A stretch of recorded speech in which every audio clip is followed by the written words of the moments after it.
Lin Chusui hated the light summer rains in Nanchang.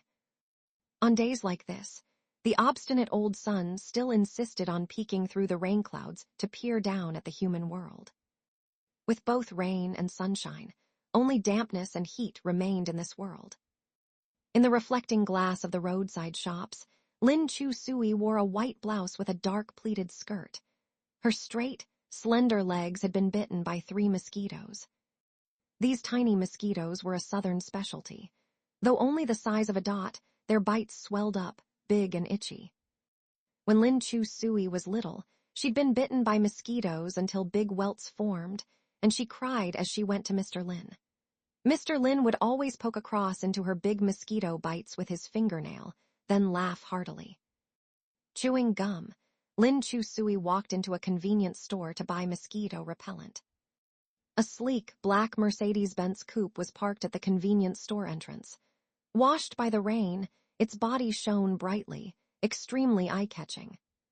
Stepping inside, the dry, cool breeze of the air conditioner greeted her. She felt her head clear up quite a bit. She headed straight for the daily necessities shelf, grabbed a bottle of cooling oil, then sauntered over to the drinks for her favorite lemon soda. Amidst the quiet convenience store, a man's very fluent English conversation rang out, in a clear, slightly lilting voice. A true British accent. Walking past the shelves, Lin Chusui then saw the youth across from her. He wore a loose, casual sports shirt. His eyes were very dark, bangs quite long. He was handsome in a clean-cut way, like the shallow sunshine of a summer dawn. He chatted on the phone in English, lazily reaching out to grab a lemon soda. There was only 1 lemon soda left on the shelf. Lin Chusui reacted swiftly. Like a rabbit, she nimbly grabbed the soda right before his fingertips touched the bottle. The youth's gaze lightly brushed over her retreating back. She gave a low whistle and swaggered away. Behind her, she clearly heard the youth mutter something in English.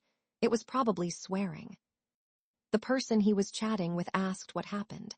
Su Jianing replied in Chinese, "Some people here have poor manners. Don't worry about it." At the cash register, Lin Chusui also bought a pack of Marlboros. She murmured under her breath, "Fake foreign devil." Leaving the convenience store, she casually stuck the gum onto the Merced's window. The villa was enormous yet empty. Even with many smart home appliances and furnishings, Lin Chusui still felt it was empty, an emptiness that made her heart uneasy. Mr. Lin's memorial tablet in the living room had already been put away by her mom, leaving a large empty space on the white wall. Lin Chusui went upstairs to her dad's room and took out a framed photo from the second drawer of the bedside table. The black and white photo showed a sunny, handsome man with bright, playful eyes and a youthful spirit. For as long as Lin Chusui could remember, he had always looked this way, never aging. Mr. Lin was a firefighter who had died in the line of duty rescuing others. He was hailed as a hero by the public, yet to Lin Chusui, he was an unbearable heartache. In the 2 years since Mr. Lin's passing, the clingy daddy's girl Lin Chusui had turned into a rebellious delinquent. Lin Chusui rehung Mr. Lin's memorial photo on the wall, adjusting it straight, then took out a math test paper with a score of 90 from her school bag. She placed the test paper in front of the photo of the man, the corner of her mouth quirking up in a rebellious smile. "Math test, satisfied." "Not satisfied, then come back and hit me." "Teacher Chin said my score could revive the dead." Lin Chusui held out her palm to the memorial photo, hopping that like when she was little. She'd get a slap on the hand for a bad score. After a few minutes, she withdrew her hand with a disdainful twist of her lips. "Liar." Soon her mom called. "The young master from the Su family will move in today. He goes to your school and gets good grades. If you need help with studies, you can ask him." Lying on the sofa playing games, Lin Chusui responded carelessly, "Oh. His room is already prepared, the biggest one on the second floor with a study. Be polite to him. Your mom and Uncle Su will be back in half a month." "Okay. Is there anything you want Mom to bring back for you? Skincare, bags?" No. As Lin Chu Sui cast a skill and killed her opponent in game, she also viciously kicked the corpse. On the overseas call, Mrs. Fang sighed. Lin Chu Sui hung up the long-distance call and stared up at the ceiling, spacing out. When Mr. Lin passed away, Mrs. Fang had also been depressed for a long time. But she soon pulled herself together.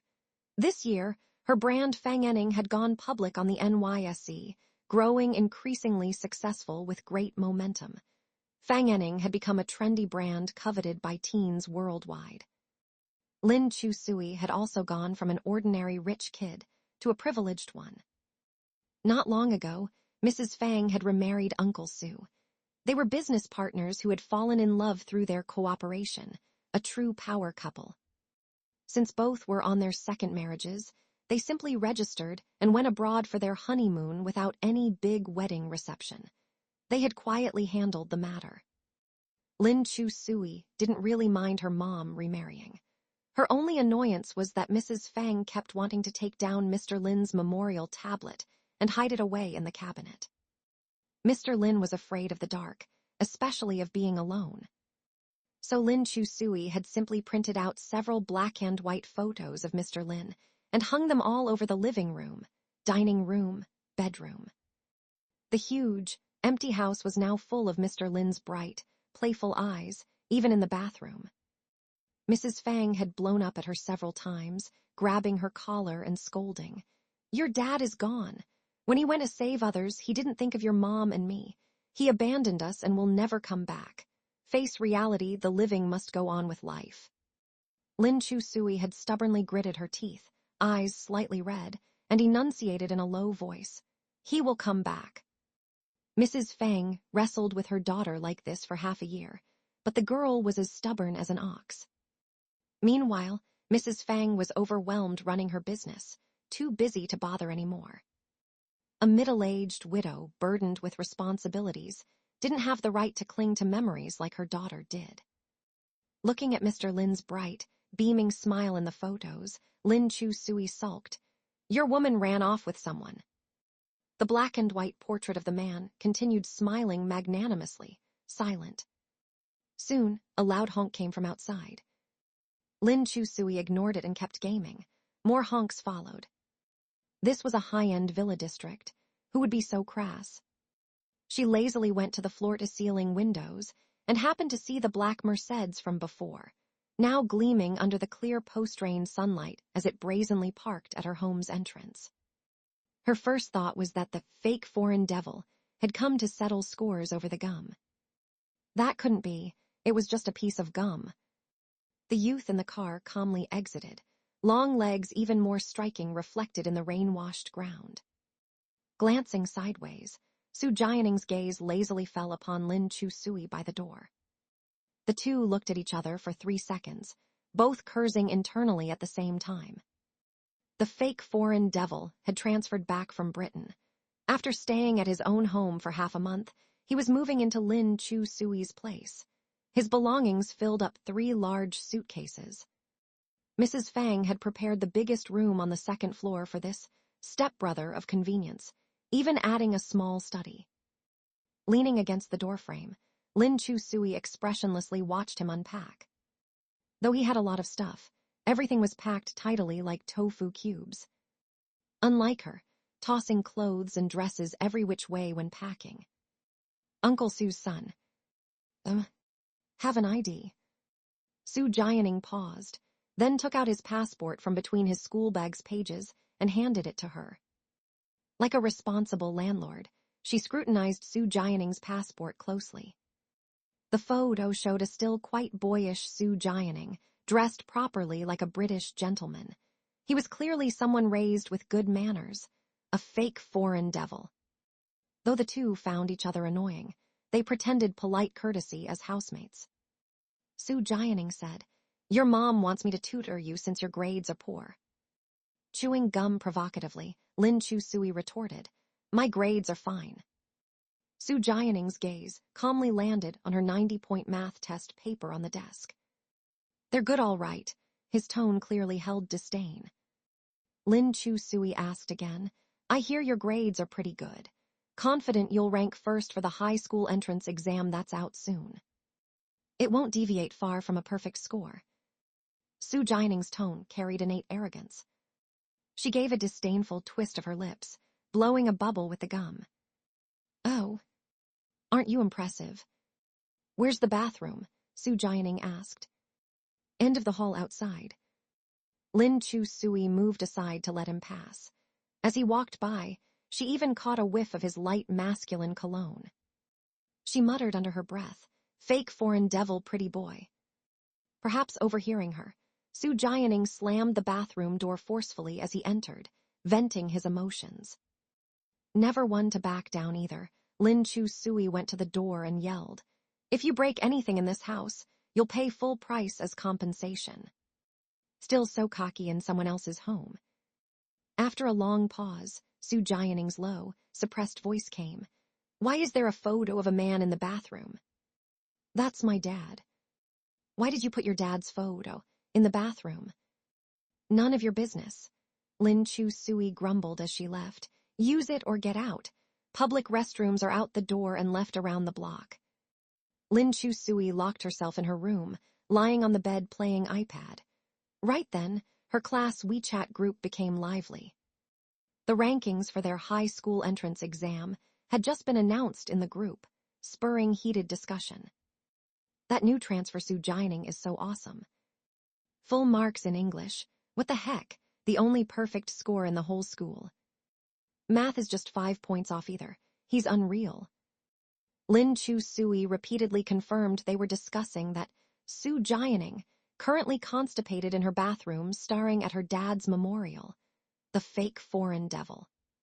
She rolled her eyes, but also saw classmates say, "First place, Su Jining has reserved it." "No, he's second place." "What? Even though it's like this, he's second place. Then who's first place?" "Xiao Yan." When this name came out, the whole group was quiet for 10 seconds. Lin Chu Sui felt this name was a little familiar, but didn't have any special impression. Perhaps it was just a top student in their grade who was well known, so it's natural to feel familiar. The next day, Lin Chu Sui had just arrived at school when she and several classmates who ranked near the bottom were called to the class teacher's office. Teacher Chin wore black-framed glasses, a dark short-sleeved plaid shirt tucked into his trousers. His belt was very shiny, and his leather shoes were also very shiny and clean. Teacher Chin was a senior teacher transferred from the provincial National Key Middle School last semester. He had extremely high requirements for students and was also very strict.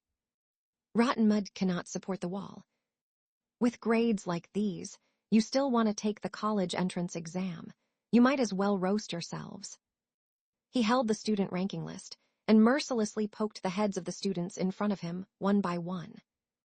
Lin Chu Sui was the only girl, so he skipped over her, glaring fiercely at her.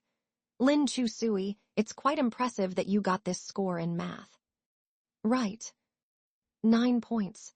Teacher Chin angrily shook the test paper. "Even if I closed my eyes and wrote with my feet, I'd get more than 9 points." Lin Chu Sui shrugged. "I should have actually gotten 27 points. Mainly the last big question, the math teacher directly deducted me to negative points." "It's possible to deduct to negative points." Her classmate Lu Kai next to her said with a laugh. For the last big question she didn't know how to do, she wrote a poem praising the teacher instead. Teacher Chin was so angry his hair was about to stand up. "You wrote a poem on the math test paper." Lu Kai was amused by the situation and added more fuel to the fire. It was even a flattering poem singing praises. "Lin Chu Sui, bring your parents to school tomorrow." Lin Chu Sui said helplessly, "My mom went to the Scandinavian peninsula for a honeymoon with my stepdad." Teacher Chin had a bad temper. Seeing her unconcerned attitude, as if she's fearless, he blurted out, "Your mom's on her honeymoon, so your dad is dead." As soon as these words came out, the few boys around them fell silent at the same time, and the air froze for several seconds. The temple on Lin Chu Sui's forehead pulsed as her face gradually darkened. Teacher Chin had only taken over their class for less than half a year and didn't know about Lin Chu-sui's circumstances. He kept chattering. "Bring your dad over in the afternoon." Finally, a classmate couldn't stand to listen anymore and said in a low voice, "Teacher Chin, Lin Chu-sui's father has already." Just then, there was a knock on the office door. A teenager wearing a black t-shirt walked in. When Xiao Yan entered, the morning sun happened to shine through the window and landed on his fair, clean skin. The sunlight shone into his deep, dark eyes, making them clear and pure. "Teacher, you were looking for me." Xiao Yan walked into the office, treading on the fragmented morning sunlight. "Teacher, you were looking for me." He had short black hair and a tall forehead, exhibiting a somewhat aloof temperament. His sleeves were rolled up to the cuffs, revealing faintly cold and pale skin. Compared to the listless slackers in the office, he was like a gust of summer wind, refreshing and clean. When passing by Lin Chu-sui, his gaze lingered on her for a moment, like a snowflake falling into the palm, melting swiftly without a trace. Lin Chu-sui, however, felt a trace of strangeness arise in her heart. Seeing Xiao Yan enter, Teacher Chin beamed with delight. "Xiao Yan, please take a seat." The hopeless boys all widened their eyes, watching as Xiao Yan sat down by the desk. Teacher Chin personally poured him a glass of water. "Although you're not in our class, you did exceptionally well in the entrance exam this semester. Our senior class will be reorganized into Class A and B. I will be taking Class B. Although I just joined No. 1 middle school last year, I've led senior classes in National Key Middle School for over 10 years. Naturally, I'm more experienced than Teacher Sue in Class A during reorganization. If you're willing to trust me, Class B will certainly welcome you." It was apparent he was aggressively poaching. How shameless. Teacher Sue of Class A was young and capable, well-liked by students and valued by the principal. Who would have thought Teacher Chin would be so unabashed in poaching his students? Seeing Xiao Yan's composure, Teacher Chin went on. "Although our Class B's average is lower than Class A, our class excels in passion and liveliness, with a warmer class atmosphere. I believe you'll also feel the warmth of a big family in our class." The boys from the sports team beside Lin Chu-sui started snickering. "Yeah, come to our class and feel the family warmth. Come, let Daddy love you. Grandpa will love you too." Teacher Chin flung his cup at them. The hopeless boys dodged aside, still wearing wicked grins. Clearly Class B was a den of jackals and tigers. Just try it if you dare. Teacher Chin's hand shook with anger. "When the reorganization is finalized, I'll kick you punks out first. A few rat turds that spoil the porridge. Goof around in the ordinary classes, don't mess up my honors class. Get lost." He chased them out of the office. The boys left whooping and hollering, going off to play basketball. "Let's go, Bro Chu, shoot some hoops." Lin Chu-sui hesitated, glancing back at the office. Teacher Chin was still aggressively digging for that cornerstone. In the midst of their conversation, Xiao Yan inadvertently turned his gaze toward Lin Chu-sui. Their eyes collided in that unfamiliar moment. Yet in his dark eyes, Lin Chu-sui strangely sensed a hint of familiarity. Maybe she was imagining it, but she felt his eyes flickered lightly. Lin Chu-sui looked away, sauntering off the campus with the boys to the field. Ever since Father Lin passed away, Lin Chu-sui's grades plummeted. Fortunately, her athletic performance was decent, so she joined the school team, spending her days playing basketball and running track. Only in the sweat and exertion of running could she temporarily forget that unfillable void. Amongst the rambunctious boys on the team looking for fun and fights, Lin Chu-sui blended right in, growing more reckless by the day. To these students taking the athletics exam, honors and ordinary classes made no difference. As long as they could fool around, who cared? Lin Chu-sui wasn't in the mood to play basketball. She sat below the hoop on the rubberized playground, gazing at the backlit senior building in the distance. She felt stifled. She didn't want to really be kicked out of Class B into an ordinary class. Should she go plead with Teacher Chin? If the teacher was determined to expel her, begging would be useless, only losing face. Saving face was everything to kids their age. She didn't want to be relentlessly mocked by her buddies for the rest of senior year. Lying on the ground, Lin Chusui felt exasperated. She didn't want to leave Class B for any particular reason. In 10th grade, when she placed in the top 30 of her year and entered Class B, Father Lin had been so happy he took her riding around the lake after midnight. Our little darling is so capable, as expected of my genes. Father Lin always called her his little darling. Facing the empty lake, he declared, "Our little darling is the smartest girl in the world." Later, as a reward, he secretly spent a month's wages behind Mother's back to gift her a high-quality, noise-canceling Bluetooth headset. Leaning against the hoop, Lin Chusui closed her eyes, as melodious music flowed from the headset. The two of us cycling, your embrace pressed against my back, reluctant to part, wanting to hold you tighter.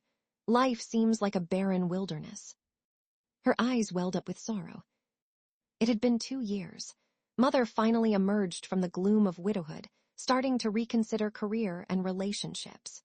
Grandma and Grandpa also moved past the grief of losing their son, joining a seniors hiking club and beginning new lives. This was all really good. But the whole world had let go. Only she stubbornly clung to Father's empty sleeve, refusing to release her grip. Her path in life had gone completely astray, into a mess Father would never have wished to see. Yet all Lin Chusui wanted by acting out was for him to come back, to severely reprimand her, even beat her. She still hadn't accepted that Father was gone for good. Just then, Lin Chusui's good friend Lu Kai rushed onto the field and sat down beside her, roughly yanking off her headset. "I'm fucking losing it." Lin Chusui lazily glanced at him. "Go straight down this road 2 kilometers. South City Psychiatric Hospital welcomes you."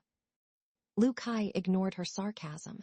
"Since when did you and Xiao Yan hook up?" "I hooked up with who?" "Xiao Yan," Lu Kai said mysteriously. "Do you know what he just said in the office?" "What did he say?" "Wasn't Teacher Chin trying to secretly poach him?" Lu Kai had a meaningful expression. "Then guess what he said." "If you keep dragging it out, I'll lose interest in knowing." Lu Kai gripped Lin Chusui's shoulders excitedly. "He said he'd join Class B, on the condition that Lin Chusui stays." "Lin Chusui." Can you imagine Teacher Chin's face then? "Lin Chusui, like he wanted to strangle me." "Bingo," Lu Kai vividly described. Teacher Chin's face was as hideous as my sister on her period. "Lin Chusui. That guy's truly, abnormally intelligent, and not a good sort." Lu Kai sat beside Lin Chusui, clicking his tongue in amazement. A top babe in 10th grade. Such a good and beautiful girl, fair-skinned with a sweet voice. When another girl confessed to him last week, after chatting a minute, she cried for 2 weeks straight. Lin Chusui interrupted. "What's his name again?" "Xiao Yan." "Xiao Yan, medicine." "Who cares what his name is?" Lu Kai held Lin Chusui's shoulders with gravity. "I can't believe you seduced the diabolical top student in our grade. I'm truly convinced." Lin Chusui picked up the basketball, about to whip it at him. Lu Kai raised his hand to block, chuckling, "Bro Chu, you're awesome." Too lazy to bother with him, she headed straight back to the classroom building. Xiao Yan walked out of class carrying a cup, going to the water dispenser in the hallway. From the end stairwell, Lin Chusui sauntered over, cradling a basketball, coming upon him in the narrow hallway. He filled his cup, sleeves rolled up to reveal a lovely pale wrist. Lin Chusui raised her brows, taking off her Bluetooth headset and tucking it in her bag, as if deliberately seeking him out. Seeing she had something to say, Xiao Yan also removed his white earbuds. The cord draped elegantly over his shoulders, slender neck pulsing with veins, hint of collarbone under the thin tee. Lin Chusui stared at him for a good while, then awkwardly averted her gaze. Damn, she was actually feeling a little shy. No wonder the top girl confessed to him. His eyes were angel-kissed. Lin Chusui cleared her throat. Hey you, what's your deal? His eyes flickered amusement. What? Why did you say that to Teacher Chin? Say what? That the condition for you transferring to Class B is me staying. Somehow, Lin Chusui felt embarrassed. Xiao Yan walked over holding his cup. Leaning in close to her ear, his clear magnetic voice dipped lower. When did I ever say that? Lin Chusui's eyes flew wide open as her cheeks flushed deep red. You didn't say it. That bastard Lukai. Making up nonsense to fool her, and she actually believed it. How humiliating. Besides, she didn't even know this guy. What was he after by claiming to secretly admire her? Her pitiful math score of 9 points. Lin Chusui stomped her feet and turned to leave. Hey. Behind her, the boy's lilting voice called out. Lin Chusui looked back. Anything else? I heard you only got 9 points in math. Yeah, so what? Xiao Yan took a sip of water, passing by Lin Chusui. His lowered voice held a challenging edge. Aren't you afraid your dad will beat you to death? Class B was located on the 3rd floor in the center of the senior high school building. Teacher Chin had specifically chosen this classroom based on Feng Shui principles. Lukai swore that he heard Xiao Yan say he could transfer to Class B on the condition that Lin Chusui stayed. If I'm lying, may I be plagued by sleep paralysis tonight. Lin Chusui was skeptical. After all, Lukai had been her friend since childhood and wouldn't make things up out of nowhere. Then why doesn't he admit it? He's shy, of course. He doesn't seem like a shy person. At their first encounter, his imposing manner had almost made Lin Chusui kneel down and call him daddy. Do you know how popular the genius Xiao Yan is? Lukai came over and sat next to her. Let me tell you, my ex-girlfriend makes a post about her endless love and admiration for him every night now. Lin Chusui lazily glanced at him. Why don't you just block this ex? Lukai said, that would make me seem petty. I'm just waiting to see her get rejected and cry over Xiao Yan. Lin Chusui. Zhang Chengyu, a geeky tech expert, quickly looked up information on Xiao Yan. Orphan, genius, prestigious family, organ transplant, fire. His life has been full of twists and turns, like a TV drama. Lin Chusui said, Octopus, can you say that in words us losers can understand? Let me explain, Lukai gave a simple account. He's an orphan who was adopted by a well-connected family years ago. They had a son with liver cancer who needed a transplant, and Xiao Yan happened to have the rare panda blood type. Lin Chusui was drawn into this melodramatic story. It's not what I'm thinking, right? Lukai said, it's exactly what you're thinking. That family took him abroad, removed part of his liver, and used it to save their son's life. Damn.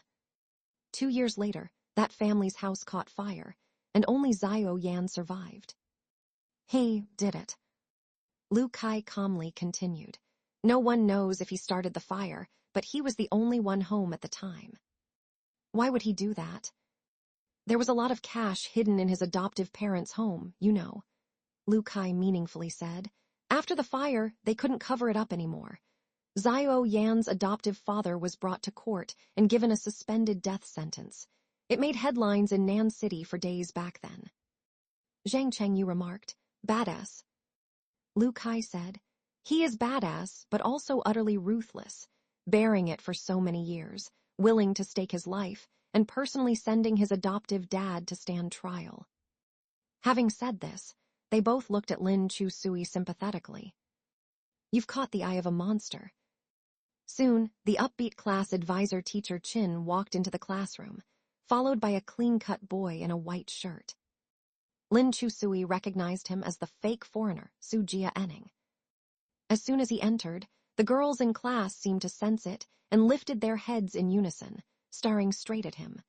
Their eyes glowed with the predatory light of youthful desire.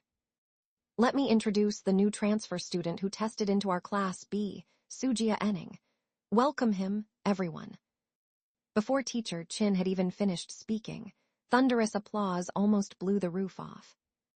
especially Lu Tianbai in the front row next to Lin Chu-sui, whose clapping sounded like gongs. Hello everyone, I'm Su-jia Enning. I transferred from Eton College. I'm very happy to study with you all in the future. I have many interests, all related to music. I can play guitar and piano. Let's play together in the future. No one knew what Eton College was, but they felt it must be impressive. Leaning against the desk behind her, Lin Chu-sui asked Zhang Chengyu, "Where's this guy from?" Zhang Chengyu whispered, "Based on the pronunciation, it should be Eton College." Lin Chu-sui quickly looked it up on her phone. Eton College, the most famous aristocratic boarding school in the UK, unmatched in its reputation for fostering gentlemanly culture and being an elite cradle. It had produced over 20 British prime ministers. She put her phone down and curled her lip. Wow, crazy prestigious. Teacher Chin let Su-jia Enning choose an empty seat in the front row. The girls tidied up the spots next to them, and some even wanted to mercilessly kick out their current deskmates to make room for Su-jia Enning. But Su-jia Enning didn't look at them. Maintaining a veneer of British courtesy, he seemed aloof and detached. Su-jia Enning walked straight to the empty desk beside Lin Chu-sui. Seeing this, she quickly shoved her bag onto the neighboring desk, indicating, "Sorry, this seat's taken." Su-jia Enning sat directly in the spot behind Lin Chu-sui, becoming deskmates with Lu Kai. In a low voice, he murmured, "Narcissus." Lin Chu-sui frowned and glanced back at him. He sat down, held out his hands, and looked straight at her.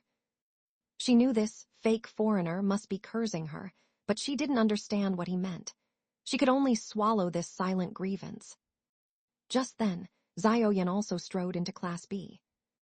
Wearing a black t-shirt and carrying a black single-strap backpack, his aura was completely different from Su-jia Enning's. While Su-jia Enning was like a gentle summer breeze, Zhao was like a sheer cliff face sculpted by the wind, reserved yet brimming with hidden edge. As he entered the classroom, the other students' eyes bulged. As if Su-jia Enning wasn't enough, now Zhao was here too. With the top students from their grade gathered here, Teacher Chin's Class B could now summon the dragon. Teacher Chin grinned from ear to ear. As expected, good hoes reap good harvests, no matter the field.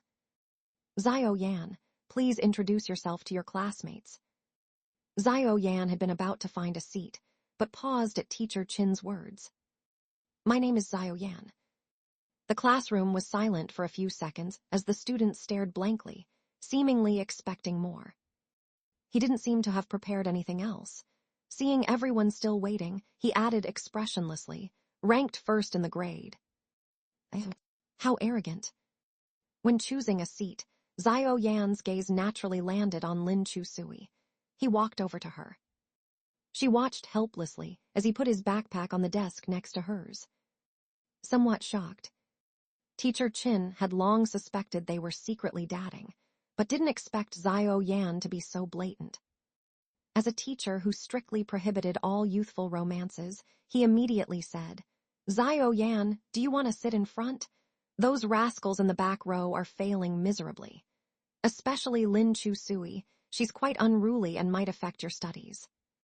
Zhao looked at Lin Chu-sui, the corners of his lips quirked up. I want to sit here. At these words, not only Teacher Chin, but even Su-jia Enning in the back lifted his gaze to look at Zhao. Lu Kai swore under his breath about a certain plant. This guy is really arrogant. Teacher Chin couldn't be too harsh with Zhao, the ace student he'd finally dug up. Offending him could damage his self-esteem. There would be time to slowly resolve the puberty issues between male and female students. Then, go ahead and get influenced.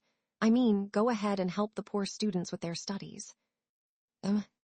Under Teacher Chin's doubtful gaze, Lin Chu-sui's heart raced as she whispered, We're strangers, so why target me? Zhao smiled slightly. I heard you're not doing well in school. So, it just so happens my grades are decent. So, I'm a deskmate happy to help. Lin Chu-sui. You're not happy to help, you're happy to kill me.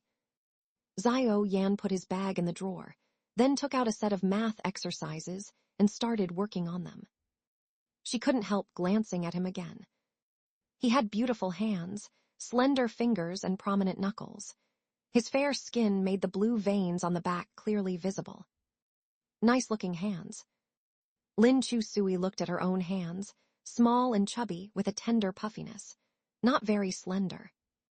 She heaved a faint sigh. Lin Chu-sui. Xiao Yan suddenly called her name while doing exercises, startling her. His tone made her think her dad was back. What?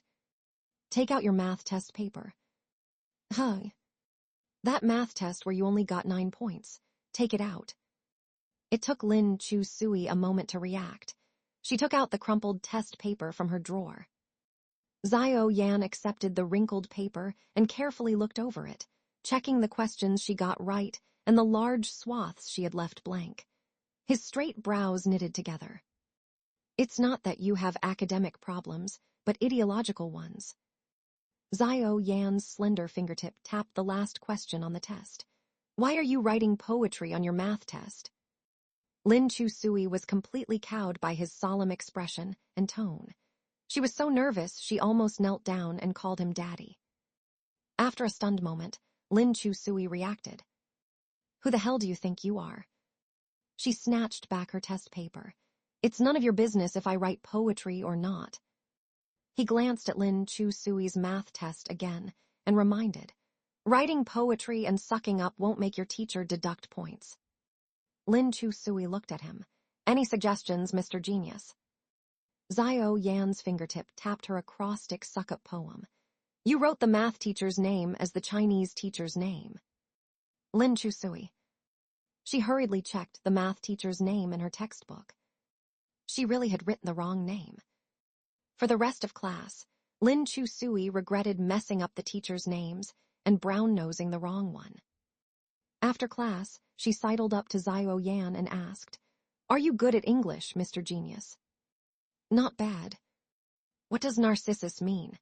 Lin Chu-sui clumsily spelled out what Sujia Enning had called her earlier. What? Narcissus. Xiao Yan blinked his long lashes. Narcissus, narcissisted to death. Are you sure it's the same word? Lin Chu-sui slumped over her desk. Ranked first, yet can't even understand Narcissus narcissisted to death. Just then, Sujia Enning's crisp British accent came from behind her. She said Narcissus. Lin Chu-sui whipped around to glare furiously at him. Xiao Yan thought for a moment and said, Narcissus, daffodil, also means self-obsessed. Lin Chu-sui did not understand. Why does daffodil mean self-obsessed? It comes from Greek mythology.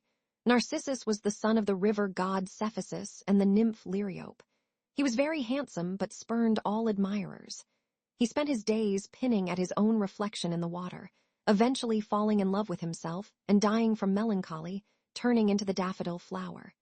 In English contexts, daffodils are used to describe self-obsession. Upon hearing Xiao Yan's explanation, Lin Chu-sui was very angry. She turned around and with a bang flipped Sujia Enning's desk. You're the self-obsessed one, you fake foreign devil. Sujia Enning was doing homework and couldn't be bothered to respond to her. He didn't expect this girl to be so feisty, continuously shoving his desk. Unable to endure it any longer, he stood up and said to Lin Chu-sui, Try that again if you dare. Oh, the fake foreign devil isn't pretending to be a gentleman anymore. Lin Chu-sui also stood up and shoved his desk again forcefully. Sujia Enning also stood up, grabbing her slender wrist. I don't bicker with women, but don't go too far. Just as Lin Chu-sui was about to retaliate, another stronger hand reached over, clasping Sujia Enning's wrist and twisting hard. Sujia Enning's wrist was wrenched out of shape, releasing Lin Chu-sui. The pain made his eyebrows furrow. Xiao Yan's eyes as dark as the abyss stared at him, his low voice full of threat. Don't touch her. Sujia Enning and Xiao Yan stared at each other for a few seconds. From Xiao Yan's deep eyes, Sujia Enning saw a certain resolute meaning. It was as if protecting Lin Chu Sui was instinctive and natural to him. Su Jia Enning didn't want to get into a conflict with his classmate on the first day of school and leave a bad impression on the new class, so he struggled free of Xiao Yan's grip. I don't want to fight on the first day of school. Xiao Yan didn't hold it against him and let go of his hand. The class bell rang, and the onlooking classmates withdrew their melon-eating gazes and obediently went to class. Lin Chusui stared at Xiao Yan, stunned. If she still couldn't confirm his feelings after the class transfer at first, then now she was completely certain. Xiao Yan really had a crush on her. No, it wasn't just a crush. He was so obvious about it, this was outright pursuing her. But how could the top student in their grade, the academic god, take notice of her, a loser and a slacker? This was just too charming. She took out her phone and sent a message in the Nanchang No. 1 middle school bell group. Lin Chu Sui, help, how can I gently reject him without hurting his self-esteem? Lu Kai, it's been 2 years since the end of your last fiery first love. It looks like our Chu Jai is about to enter her second spring. Cigarette emoji. Zhang Chengyu, do you like him? Lin Chu Sui, I don't even know him, why would I like him? Zhang Chengyu, reject him directly. Lu Kai, don't reject him. Chu Jai, this is such a good opportunity. Look at his phenomenal full-mark math test paper. Do you have the heart to let go of such an awesome homework harvesting machine? Lin Chu Sui, I have the heart. Lu Kai, tusk hypocrite. Lin Chu Sui, my child, do you know what the highest realm of the homework copying world is? Lu Kai, shaking head emoji. Lin Chu Sui, the highest realm of the homework copying world is, I'm too lazy to even copy. Lu Kai, Chu Jai, why not give it a try and date him for a bit? After all, he's in high demand. My ex was even planning to confess to him. Lu Tianbai, sister, ignore these scumbags and choose as you wish. Before Lin Chu Sui could even finish typing, her phone was snatched away by the boy next to her. She was shocked, just about to reach out to grab it back, when Xiao Yan directly turned off her phone and heavily put it back on the desk, tapping the screen with his fingertip as he threatened in a low voice. Playing with your phone during class, do you believe I'll throw it out? Lin Chu Sui, pay attention in class, your phone is confiscated for now. In an instant, she wanted to kneel down and yell Dad again.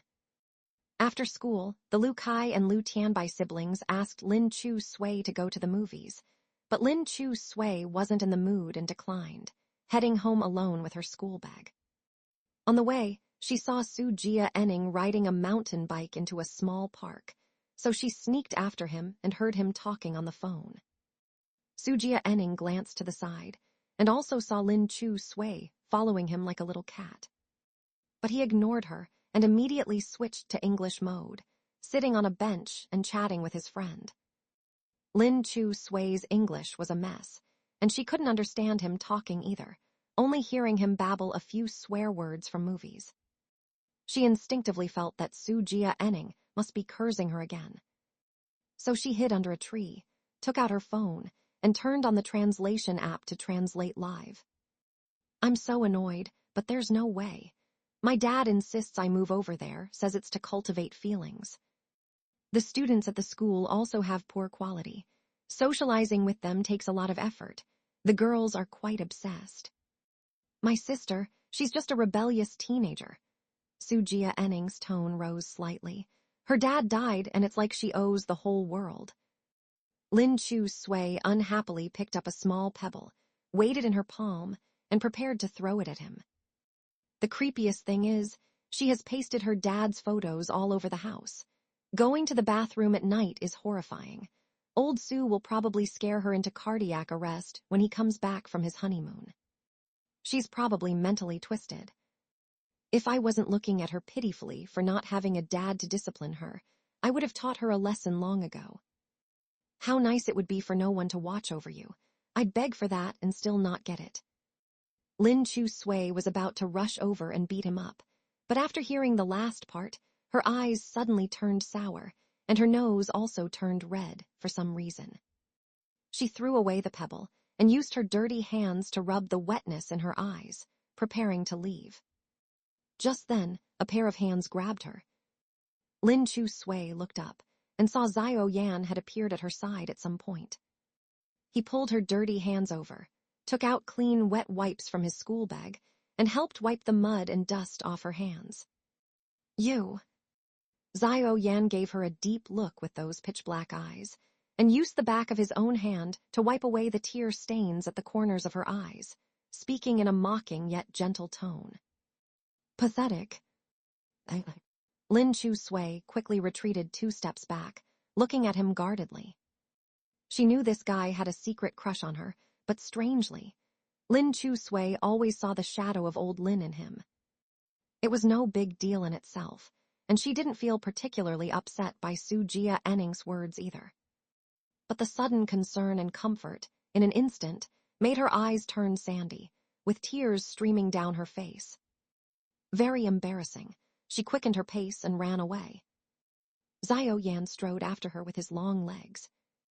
Don't follow me. Lin Chu Sui looked back and threatened. If you keep following me, I'll hit you. Xiao Yan saw a candy-colored dessert cart at the edge of the park, so he quickened his pace and went over to buy a colorful cotton candy. Seeing him come over holding the huge 5-colored cotton candy cloud, Lin Chu Sui didn't understand his intention and said, What exactly are you trying to do? Xiao Yan held out the cotton candy to her. Stop crying. Let me treat you. Who are you? I don't want you to treat me. Then give me $5 and I'll sell it to you. Lin Chu Sui cried even harder. Only when she was in kindergarten would old Lin use cotton candy to coax her to stop crying. Now that she had grown up, who wanted to eat such childish cotton candy? Seeing the cotton candy, Lin Chu Sui thought of old Lin again, and her tears streamed down her face even more. Everyone told her that she should move on, embrace her new life. Her dad wouldn't have wanted her to be shackled by memories either. But it's so easy to tell people what they should and shouldn't do. She just couldn't move on. Lin Chu Sui didn't care how ugly she became, how annoying and disappointing she was to those around her. She didn't care about anything. If you don't know how to comfort someone, then go away. Still learning. Lin Chu Sui gritted her teeth and looked at him resentfully. You're not my dad.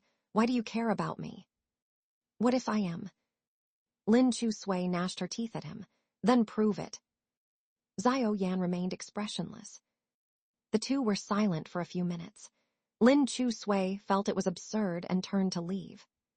Soon, Xiao Yan caught up with her and stubbornly held out the cotton candy in front of her eyes again, gently saying, Be good, don't cry anymore. Lin Chu Sui abruptly stopped in her tracks. Xiao Yan saw the girl for the first time on TV. The scene at the hospital was very chaotic. Reporters were stopped far away by police and volunteers and could only catch some fragmented shots. In the footage, the girl was helplessly squatting outside the burn unit door, watching the doctors and nurses push out a bed covered with a white cloth and hand it over to the funeral home staff. The girl's eyes were full of tears, but she stubbornly bit her lips without letting the tears fall. Not until the man was pushed onto the hearse did she react and chase after the vehicle, running and wailing. Dad, wait for your darling girl. Her figure in white chasing and crying for her dad always came back in Xiao Yan's dreams at midnight. Xiao Yan already had too many nightmares in his childhood. Abandoned at an orphanage by his parents, then enduring a sham adoption only to have his liver donated. The surgery took place at a private hospital overseas when he was only 12, nearly costing him half his life. Evil shielded the sky, the long night hard to brighten. Xiao Yan endured for years before finally in that raging fire, with his own life plus billions in cash left, sending the culprit to trial. Heaven's justice is self-evident. No one can truly shield the sun. But he wouldn't have thought someone would disregard their own safety to save his life. That glimpse of orange firefighter uniform rushing into the smoke-filled room was like a superhero descended from heaven. Lin Zius picked him up and charged out without hesitation. With his spine crushed by a falling beam, he pushed Xiao Yan out, smiling as he told him, "My daughter is the same age as you. I hope she stays safe and well, grows up nicely. Kid, you must live on well too." The time Xiao Yan knew Lin Zius wasn't even 1 minute. He only said 2 sentences to him. "My daughter is the same age as you. I hope she stays safe and happy. You must live on well too." Having escaped death, Xiao Yan did his utmost to live on and climb higher. Sunk in the mire, anyone could stomp on him. Only by standing taller could he avoid being bullied. Yet Xiao Yan could never have imagined fate would play such a huge joke on him again. Save the girl who lost her father. Mission loading complete. The host must complete the mission within the allotted time. Mission: fulfill the wish of firefighter Lin Zius who saved your life. Help his daughter Lin Chu Sui regain her will to live and rekindle her fighting spirit. Get admitted to her ideal university. Stay safe, happy, and well. If mission fails, firefighter Lin Zius will possess your body to continue the life he didn't complete. Your consciousness will disperse, and you will die. This was the cold, mechanical voice Xiao Yan heard when he first encountered the system. At first he thought he was hallucinating, schizophrenic, and didn't pay it any heed. Until he started seeing a countdown on the bottom left corner of his retina. 363 days until mission deadline, 362 days, 361 days. While the bottom right showed mission progress, 0%. Aside from the mission countdown and progress appearing in his eyes, he even heard firefighter Lin Ziu's voice in his head. "Kid, I suggest you do as it says." Just what is going on? "Lin Zius, since I saved you, I don't want my efforts to be in vain or take over your body to revive. But my daughter now is not doing well. If this continues, her life will be over. So, as long as you promise me, help her get into college, regain her will to live, I'll help you live on." This was why Xiao Yan ended up in Lin Chu Sui's class as her desk mate, appearing by her side when she felt sad and hopeless. Of course, Lin Chu Sui didn't know any of this. She gazed at him in a daze, with his earlier words echoing in her ears. "Dear girl." In a trance, she thought she'd misheard. "What did you call me?" Lin Chu Sui grabbed Xiao Yan's collar, agitated as she asked, "Have you met him before? Do you know him?" "Know who?" "My dad.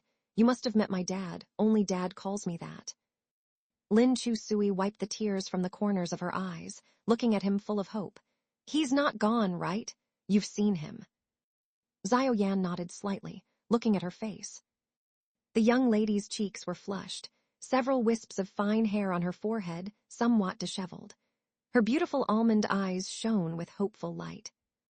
He shifted his gaze and calmly said, "I don't know your father." Lin Zius had said that to succeed in the mission, he could no longer let Lin Chu Sui know his consciousness still existed. Otherwise, she would never be able to move on in her life. 2 years ago, perhaps, Xiao Yan would have readily agreed to give up his body for the firefighter uncle who saved his life to revive. But now, Xiao Yan really wanted to live on. He wanted to struggle and climb from the mire, ascend to greater heights, to see better scenery. "Didn't you just call me, dear girl, earlier?" "No." Lin Chu Sui finally released his collar. "Then I misheard." She just missed her dad too much. Seeing the young lady was no longer crying, Xiao Yan held out a stick of rainbow cotton candy to her. "Want one?" Although Lin Chu Sui hadn't eaten cotton candy in a long time. But the candy reminded her of old Lin, who also liked using it to cheer her up. She accepted the cotton candy and gobbled it up in a gust. The taste was still that of childhood. Xiao Yan's fingertips came over, gently wiping the sugar grains from the corners of her mouth. Lin Chu Sui clearly felt the rough texture of his fingertips, tilted her head slightly to dodge him, guardedly asking, "What are you doing?" "Nothing." Doing nothing is doing something. He stretched out a fingertip, poking her brow, smiling. I've never seen such a sloppy girl like you. Lin Chusui's face immediately turned red. She wasn't a sloppy girl. At least when old Lin was still around, he braided her hair nicely every day, changed her into different flower dresses, clearly organized each layer of her backpack, which layer for exercise books, which for supplementary materials, so that she went to school neat, tidy, and pretty. After old Lin passed, Lin Chusui admitted she had let herself go a bit. But having the boy who secretly liked her point this out still made her feel very awkward.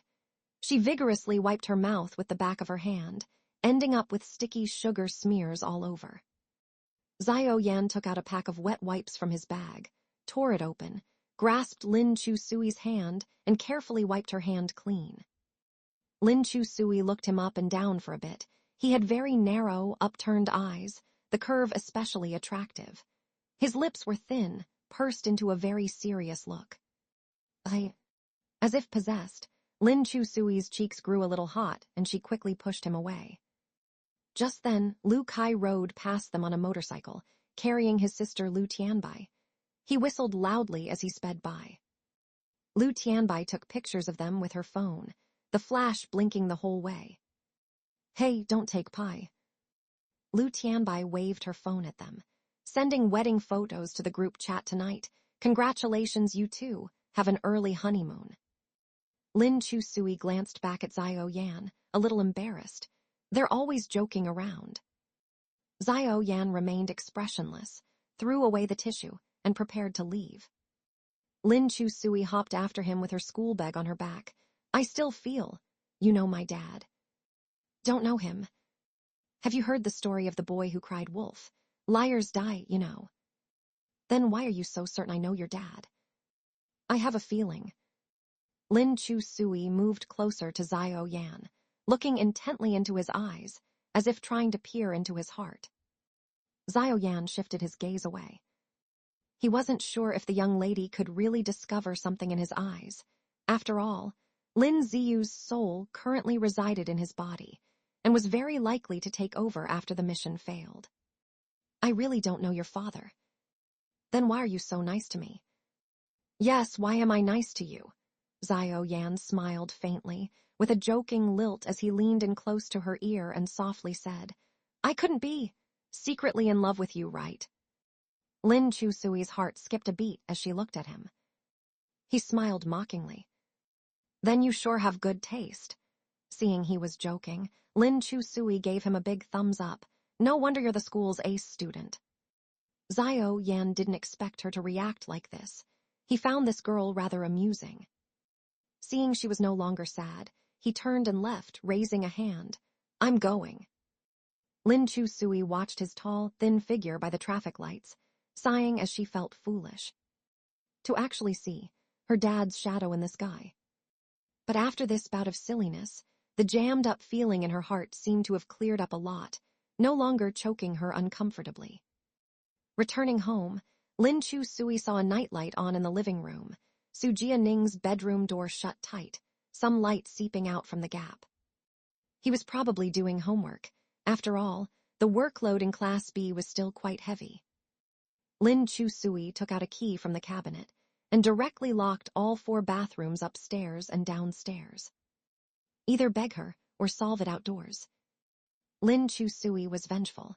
Whoever bullied her, she would bully them back. With Dad gone, she had to learn to protect herself.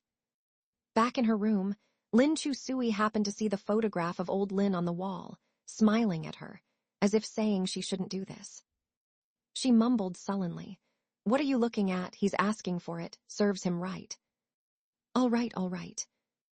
Lin Chusui took another look at old Lin, still feeling guilty as she went downstairs, and unlocked the bathroom door of the outermost suite. Give him a bathroom so he doesn't have to go outside like a dog to pee and poop everywhere. When Lin Chusui got back, she dove straight into bed and lay flat on her back. Old Lin, I gotta tell you something. Our class valedictorian, the super smart one, actually has a secret crush on me. Surprised, unexpected. Lin Chu-sui sat up and looked at the black and white portrait, a smile at the corners of her mouth. Last time you thought he was too stupid. Now the class valedictorian likes your daughter too. Didn't expect that, did you? But I won't date anymore. Lin Chu-sui lowered her eyes and reluctantly admitted in a muffled voice. When you like someone, you definitely want to become better, but I feel I can't get better anymore. Kids without a dad will never be all right. I shouldn't drag others down. The man in the photo still had that gentle smile, looking at her somewhat helplessly. He's nothing like you at all, Lin Chu-sui said to the man in the photo, but sometimes I always seem to see your shadow in him. Old Lin, did you come back to life? Lin Chu-sui looked at the man in the photo expectantly. Dad, if you really came back to life, reincarnated, time-traveled, give me a hint, even a tiny one. The room remained the same, nothing out of the ordinary. Lin Chu-sui looked around warily, afraid of missing any clues. Only the wind, blowing the curtains gently, creating layers of ripples. The pen on the desk by the window was blown to the ground, making a crisp clatter. Snap! Lin Chu-sui stared at the pen on the ground for a good few seconds, and suddenly understood.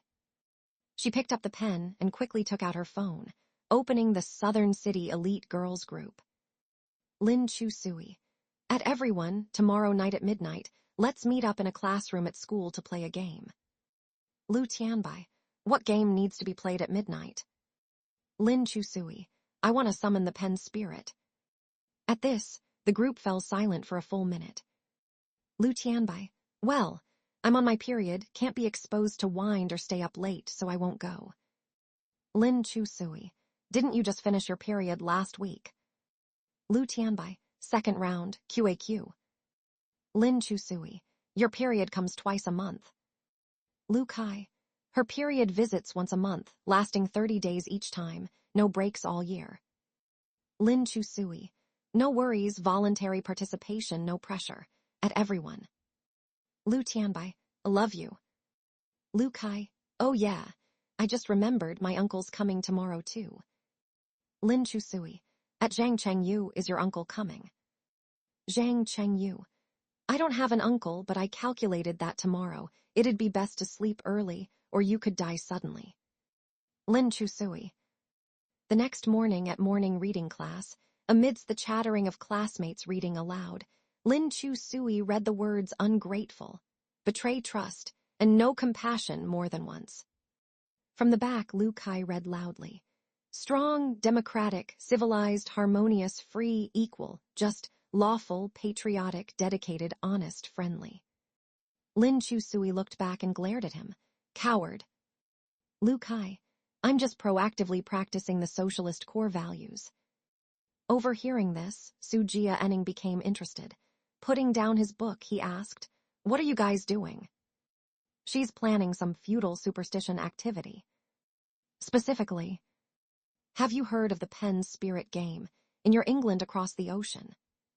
Sujia Enning nodded. I know it. Lu Kai joked. Want to join our world's cutest little sister in playing? Although desperate for people, Lin Chu-sui knew this fake foreign devil, Sujia Enning, would never deign to play such a game with her. Unexpectedly, Sujia Enning readily agreed. Sure. She turned back in shock. You'll play. Sujia Enning calmly explained as he silently copied ancient Chinese poems. I've lived in England since I was very young. I'm quite interested in learning about domestic folk traditions. Lin Chu-sui scoffed. But you sleep at 10 p.m. on the dot every night. Our game is at dawn. I can discuss with my circadian rhythm to make an exception for one day. Lin Chu-sui didn't expect her scheme to be so popular, actually attracting willing participants. She turned and gave Lu Kai and Zhang Chengyu a contemptuous international gesture. We're not friends anymore. Sujia Enning wanted to join Lin Chu-sui's spirit writing game. Lu Tianbai worshipped him to death, so naturally he joined in too. Lu Kai was afraid that his sister would be taken away by a fake foreign devil, so he had to stay and play together. Lu Tianbai was the class monitor, and had the key to the classroom. At 9 o'clock in the evening, they successfully avoided the school surveillance and entered the classroom smoothly.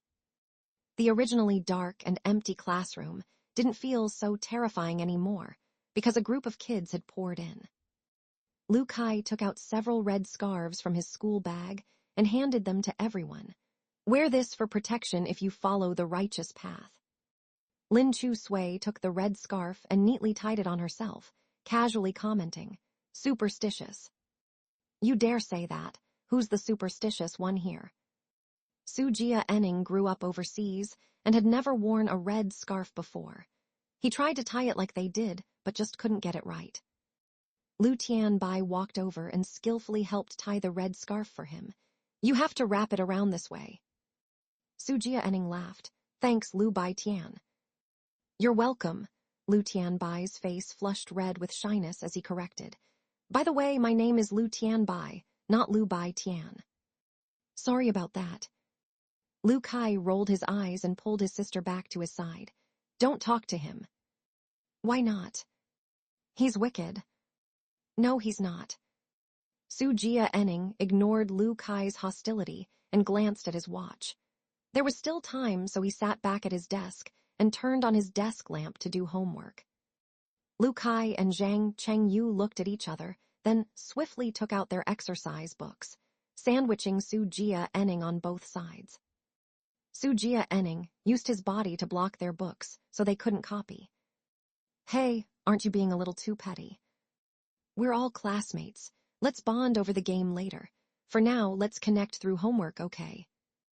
"I don't use homework to bond," Su Jia Enning said calmly. "My homework is the product of my mental exertion and has intellectual property rights. If you want my authorization, you'll have to pay to purchase it." "Lu Kai, your dad's already hooked up with Lin Chu Sui's mom. Don't you have enough money?" Su Jia Enning, "I'm not lacking money, but this is a matter of principle. Anything that requires mental effort has value. If you want it, you have to exchange it for something of equal value." Lu Kai and Zhang Chengyu looked at each other. Finally, they looked to Lin Chu Sui. "Bro Chu, did you bring money?" "Homework can be copied, but should never be bought. That's the bottom line of our homework copying community." "We have a homework copying community with bottom lines." "We must." Lin Chu Sui wrote as swift as a deity, finishing an entire English exam paper in minutes.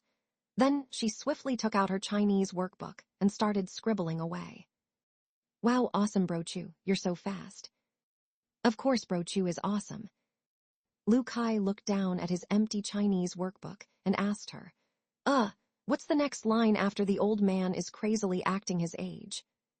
Without thinking, Lin Chu Sui recited, "A single pear blossom tree weighing down the camellia." Lu Kai tasted it in his mouth, thought it made sense, and wrote it down.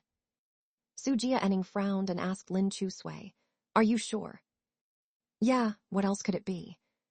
Su Jia Enning was terrible at Chinese, barely passing it. He especially sucked at reciting ancient poems and verses. He simply wrote down "a single pear blossom tree weighing down the camellia" in his workbook. Lu Kai asked again, "What's the next line after listening to spring rain through the night in a small building?" Lin Chu Sui, "A red apricot branch coming out of the wall." Su Jia Enning still felt something was off, so he randomly recited a poem verse from childhood. "Then what comes after? Raising my cup to invite the bright moon." Without thinking, Lin Chu Sui responded, "Alas, the bright moon illuminates the gutter." Su Jia Enning. He immediately crossed out the ancient poem lines he had just written. Can't believe he fell for this trash's nonsense. He looked back at Lu Kai and Zhang Chengyu. They copied the poem fill-in-the-blanks without any doubts. These failing students really dared to speak and dared to copy. Su Jia Enning decided to keep his distance from them. Lin Chu Sui gave Su Jia Enning a local lesson on ancient poems and verses, instructing him patiently. "It's okay. Getting familiar with ancient poems is a process. You grew up overseas, so accumulate more over time." Su Jia Enning endured and smiled politely at her. I have an F word that I'm not sure is proper to say or not. Improper, shut up. Just past 9:30, Zhang Chengyu's mother called asking why he hadn't gone home yet. And it was also Su Jianing's bedtime. He started yawning nonstop. Lin Chu Sui pondered and felt waiting until midnight was a bit of a stretch. The spirit writing game could probably be played as soon as the sky darkened. No need to stick to midnight exactly. All right, let's start. Finish quickly and go home.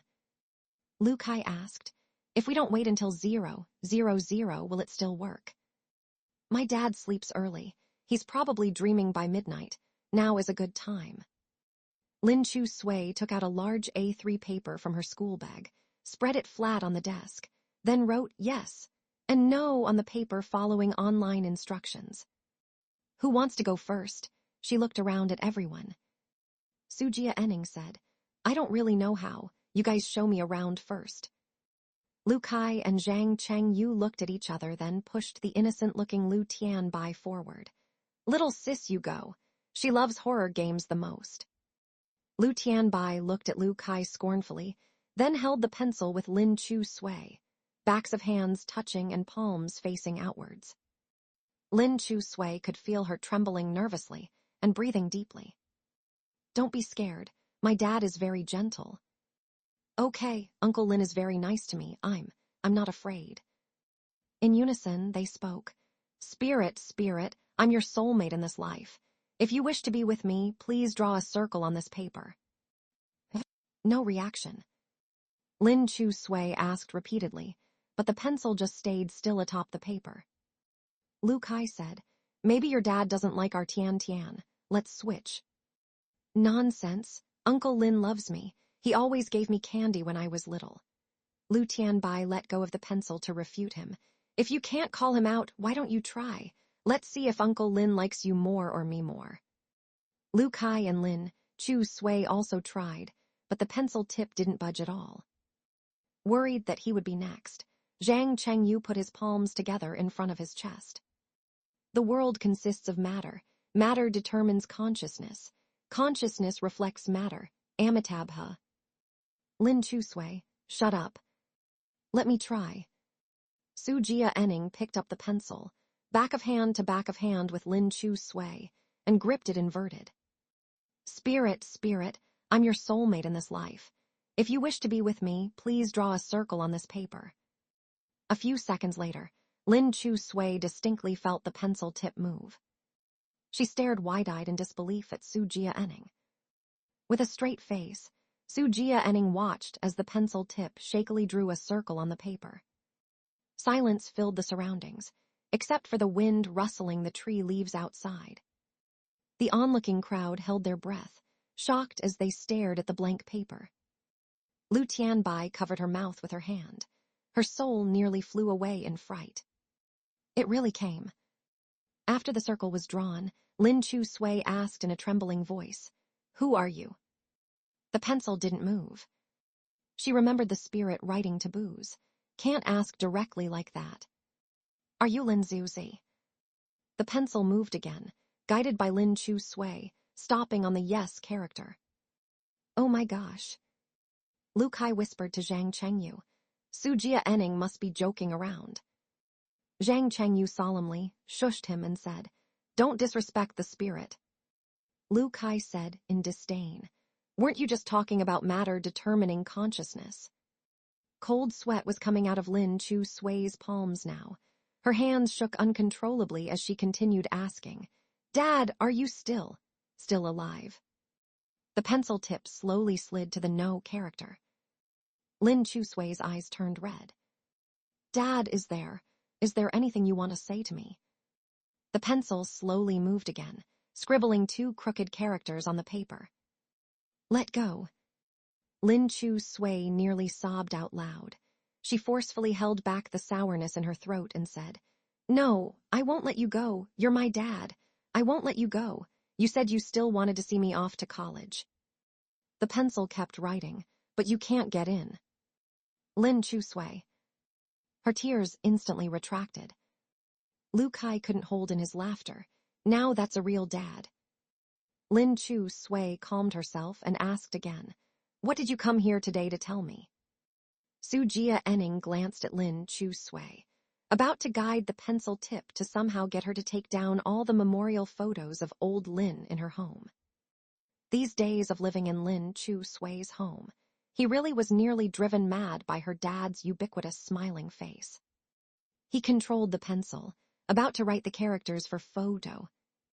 But at that moment, Su Jia Enning clearly felt the pencil moving on its own. He stared wide-eyed as the pencil shakily wrote a few crooked characters on the paper. "I'm here." Now Su Jia Enning really broke out in a cold sweat. Everything until now was under his control, but these 2 words were not written by him. Lin Chu Sui quickly asked, "Where are you?" A gust of wind blew past, branches rustling outside the window. The pencil slowly wrote 3 words. "By your side." "What the foo asterisk K?" Su Jia Enning cursed in English, threw his pencil violently, and broke into a cold sweat with a pale face. The game was interrupted all of a sudden. The wind outside also seemed to have stopped, and the surroundings became quiet. In the classroom, the air stagnated, and time also seemed to have stopped at this moment. Everyone was still in shock and didn't dare to say a word. "What's wrong with you?" Lin Chu Sui asked Su Jia Enning. "Why did you suddenly throw your pencil?" Su Jia Enning looked really frightened. "Those last few words just now, I didn't write them." "What do you mean?" He shouted excitedly. "The previous ones I wrote them, but just now I..." Lin Chu Sui interrupted him. "You were just putting on an act earlier." "The previous part was me, but I didn't write those last few words." Lin Chu Sui felt she was being made fun of. She threw the pencil at him and turned to leave. "You're so boring." She really thought Mr. Lin had come back. The 3 onlooking students also breathed a sigh of relief. They really thought they had seen a ghost, but it turned out to just be a prank. Let's go. Everyone should go home and sleep." At the classroom door, Su Jia Enning caught up with Lin Chu Sui and grabbed her arm excitedly. "Believe me, your dad really came back. I didn't write those words by your side." His spirit must have possessed someone. He was the only one who knew the truth about this supernatural incident, and he was very scared. He needed someone to believe him, to share the burden with him. Otherwise, he would definitely be scared to death by himself. Lin Chu Sui rolled her eyes. "So are you trying to say that Mr. Lin's spirit possessed you, and you want me to call you Dad?" "How would I know? Maybe, otherwise how do you explain those words from earlier?" She kicked him in the knee. Su Jia Enning's knee suffered a direct, phantom kick, and the corners of his mouth twitched in pain. Lin Chu Sui glared at him fiercely. "Never make jokes about my dad." Su Jia Enning was stubborn. He insisted. "I'm not joking. He really appeared, believe me." "I can believe you, but make him appear right now within 10 seconds. Su Jia Enning shouted excitedly into the empty classroom building. "Hey, where are you? Come out. Stop playing ghost tricks. Come out and explain clearly." Lu Kai whispered to Lu Tianbai. "This guy looks quite normal. Didn't expect him to be such a fool." Su Jia Enning was really scared now.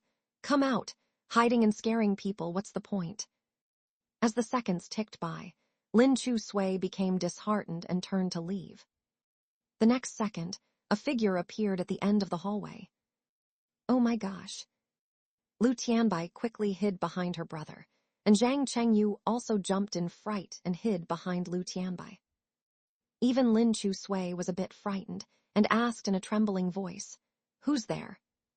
In the shadows, the figure slowly walked out. Under the dim ceiling light, the teenager wore a gray hoodie, with deep, pitch-black eyes that were darker than the night. It was Xiao Yan. Lin Chu Sui watched as Xiao Yan walked over, puzzled. She asked, "What are you doing here?" Xiao Yan walked into the classroom and took out a Chinese workbook from his drawer. He waved it and said, "Homework. I forgot to bring it." Everyone breathed a sigh of relief when they heard this. They had almost thought that Lin Chu Sui's father had manifested as a spirit. Somewhat disappointed, Lin Chu Sui pouted. She thought to herself, how is it that he always shows up so coincidentally? You didn't know you could come back tomorrow morning to get it. You specifically ran back to fetch it. Zhao Yan put the workbook into his bag, glanced at her and said, I could have, but I didn't want to. Why didn't you want to? We gifted students never make up homework. With her hands behind her back, Lin Chu Sui sauntered over to his side. She looked him up and down, and even leaned in to sniff him. He smelled freshly, of lemon laundry detergent. My dad always smelled of cigarette smoke. You don't. I don't smoke. Zhao Yan leaned back to avoid Lin Chu Sui, who was sniffing him like a puppy. What are you trying to imply? She wants to ask if you really let her dad's spirit possess you. You showed up right on time, 10 seconds flat, said Lu Kai, pointing to his electronic watch. Zhao Yan's tranquil gaze swept over the messy A3 papers and pencils on the table. Recalling what they had been whispering about the spirit writing game earlier, he could guess what had happened. He didn't say much. He shouldered his bag and left.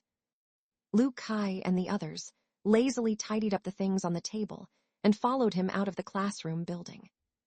Unexpectedly, as soon as they stepped out, several security guards pointed their flashlights at them from afar. Which class are you from? What are you doing at school? Why aren't you going home? We're done for. Lin Chu Sui and Lu Kai's group reflexively broke into a run towards the small woods behind the hill. There was a short wall there that they could climb over and slip out of the school grounds. Being model students, Su Jia Enning and Zhao Yan, of course, had never encountered such situations before. Lin Chu Sui didn't have time to explain. She instinctively grabbed Zhao Yan's hand and dragged him along, tumbling and crawling as they ran. Zhao Yan hadn't intended to run. At school, even the Dean of Academic Affairs would take the initiative to greet him. He had never been in such a sorry state, chased by security guards in the middle of the night. He said in a low voice, "Let go of me." Lin Chu Sui looked at Zhao Yan's fair and lovely face, flushed somewhat unnaturally. You're clearly lacking in exercise, addicted to studying. He caught his breath and calmed his heart rate. You guys go ahead. I don't want to run. Don't worry, I won't abandon my teammates. We'll share the same fate. Lin Chu Sui insisted righteously, clutching his hand tightly. There really is no need. Zhao Yan forcibly shook off her hand. As long as you stay away from me, I definitely won't be done for. Lin Chu Sui's mouth twitched. Thinks he's so great for being the top of the level. Su Jia Enning shared the same mentality as Zhao Yan. After running a few steps, he felt it was rather undignified, so he stopped. What are we running for? We just have to explain things clearly. Since they hadn't stolen anything or done anything bad, running would only make them seem guilty. The security guards caught up to them. Su Jia Enning tidied his collar and held up his chin gracefully. I'm Su Jia Enning from Class B of the 12th grade. Before he could finish speaking, the security guard grabbed him ruthlessly by the collar and slapped him on the head. You're still running, little rascal. Run again and see what happens. As he said that, he escorted Su Jia Enning to the security office as if he were a convicted criminal. Let go, don't touch me. I can walk by myself. You little rascals are as slippery as octopuses. Behave. Su Jia Enning had never received such treatment before. His face turned purple with anger, and he grumbled some English phrases. Seeing her crush being taken away, Lu Tianbai panicked and turned back, wanting to protect him, only to get caught in the net as well. When Lin Chu Sui saw that the foolish sweetheart was captured, she wanted to turn back to rescue her friend. Lu Kai pulled her back. Forget about her, she'll be fine. She's a crybaby. She'll cry a bit and the guards will soften up. We can't lose a third person. Lin Chu Sui. Some brother he is. Seeing Lu Kai's lack of loyalty, Lu Tianbai indignantly yelled, Brother, don't worry. I absolutely won't betray you. I won't say that you and Zhang Chengyu from Class B are Lu Kai and Zhang Chengyu. And I won't say your student numbers are 103,520,056 and 103,520,063. You guys run away. Lu Kai. Zhang Chengyu. The two of them looked back at Lin Chu Sui, the only one who hadn't been caught. Lin Chu Sui waved her hand. What are you looking at? That foolish sweetheart is my best friend. The group was taken to the security office and leaned dejectedly against the corridor wall. The security guard called their homeroom teacher Mr. Chin, reporting the names and student numbers of these students. Su Jia Enning said angrily, You're violating our human rights. We didn't steal anything or do anything bad. Is it necessary to call our teacher? The security guard waved his baton. Behave yourself. Su Jia Enning clammed up at the threat, mumbling sheepishly. Lin Chu Sui whispered to Xiao Yan. You can tell he's a good student who hasn't been battered by the Chinese education system. Xiao Yan said, I think he has a point. I only came back for homework. Explaining things clearly should suffice. Lin Chu Sui looked at him deeply. She almost forgot. This guy was the model student representative. Actually, you could have gotten away just now, Lin Chu Sui said helplessly. There really was no need to get caught up with us. Xiao Yan glanced at her and used her own words against her. Share the same fate. Lin Chu Sui was on the verge of tears. She felt like Xiao Yan was definitely getting back at her. If he had left, she would have been fine. By staying, the punishment would be heavier. Sure enough, the security guard righteously told Mr. Chin over the phone, This is a serious matter.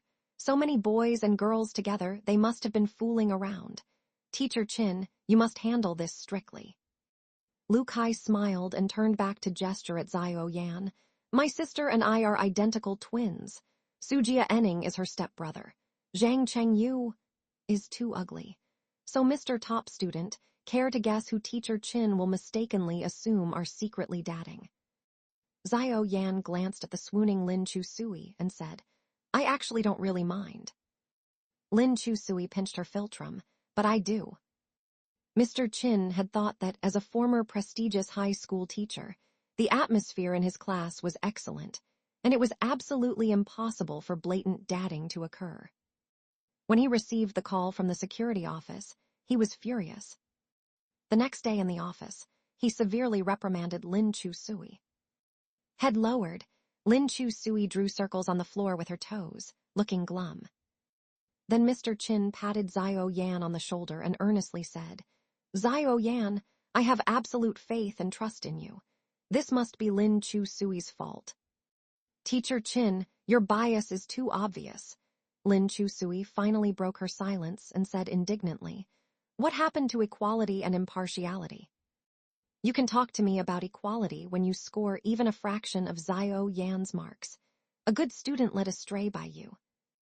I didn't lead him astray. It's clear you don't recognize your own mistakes at all. Mr. Chin angrily pulled Lin Chu Sui's ear, reprimanding her, gadding about with these boys all day instead of studying properly. Look at you, so undisciplined. Don't your parents teach you that girls should have shame? That's right, no one teaches me. Lin Chu Sui shook off his hand and rubbed her ear. She was angry now, too. No shame at all, seducing the top student into depravity. If you dislike me that much, then expel me. A useless person can't be taught. Don't think I won't expel you. Xiao Yan turned his head and saw that although Lin Chu Sui's eyes were red, she was forcing back her tears and looking at him stubbornly with injustice. He could empathize with being misunderstood.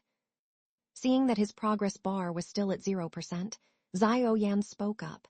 Teacher Chin, I was not seduced. Mr. Chin waved his hand. Xiao Yan, you don't need to say anything. I know already. Xiao Yan stepped in front of Lin Chu Sui and reiterated more strongly. Regardless of whether there was any dating, using grades as the basis for your judgment is rather arbitrary. Lin Chu Sui looked up at Xiao Yan, somewhat surprised that he was willing to stand up for her at such a critical moment. Mr. Chin was a little angry. Xiao Yan, are you asking to be punished together with her? I just want to explain clearly that Lin Chu Sui did not seduce me. He glanced at her. She's not even pretty. Lin Chu Sui. Just as she was about to be moved to tears, she withdrew it in an instant. What's with this top student? Mr. Chin was convinced by this reasoning, though.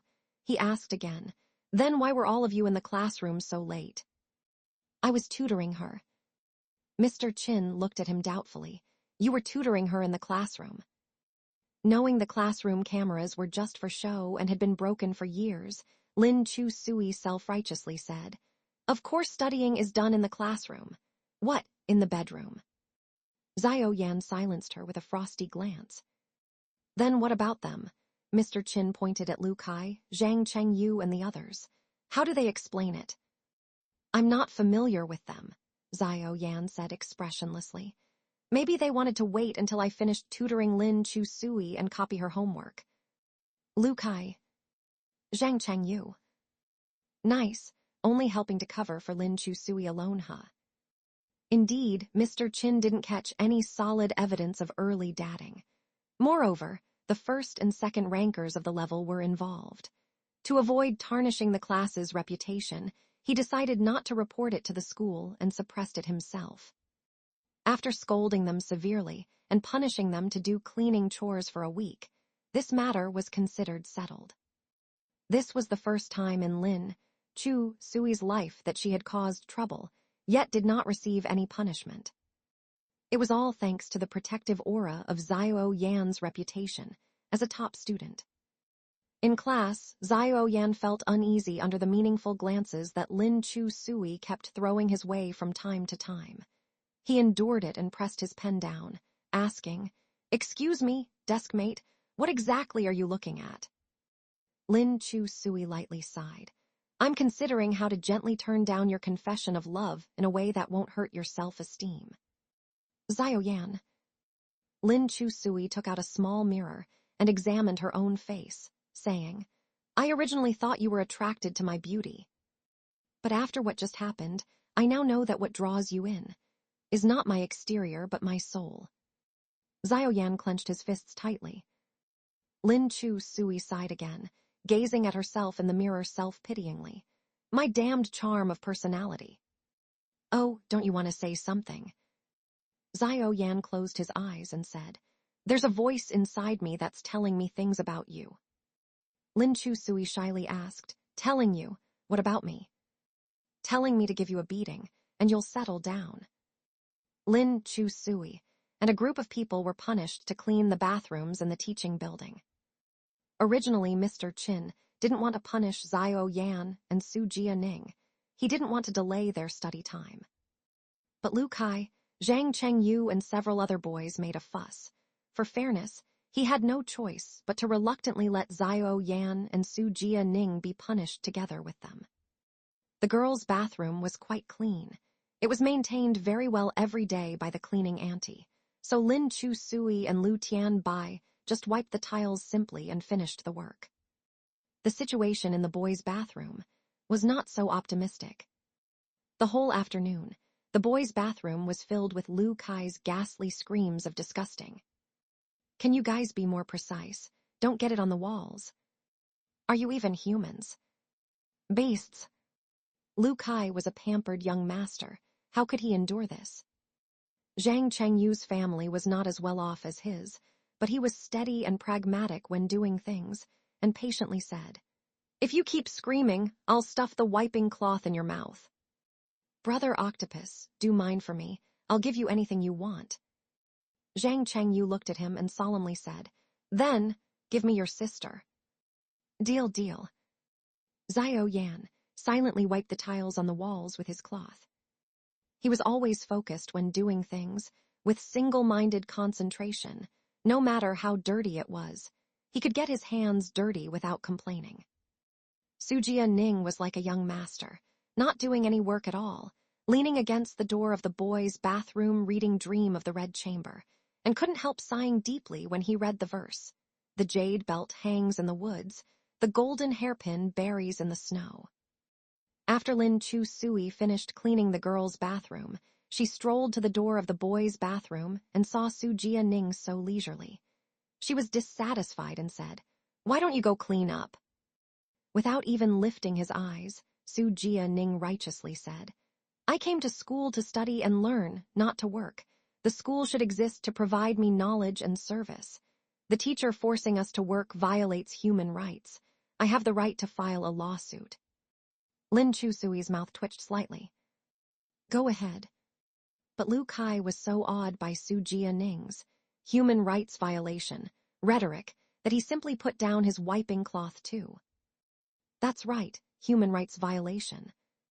Damn it, I'm not doing it anymore. Now the only one left earnestly cleaning was Xiao Yan.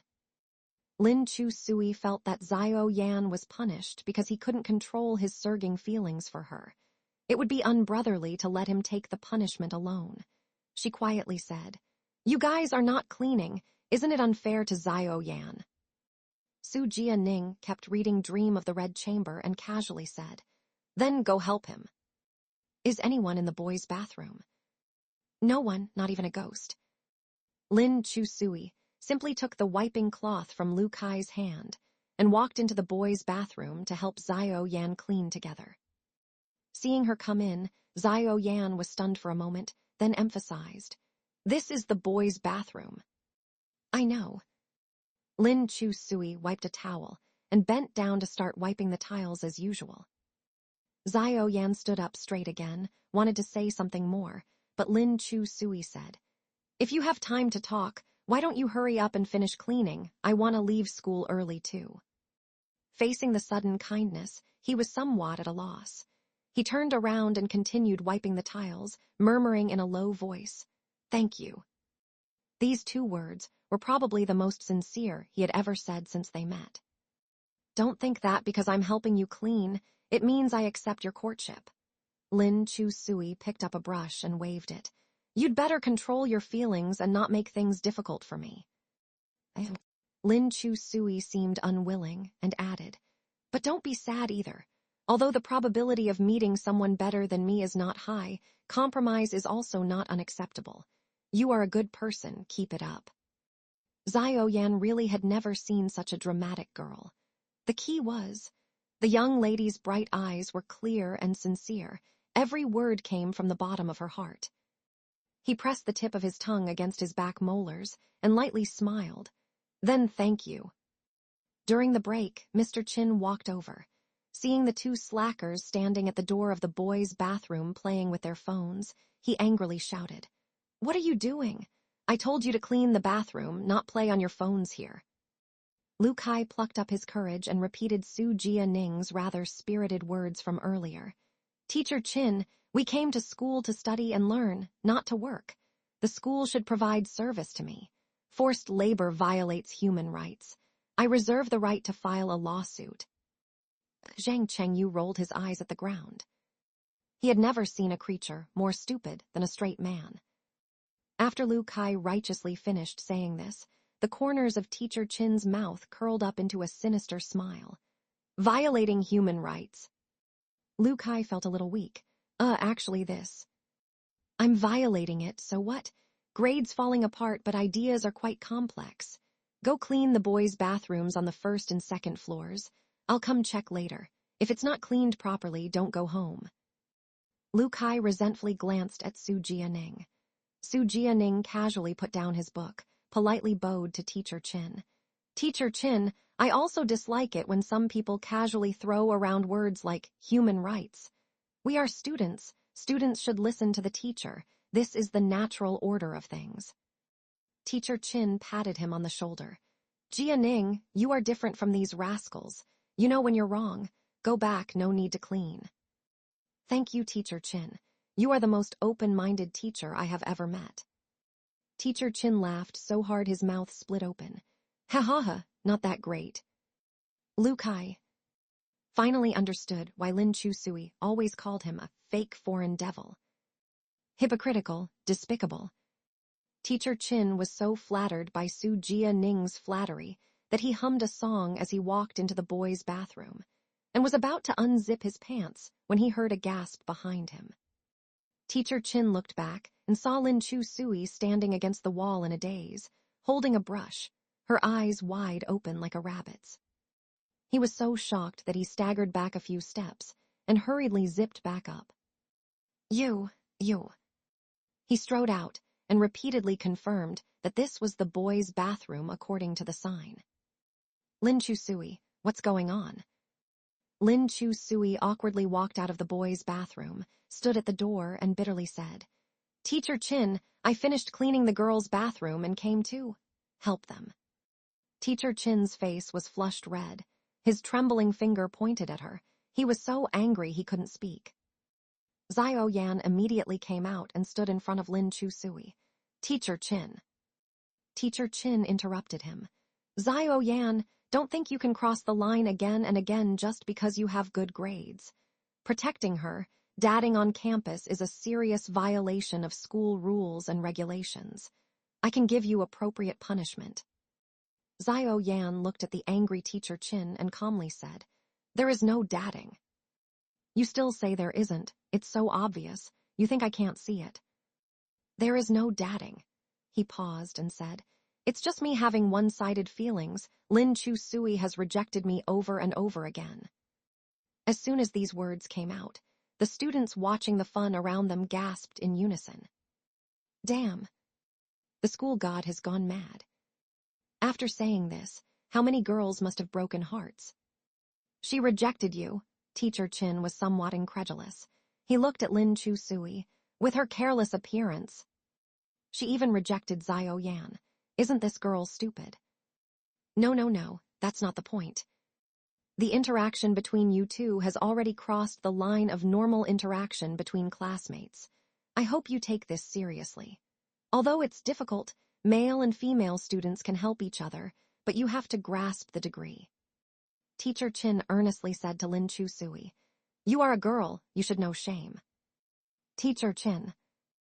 Xiao Yan looked at the class teacher, his dark eyes sharp as a sword, and emphasized. Please do not say such things again. She also has a father. If her father heard others say this about his precious daughter, he would also be angry and heartbroken. Xiao Yan walked in front, pushing his bike. The setting sun cast his tall, straight back shadow very long. Lin Chusui stared at him blankly, her expression very complicated. Lu Kai reached out in front of her eyes and waved. Yo, you can't have really fallen for the school god's gentle trap. Lin Chusui kicked a pebble at her feet and muttered, Impossible. But to be honest, he was really manly just now. Lu Kai admired. Especially compared to that hypocrite Su Jianing. He rendered Teacher Chin guilty and tongue-tied in just a few sentences. Teacher Chin came to our class to show off his power for over half a year. When has he ever been so humiliated? It's really satisfying to think about it. Lin Chusui thought of what Xiao Yan had just said, mentioning Dad. Every daughter is her dad's darling. Yes, if Dad was still around, he definitely wouldn't have tolerated others bullying her like this. Even if it was the class teacher, it was unacceptable. Strange, Xiao Yan always managed to touch the softest thread in her heart. Finally, not so lonely anymore. She was in a good mood. Let's go play basketball. Let's go. They were both school team members and would take the sports exam path for college entrance exams. Because her father, Old Lin, was a firefighter when she was little, he often took her to exercise, so she was very good at basketball, sprint running, and swimming. Xiao Yan saw Lin Chusui playing basketball and also stopped. He parked his bike by a tree. Lu Kai dribbled the ball past Lin Chusui and elbowed her. Hey, he's watching you play. Lin Chusui looked back. Xiao Yan was standing alone at the edge of the playground, watching her intently with deep eyes. Lin Chusui passed the ball over. Want to join us? Xiao Yan had meant to decline, but, without knowing why, he reflexively caught the ball. Just 10 minutes. I know, the top student has to go home and do homework. Xiao Yan took off his school uniform jacket and entered the court dribbling.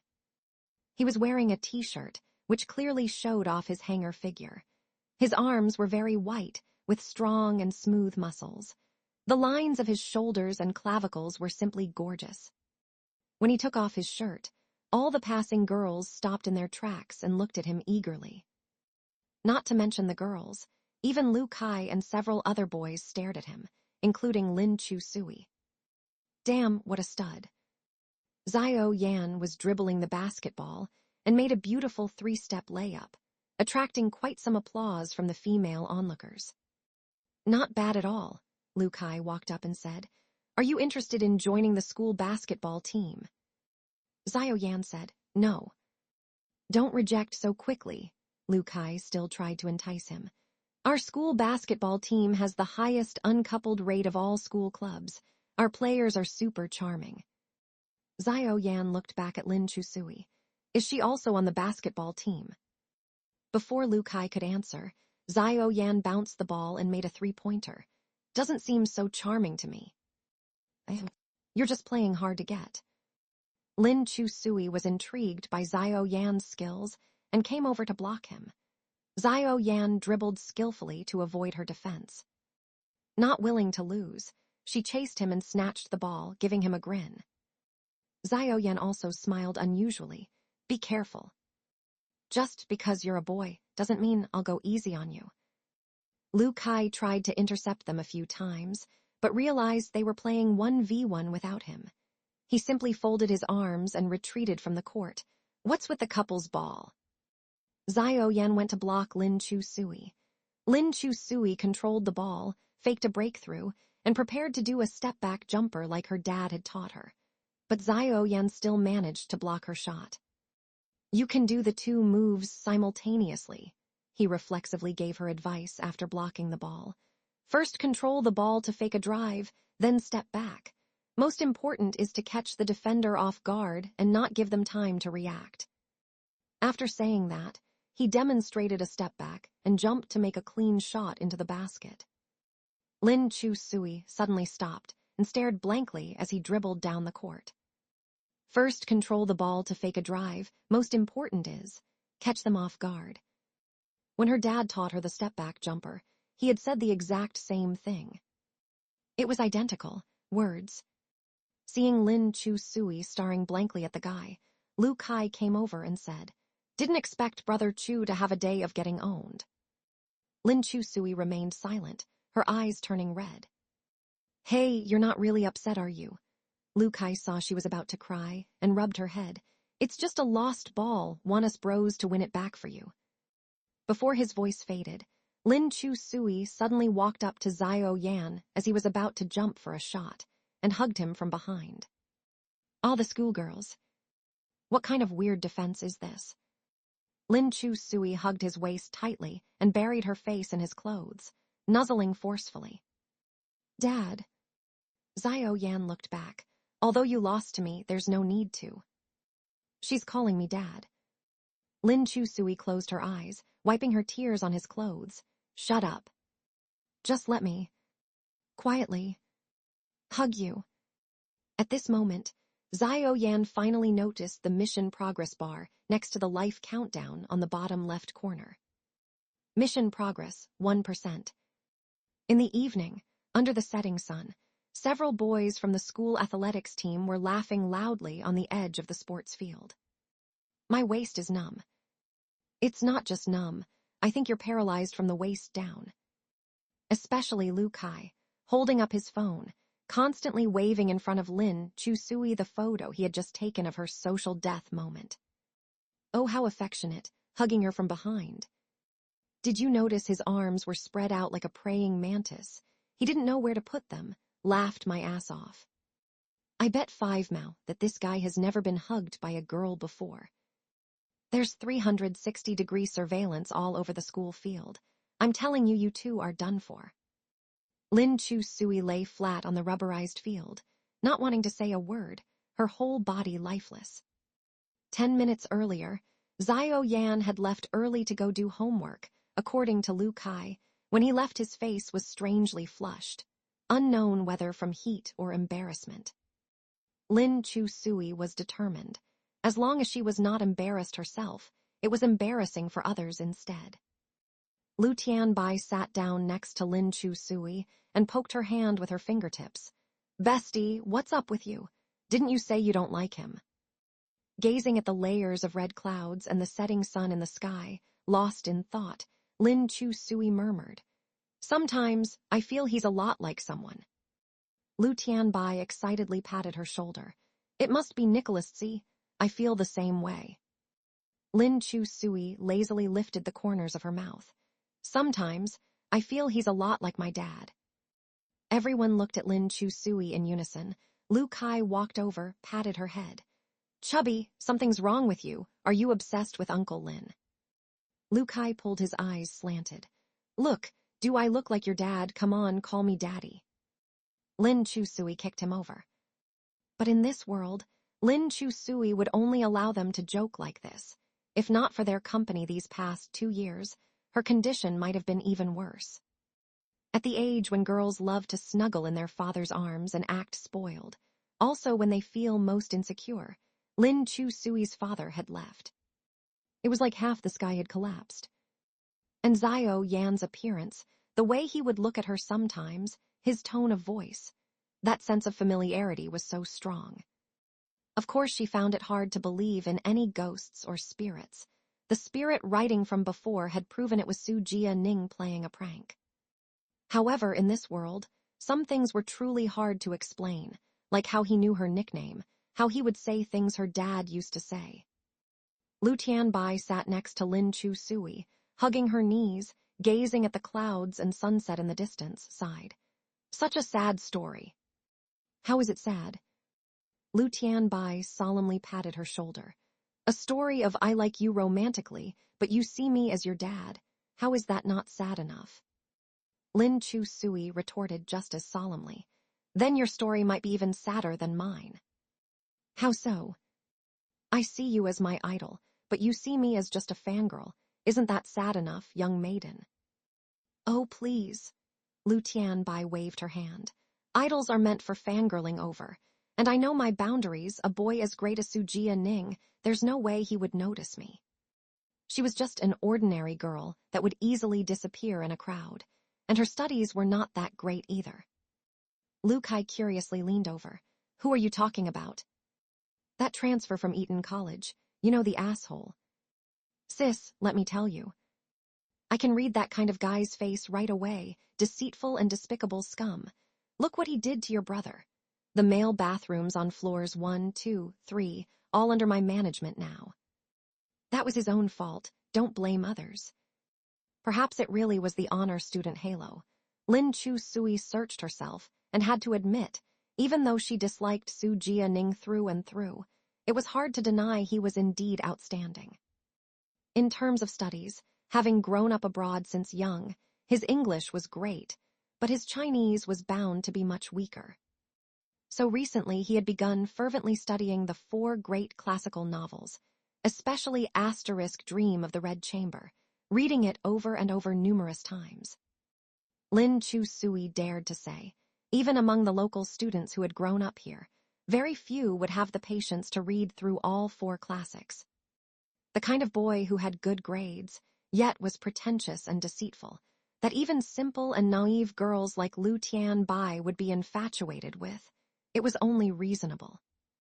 Thankfully, Lin Chu Sui had seen through his true colors from day one, so Su Jia Ning didn't bother putting on an act of friendliness with her either. The two had disliked each other from the start, but endured each other tacitly. Lin Chu Sui saw. Quit smoking, and I'll do your homework for you, Xiao Yan said to Lin Chu Sui as she tensed up. She was so embarrassed, she wanted to dig a hole and bury herself, or just die on the spot. Who says I even want you to do my homework? She said angrily. So what if you're the top of our grade? Does that give you the right to mock people? Her angry expression made Xiao Yan laugh. When did I ever mock you? You're always mocking me. Suddenly, Xiao Yan's handsome face drew closer to hers, slowly nearing her. Lin Chu Sui was so nervous she could barely breathe, continuously leaning back. What are you doing? Xiao Yan moved in close, his hand slowly lowering into her bag. Thinking he was going to kiss her, Lin Chu Sui pursed her lips tightly and closed her eyes. But instead, he merely took out her lighter and cigarette pack from her bag, casually tossing them on the table. After some time, Lin Chu Sui opened her eyes. Leaning casually in his chair, Xiao Yan couldn't help a slight smile forming at the corner of his mouth. The autumn moon and breeze. Now that's what I call mocking. Seeing the cigarette pack on the table, Lin Chu Sui realized her misunderstanding. Her cheeks grew even redder. Xiao Yan, I've decided I officially dislike you now. I don't care, Xiao Yan said mildly, fiddling with the fancy steel lighter between his slender fingers. Confiscated. Lin Chu Sui pouted, acting nonchalant. Take it then. She could just buy more anyway. Annoyed, Lin Chu Sui looked away and started eating her spicy hot pot. The flavor was quite good, very fragrant and spicy. But, after eating the third piece of beef stomach, her fair face had turned red from the spiciness. Xiao Yan glanced at her coolly. Too spicy. Just a little. I didn't add any chili peppers. It must be spiciness from the broth itself. It shouldn't be too spicy. She was breathing rapidly, puffing and panting as she stuck out her bright red tongue. I can't handle spicy at all. Huff huff. Xiao Yan decisively took her hot pot away, but Lin Chu Sui guarded her food like a little bunny. Hey, I'll make you a new bowl.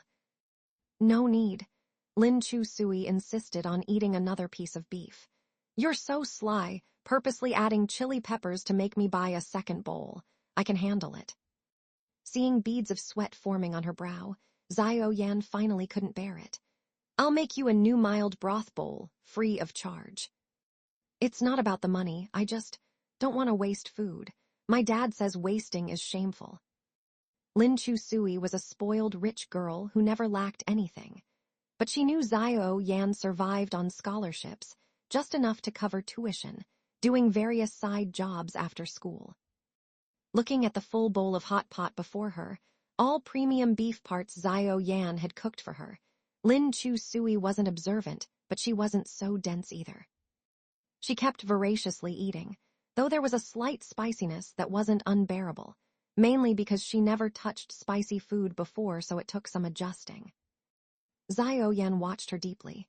After some time, he reached out and took her bowl. Stop eating. You. Before she could react, she saw Xiao Yan picking up her chopsticks and eating from her leftover bowl.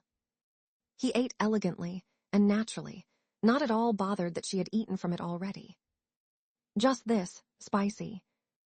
Lin Chu Sui was stunned. It wasn't about the spiciness anymore. Why are you eating my leftovers? To avoid waste. But we're not that close, are we? Lin Chu Sui's face was bright red, half from spiciness, half from embarrassment. You eating my leftovers, isn't that like an indirect kiss? Xiao Yan looked up at her deeply for a moment, his beautiful eyes shining softly, lacking the previous aloofness and coldness. Meeting his gaze, Lin Chu Sui felt somewhat dizzy, like the metal core of the lighter had given her body an electric shock, tingling spreading across her skin. After a long pause, she saw a faint smile lift the corner of his mouth. You're my goddess after all. Xiao Yan got up and went to the counter, starting a new mild broth hot pot for Lin Chu Sui. Lin Chu Sui took out her phone and spammed her chat group with berserk emojis. Lukai, Chubb's going crazy as usual. Lin Chu Sui, the school god really loves me now. No, not just loves, he's utterly infatuated. Ah, my damned charm. Lukai, did he propose to you? Lin Chu Sui, no, not that much, but he admitted I'm his goddess and wanted to kiss me. Lu Tianbai, so hardcore of you to be the school god's goddess bestie. As the eternal hype man of the group, Lu Tianbai inflated Lin Chu Sui's vanity to the maximum. She was over the moon. Cough, gotta stay low-key.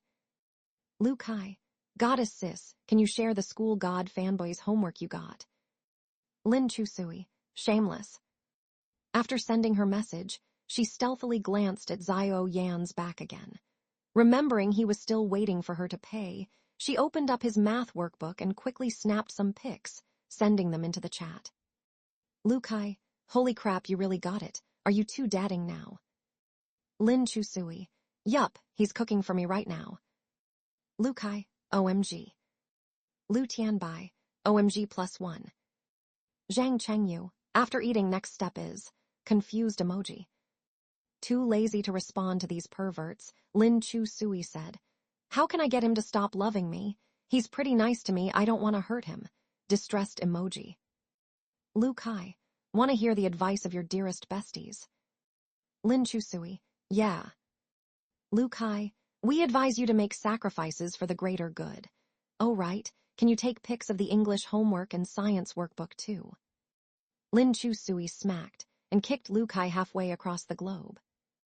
Just then, a strange profile pic popped up in the prestigious South City. No one middle school girl's chat. Idiot, don't get ahead of yourself. The stranger's profile pic was a side view of a youth in a white shirt, the sun behind him lighting his silhouette softly.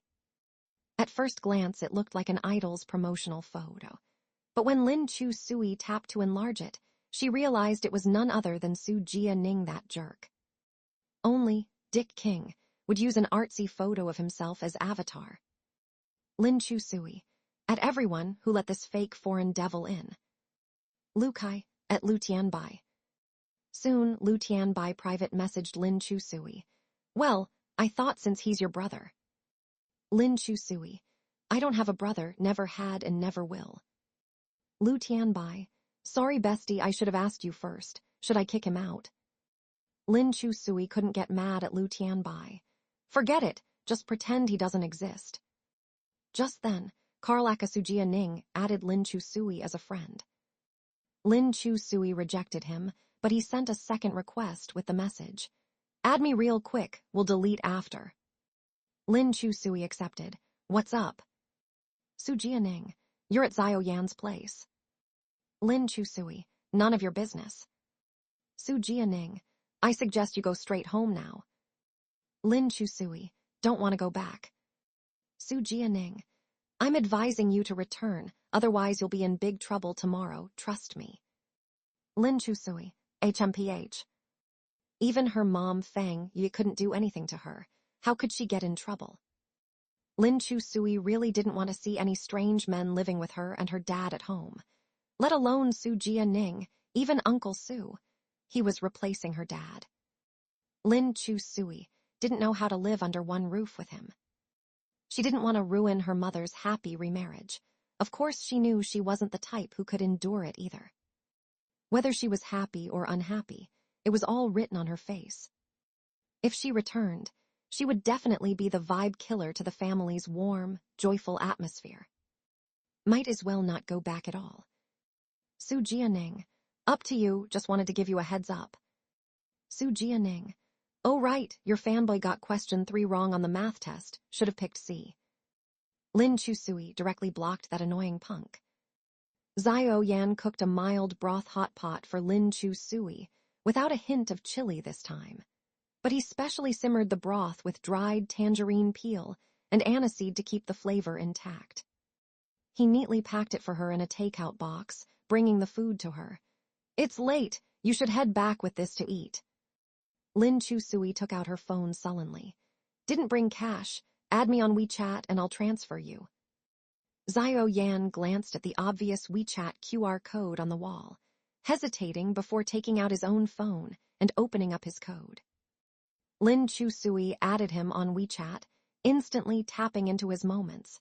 His latest post was a text and image from 2 years ago.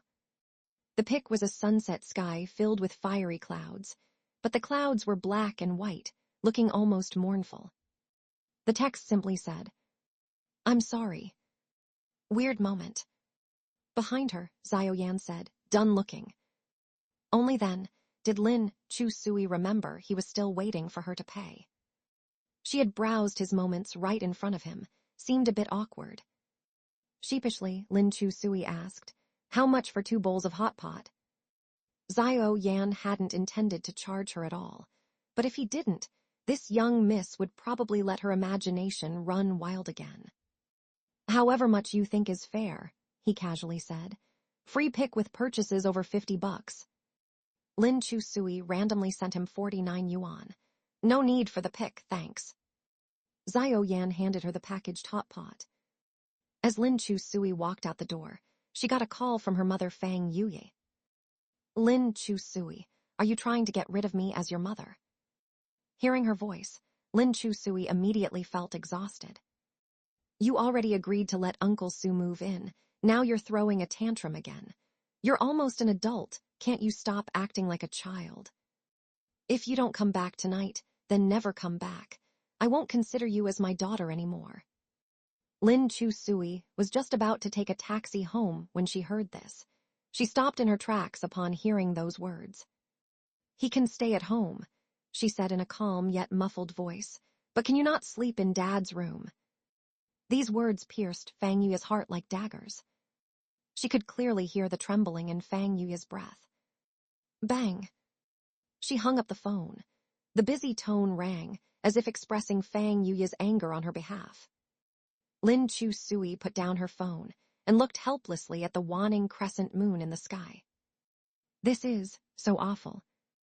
After finishing the cleaning, Zio Yan walked out of the hot pot restaurant and pulled down the rolling door. Turning around, he saw his young aunt resting her cheek in her hand, sitting at the edge of the steps. Next to her was an empty disposable bowl that had been licked clean. Her head bobbed up and down like a woodpecker. Seeing her lonely, fragile silhouette, Zio Yan's hand went to his aching heart. Hearing the noise, Lin Chusui yawned and looked at Zio Yan blurrily. How much is it to stay here for one night? Zio Yan paused briefly before rejecting her request. This is not a hotel. There are no beds for sleeping either. That's fine. I can just lie down on a table for the night. No, Zio Yan said in a commanding tone. It's very late, go home. Never mind then. If he wouldn't give her shelter, she could just spend the night at an internet cafe. Usually she would call Lu Kai and Lu Tian by, but their parents were back from a business trip tonight, so it wasn't good to call them out. Lin Chusui got up and walked away leisurely, chewing gum. Watching her slender silhouette, Zio Yan's hand went to his aching heart again. Her figure overlapped with the one who had rushed into the fire. He was silent for a few seconds before finally riding his bike to catch up and block Lin Chusui's path. Seeing him leave and then return, Lin Chusui bluntly asked, "What now?" "There's no lodging in the shop." His eyes motioned to the seat behind him. "Get on, I'm taking you home." Lin Chusui repeatedly backed away. "No way am I going to your house. Dream on." "My sister will be there too." Thinking about the kind and pretty older sister Zio Kyan, Lin Chusui hesitated briefly before agreeing. "Fine, I'll sleep with your sister." This made Zio Yan laugh. "Who else did you think you would sleep with?" Holding Zio Yan's waist, Lin Chusui sat on the rear seat of his bike. "Lodging fee is 300. Since you're my desk mate, I'll give you a discount at 250, he calmly stated, breakfast not included. "Wow, is your house a luxury hotel? The lodging fee is so expensive, and breakfast isn't even included." "Then go stay at a hotel." Lin Chusui pouted. She thought to herself that if she had brought her ID, she wouldn't have ended up relying on him like this. All right, 250 it is. You're so calculative." By now, it was already 10 p.m. at night. A cool breeze blew, and there were few pedestrians on the street. Occasionally, a car would speed by. The bicycle traveled on the spacious greenway, with the crescent moon hanging high in the sky ahead. Watching his back, Lin Chusui said, "Our family's old Lin also liked riding his bike with me, to and from kindergarten, primary school, middle school. Your back looks just like my dad's when he used to ride." "Riding a bike looks the same for everyone. What's similar?" Lin Chusui insisted. "It's just very similar." Seeing her silhouette under the moonlight, Zio Yan's heart softened for some reason. Along the long journey, the fragrant olive leaves swayed in the wind. The moonlight flickered. Lin Chusui gently hugged his waist, resting her forehead on his back. "Don't get the wrong idea. I'm hugging you not because I like you." "I didn't think that." Leaning on his thin clothing, Zio Yan could feel the weight of her head, as if it contained very heavy memories. "Dad, I was actually the one who killed him." He tilted his head slightly. The young aunt's voice carried a very heavy nasal tone. "He heard from somewhere about me dadding and said my boyfriend's grades were bad, that he would be a bad influence." Dad forced me to break up. That afternoon, he took time off work to bring me to the aquarium. Because of this issue, I was mad at him and refused to go. Afterwards, there was an emergency at work and he had to go back in. If I had obediently listened to him, if we had gone to the aquarium, none of the things that happened later would have occurred. No ifs. Xiao Yan's heart began to ache indistinctly. I'll never forget the disappointed look in his eyes when he left. If I knew that was the last time I'd see him, I definitely would have listened obediently. The young aunt's voice carried the thick sound of oncoming tears. She had never told anyone these things before, always suppressing them in her heart until she choked for breath. Later on, Mom had moved on, and so did Grandpa and Grandma. Not because they didn't love Dad, but because they had no regrets. Only she did. That last argument had left an eternally unhealable bloody wound in her heart. I'm sorry, she choked back sobs, gritting her teeth as she softly said, I'm sorry, old Lin, you're the best dad in the world. If only he could hear this, how wonderful that would be. Xiao Yan calmed the churning emotions in his body. He knew these were the feelings of someone else inside him. Looking at the thick night, he said in a deep voice, Your dad won't blame you. Lin Chu Sui sniffed and looked up with bleary eyes. How do you know? Because he's your dad. Translation progress. 2% Xiao Yan lived not in a housing estate, but in the most common alley houses in the old part of Nanchang. That is, the old, shabby, small residential buildings that are often referred to. He walked his bicycle into the uneven stone road and parked it at the entrance of the first-floor alley, then led Lin Chu Sui upstairs to the second floor. Lin Chu Sui could even smell the raw, musty wooden odor in the air. Although the environment outside was not very good, the house was very clean, brightly lit, and even the corners of the furniture that were most prone to dust were cleaned spotless. There were 2 bedrooms, one for Xiao Yan and one for his sister. Coming to his place suddenly, Lin Chu Sui felt a little uncomfortable. At school, they were just the most common classmates, not even good friends. Now coming to his home, seeing his real life, seeing Xiao Yan's completely different side from the clean and handsome top student at school. Lin Chu Sui felt that the distance between them was suddenly reduced a lot involuntarily. Xiao Yan went into the bedroom to change the sheets without saying a word. Lin Chu Sui stood awkwardly at the door, watching his back, and asked, Is Sister Xiao your real sister? They didn't look much alike. Xiao Yan leisurely said while changing the sheets, We met in the orphanage. She was my sister there, and she has always been my sister since. Lin Chu Sui nodded very understandingly and didn't ask any more. That night, after Lin Chu Sui took a bath, she put on the white t-shirt Xiao Yan had prepared for her to sleep in. The clothes are so big. Are they your sister's? My sister is in class with her phone on silent. I didn't want to take her clothes without permission. This t-shirt is mine. Oh. Quite the gentleman. Much better than a certain fake foreign devil. Xiao Yan was doing homework at the desk. He turned his head slightly and glanced at her. The little madam had just taken a bath. Her black hair was still damp and draped over her slender shoulders. Her small face was whiter than usual, and her lips were lightly flushed. Her features were extremely beautiful and bright. It was just because she always looked depressed and wore sportswear to play with boys that her lovely features were obscured. Xiao Yan's gaze moved down and fell below the V-neck of her collarbone. He glanced over it briefly before shifting his eyes away. Lin Chu Sui saw him doing homework, so she sidled over and leaned over the table to watch him do the questions. You got the third multiple-choice question wrong. This one, you chose C, it should be B. Lin Chu Sui pointed at the options. Xiao Yan casually said, Choosing C is not wrong. Su Jia Enning is the one who got it wrong. How do you know it was something Su Jia Enning said? Among those around you, who else could point out a mistake to me besides your arrogant stepbrother? You're so smart. Lin Chu Sui flicked the corner of the page sullenly. And he's not my stepbrother. She didn't acknowledge it anyway. Xiao Yan didn't argue with her about it. He just kept doing his homework. Lin Chu Sui leaned over the table. She hesitated for a moment before saying, "About what happened just now, don't tell anyone."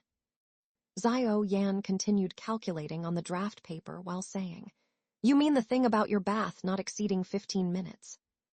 No, what I told you when I came back. Forget it." Lin Chu Sui sullenly turned around. He didn't care anyway.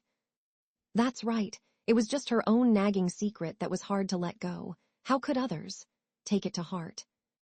Xiao Yan's pen paused for a moment. "I won't say anything if you don't want me to." As soon as Lin Chu Sui heard this, she felt it was ominous. She looked at him warily. "Are you trying to threaten me again?"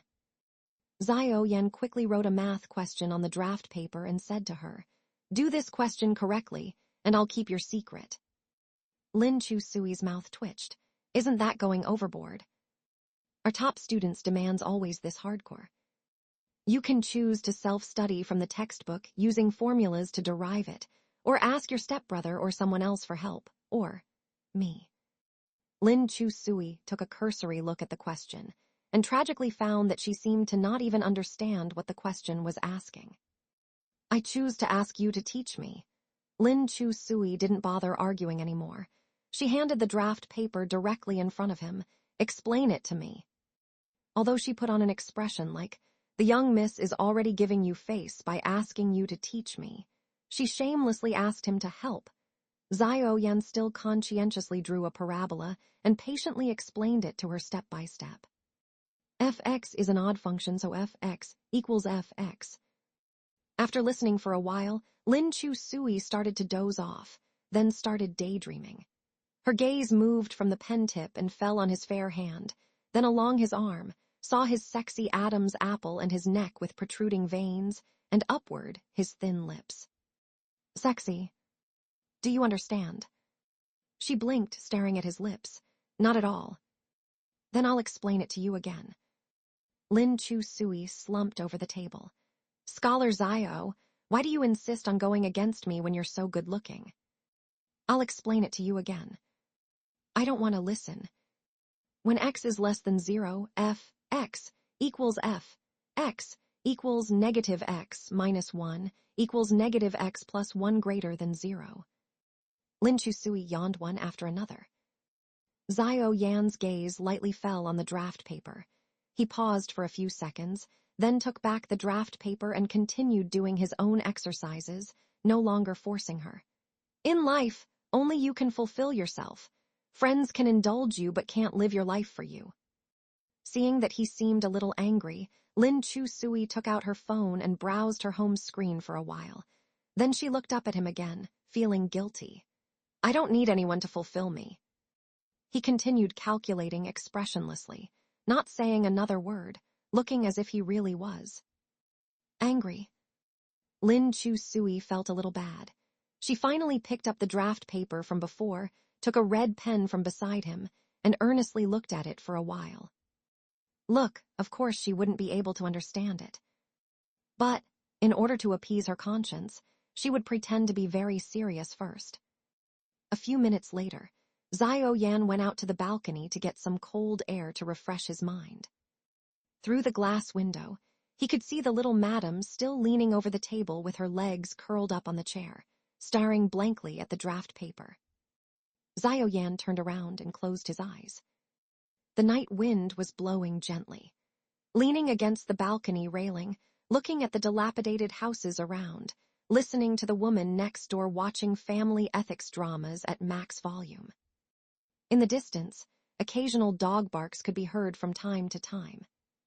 Life was this harsh reality. He had been struggling since birth. At the orphanage, each child could only get one piece of candy per day. Because he was withdrawn and studious, the other kids banded together to take his candy. He fought them, bit them, protecting his only piece of candy. Later, in the private hospital abroad after being drugged, he lost half his liver. He endured the intense pain, eating a lot every day, working hard to recover. He knew how thick the clouding gloom was, so he decided to take revenge on them with death. He had always been struggling, trying to crawl out of the mire. This time was the same. He wanted to survive. At night, Zio Kyan came back from night school and saw Lin Chu Sui staying at home. She was quite surprised. However, the look of surprise flashed by instantly. Seeing that Lin Chu Sui was already yawning with sleepiness, she told her to sleep first. "Sister Zio, aren't you going to sleep?" Zio Kyan took out her review books and turned on the desk lamp, dimming the light. "I'll do some questions first. Go to sleep first, little Chu." Lin Chu Sui hugged the soft quilt, looking at her slender figure, and marveled. "Sister, how can you all work so hard?" Zio Kyan gently smiled and said, "If I don't work hard, how can I find a wife for Yan in the future?" "Wow, you're even worried he won't have a wife," Lin Chu Sui quickly said. "You don't even know in our school, girls confess to him every few days. He's so popular." Zio Kyan smiled and asked, "What about you? Do you like him too?" "Me," Lin Chu Sui drew out the tone. "Of course not." "Why not?" Lin Chu Sui was a little embarrassed to discuss this with her. She burrowed into the quilt. "Sister, I'm going to sleep now. Good night." In the quilt, Lin Chu Sui took out the crumpled draft paper and looked at his powerful handwriting under the light of the desk lamp. It had been so long since she had forgot what it felt like to work hard for a goal. Soon, Lin Chu Sui fell asleep and slept like a pig. In the past 2 years sleeping in class, internet cafes, and even 24-hour convenience stores, she had gotten used to it. She could easily fall asleep anywhere, anytime. The next day when she woke up, it was already 7 o'clock. Morning reading class started at 7:30. Today it was Chinese morning reading. The Chinese teacher was an eccentric old man who always thought of weird ways to torture students. The last time Lin Chu Sui was in Chinese morning reading class, she was punished to recite Ode to the Oak Tree passionately to the student leading morning exercises during break time. Losing face publicly didn't matter. This was about having thick skin. As long as she wasn't embarrassed, it would be embarrassing for others instead. But the key was, the student leading the exercises was a first-year high school student, a little fat boy who had not experienced storms of life. He was deeply moved by senior sister Lin Chu Sui's passionate recital of, "If I loved you, I'd never copy the infatuated bird's monotonous song." Ever since then, he resigned from being the leading exercises student. Whenever he saw Lin Chu Sui, the fat boy's face would show a bizarre flush, and he would avoid her when he saw her. Lin Chu Sui didn't want to hurt a second leading exercises student anyway, so she had never been late for Chinese morning reading class. She shot up from bed like a carp, hurriedly changed into her school uniform, and rushed out of the room. Zio Kyan had already gone to the shop, and there was no sign of Zio Yan either. He seemed to have gone out already. Lin Chu Sui casually splashed some water on her face, then stumbled out the door. She immediately saw Zio Yan walking his bike out of the alley entrance.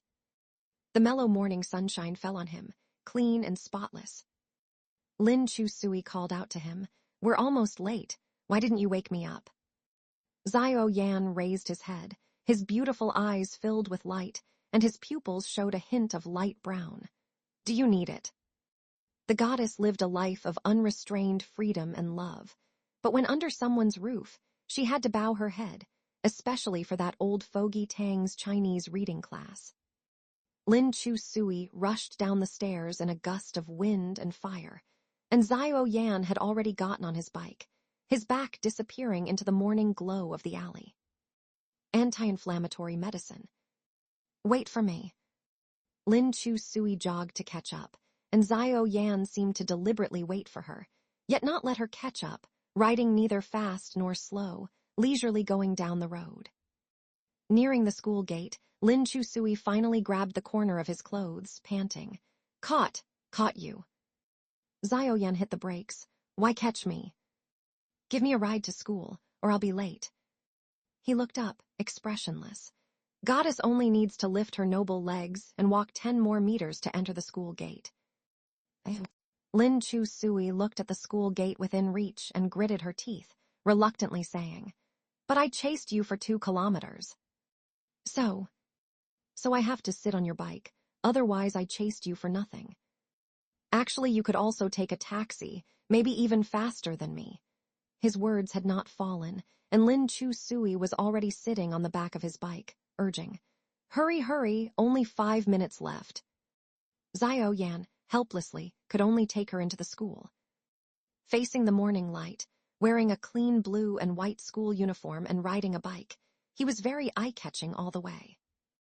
Lin Chu Sui kicked the fallen leaves and shadows of the trees on the ground and looked up at his back again.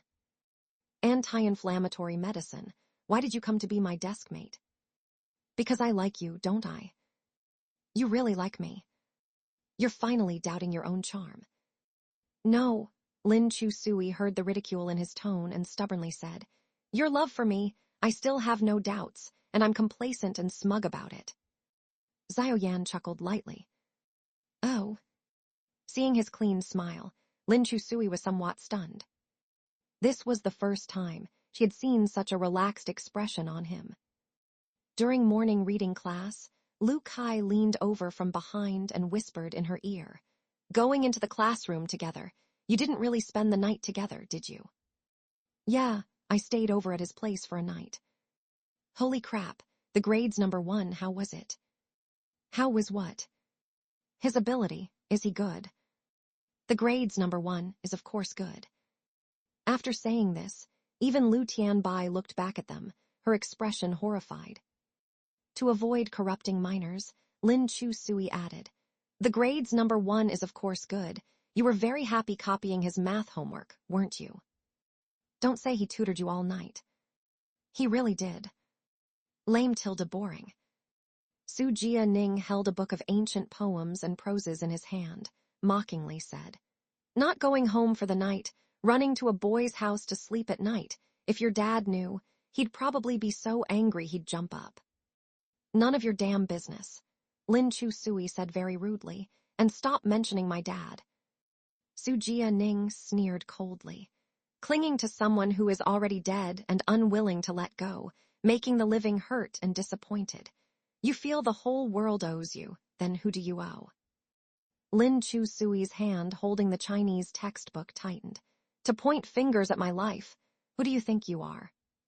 "Sorry, my dad married your mom, so now I'm your elder brother, legally anyway." Su Jia Ning finally put down his book and looked up at her. "I'm polite to you because you took the initiative to take down the photos yesterday, so I feel you're not completely beyond redemption yet." "Thanks, but I don't need your evaluation." "I'm too lazy to evaluate you. Oh yes, by the way, they slept in the master bedroom last night." Lin Chu Sui's heart thumped rapidly, blood rushing to her head, her hands clenched tightly into fists. "You! Say that again." Su Jia Ning lifted his chin and sneered coldly. "Kid, do you think you can influence your parents' lives just by rebelling? Immature." Xiao Yan glanced at Lin Chu Sui. Her face was already flushed red. When anger reaches an extreme, it turns into deep helplessness. Su Jia Ning poked her most vulnerable spot. Even Lu Tianbai in the front row felt the tense atmosphere and looked back at them worriedly. "Girlfriend, calm down a bit." Lu Kai's blood was also boiling, ready to be the first to rush up and fight with her if Lin Chu Sui started a fight. Lin Chu Sui's voice trembled as she stared fiercely at Su Jia Ning. "My legal elder brother, you're very capable, better than me in every way, more sensible, more liked by the family. You enjoy this sense of superiority, don't you?" Su Jia Ning sneered coldly. "If I have to get a sense of superiority from a loser, wouldn't that make me a total failure?" "What are you saying?" Lu Kai finally couldn't stand it anymore. He stood up and grabbed Su Jia Ning by the collar. "Just because you can spout some English makes you awesome." He and Lin Chu Sui had been best buddies since childhood, so of course he couldn't stand seeing Lin Chu Sui bullied. "Use your fists when you can't win with words." "Can't win. When Chu Sui was awesome, you were still pretending to be a gentleman in some rubbish-eaten school." Su Jia Ning sneered mockingly. How awesome could she be? Did she finally pass math, or did she finally get one question right in English listening? Don't look down on people. Lu Kai was so angry that smoke seemed to come out of his throat. From elementary to middle school, Chu Sui's grades were always good. She even went on TV. You're joking, right? Joking? Go find out for yourself. The genius girl with a photographic memory from Nanchang affiliated high school won so many prizes her hands went soft, and participated in the national memory competition on CCTV, beating down a bunch of Harvard and Oxford college students.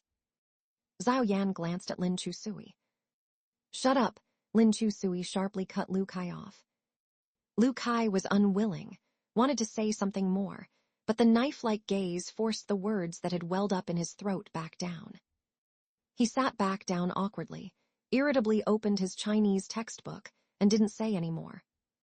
Su Jianing also sat down, coldly mocking. Boasting without preparation makes a fool of oneself. If she's so great, I'll call her brother. Lin Chusui's mood had calmed down again. She turned around and stared at Su Jianing for a long time.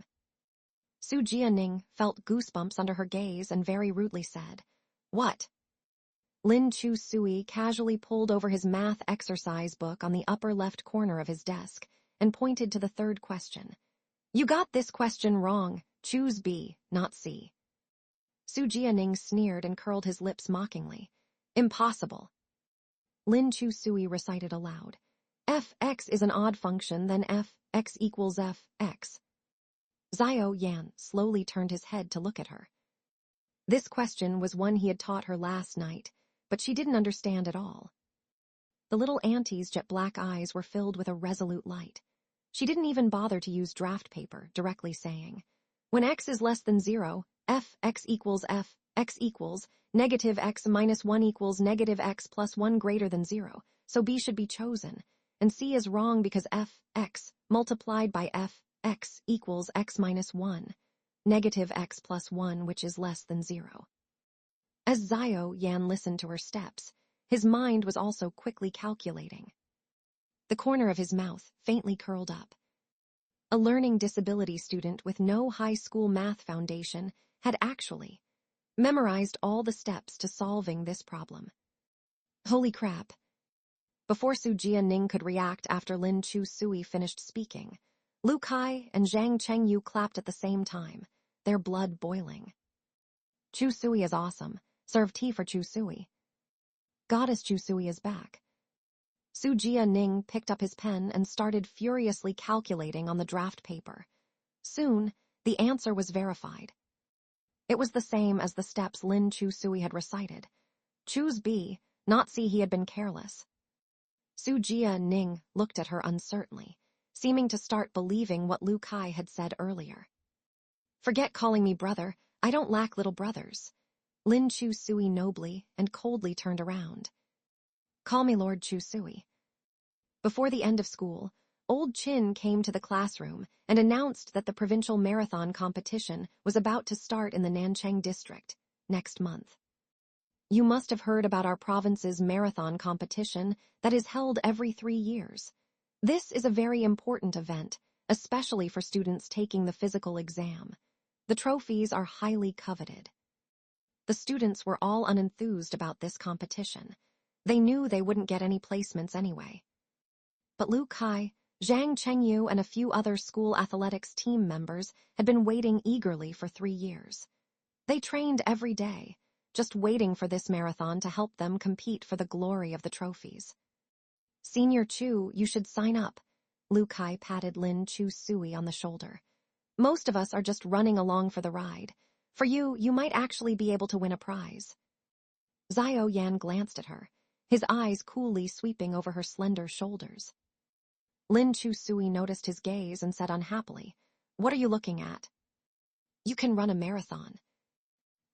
Lu Kai came over and said, "School God, you don't know this, but our senior Chu not only has a photographic memory, she also has great stamina. In track and field and marathon, she got 5th place in the province 3 years ago. The mayor even personally awarded her the prize." He patted Xiao Yan's shoulder and grinned.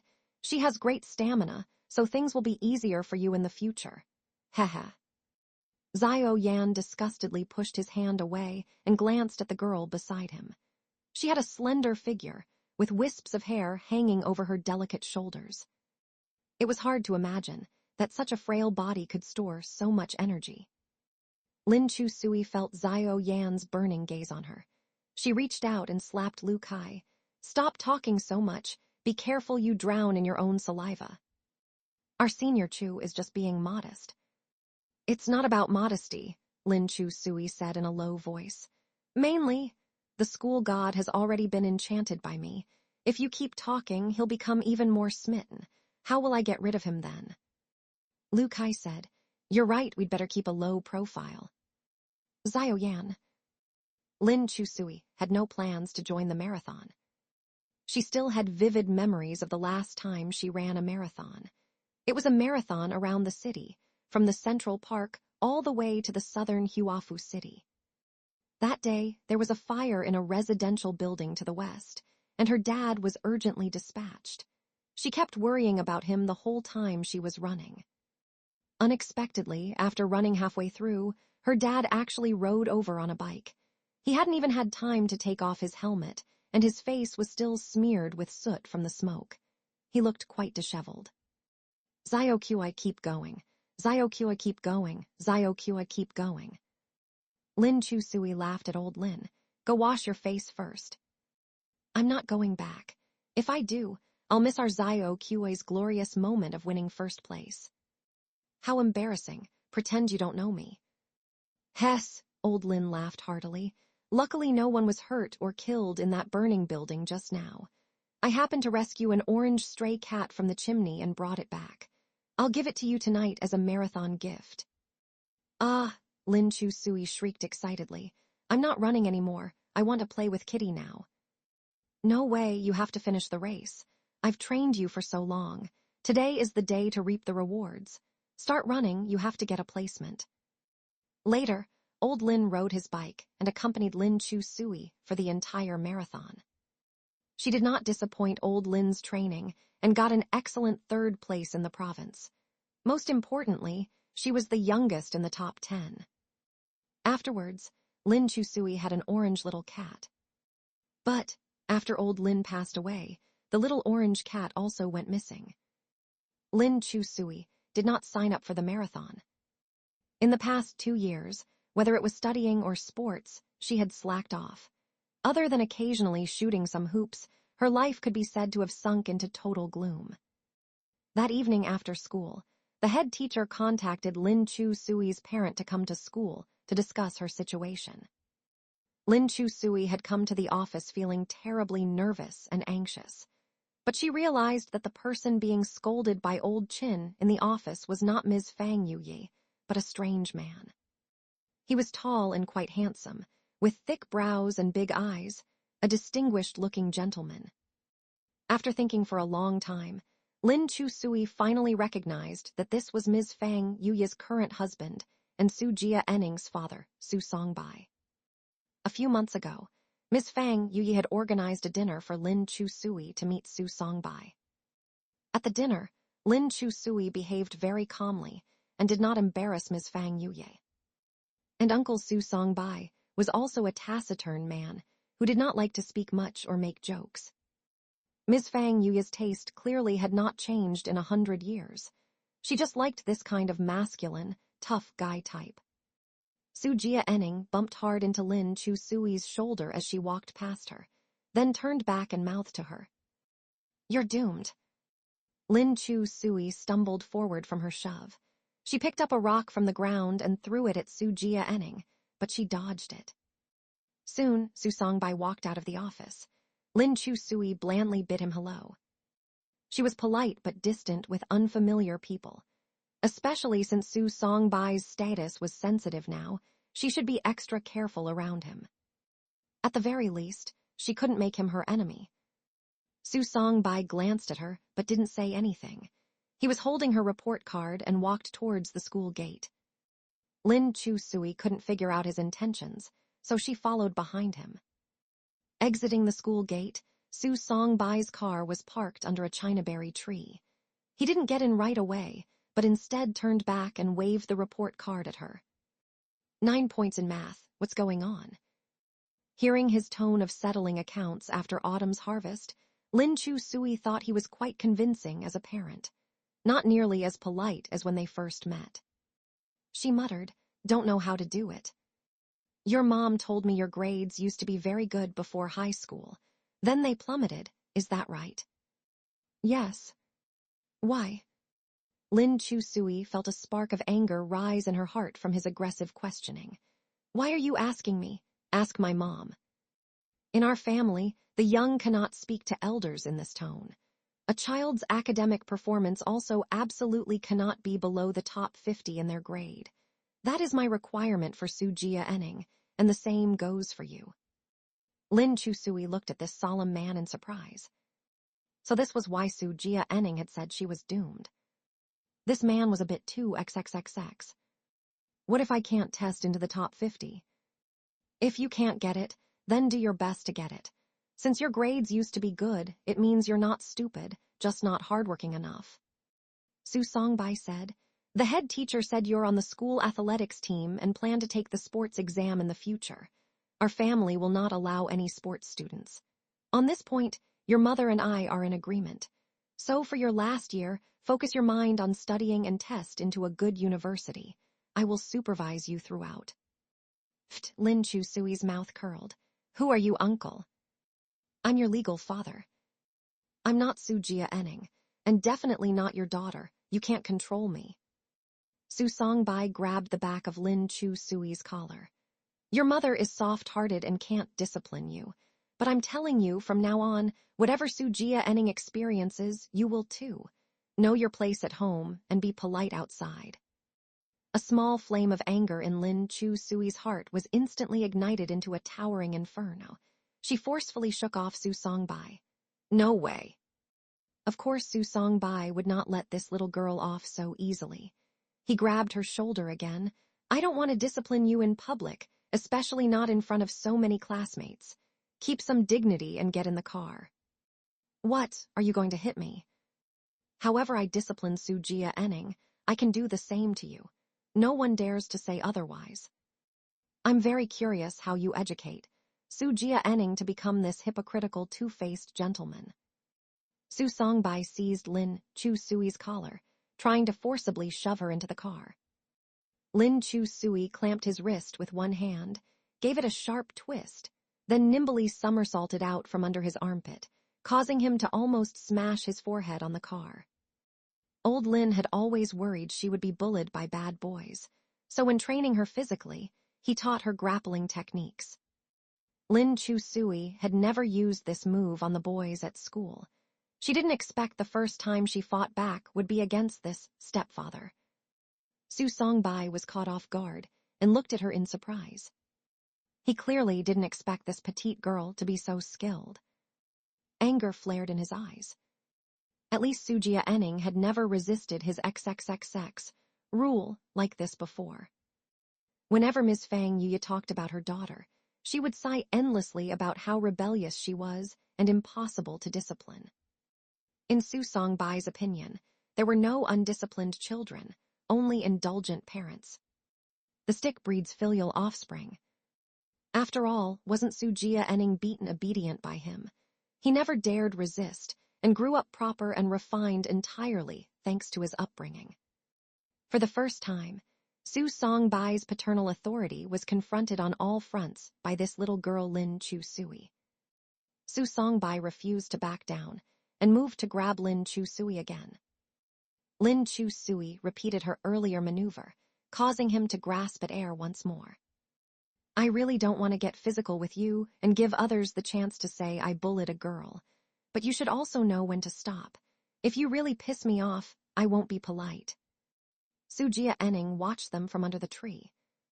She had been waiting to enjoy Lin Chu Sui's misery from being beaten by her demon stepfather. But unexpectedly, it seemed the demon stepfather was still no match for her. Having endured his harsh rule for so many years, the corners of Su Jia Enning's eyes lifted slightly. She felt strangely thrilled. Su Jia Enning casually took out her phone and recorded this historic moment. Lin Chu Sui was lounging at a table by the floor-to-ceiling window in a milk tea shop, chewing on her straw and gazing listlessly at the students coming and going outside. She still couldn't figure out Su Songbai's ways, but judging from the gloating look on Su Jianing's face earlier, he must have been disciplined by Su Songbai plenty of times in the past. Su Jianing was his own son, so any discipline was justified. But what right did Su Songbai have to treat her like that? Although Lin Chu Sui had the upper hand in their first skirmish, she was still unhappy. Because Su Songbai wasn't her biological father, she felt picked on. She lowered her gaze slightly and saw a red mark on her slender wrist where Su Songbai had grabbed her earlier. She hadn't felt anything during their quarrel, but now it stung. In the past, when mosquitoes bit her and she scratched the bumps until they bled, Mr. Lin would scold her, saying a young lady's skin was delicate and she shouldn't scratch randomly. If she was really itchy, he would use the cross-seal method to pinch her for relief. If Mr. Lin knew how Su Songbai had just treated her, he definitely wouldn't let it slide. He might even get into a fight with Su Songbai. There was no way Su Songbai could beat Mr. Lin. That man couldn't even defeat her, let alone Mr. Lin. Mr. Lin was the strongest, most agile and quickest to react among the firefighters. He won the Outstanding Firefighter Award every year and had saved countless lives. Thinking of this, Lin Chu Sui suddenly felt aggrieved and rubbed her sore eyes. If Dad was still here, he would have protected her. The tough girl is crying again, missing your Mr. Lin. Lu Kai and Zhang Chengyu sat down on either side of Lin Chu Sui. Lu Kai patted her shoulder. Save your tears for later. Let's get through this English test first. Zhang Chengyu held out his phone to Lin Chu Sui. Chu, why don't you call over one of your admirers to do homework together? No way. I won't take advantage of his feelings just for some homework. Zhang Chengyu patiently advised her. A man in love with you won't feel used at all.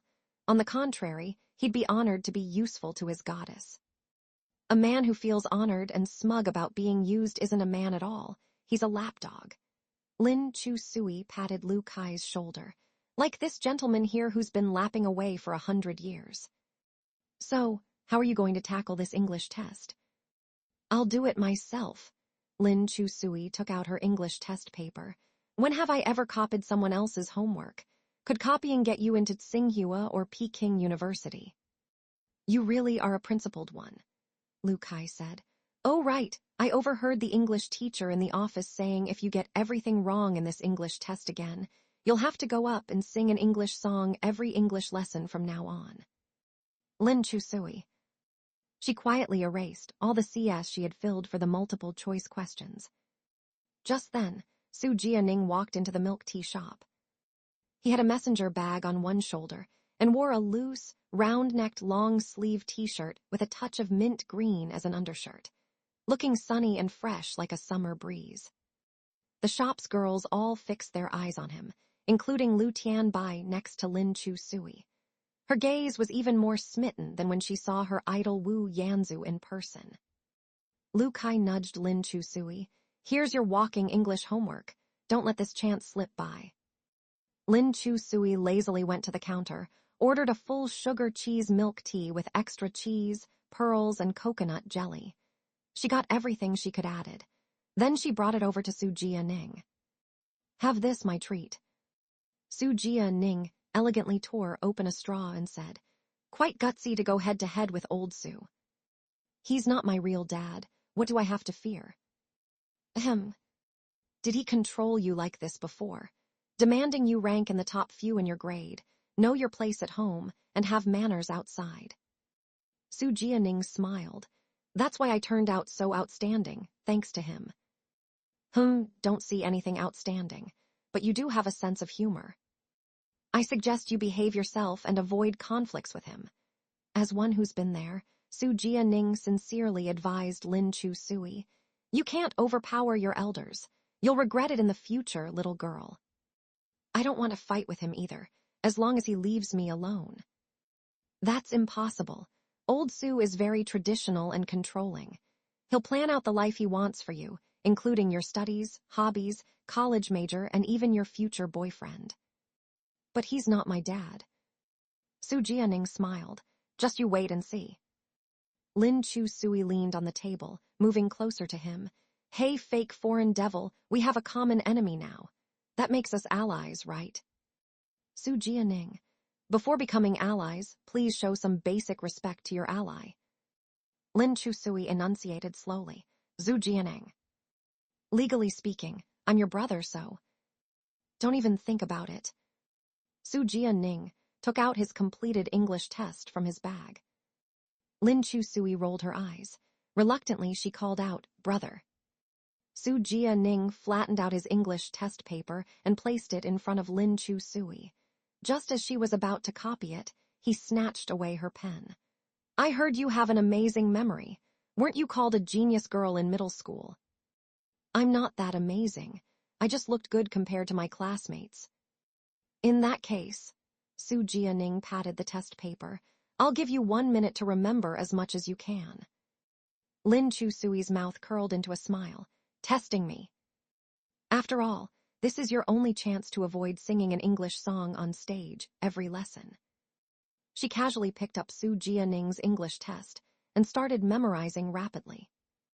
With dozens of multiple-choice questions, just the ABCDs alone could make one's eyes spin, not to mention the gap-filling, translations, and essay after that. Su Jianing didn't believe Lin Chu Sui could remember it all anyway. Some genius girl she claimed to be, more like she was propped up by those idiot classmates of hers. He kept time on his watch. After 1 minute was up, he decisively took back the test paper. Let's see the genius girl's performance. Lin Chu Sui smiled faintly, picked up her pen and filled in the ABCDs one by one on her test sheet. Su Jianing checked her answers against his own as she wrote them down. He was still relaxed for the first few questions, but his expression grew more solemn toward the end. She had remembered every single multiple-choice question flawlessly. For the gap filling after that, she didn't even make a spelling mistake. It was an exact copy. Su Jianing compared both test papers with disbelief and shock in his eyes. It was hard to imagine the girl busily writing before him. Now was the bottom student who had learned none of this over her 2 years of high school. Well, convinced, Lin Chu Sui asked with a smile. Su Jianing put down the test paper. You do have an amazing memory, however. However what? Su Jianing pointed at the 1,000-word essay she had copied identically. May I ask why you copied my entire essay verbatim? Were you afraid the English teacher wouldn't be able to tell you copied my test paper? Lin Chu Sui. No big deal. She picked up her pen and started revising the essay. Essays like this are a dime a dozen. Just tweak it a bit. Su Jianing said in resignation. Excuse me, but how does changing the male lead Tony's name to Deming make any substantive difference? Lin Chu Sui went to the copy shop next door to make another copy of the English test, then to the convenience store to buy a lighter.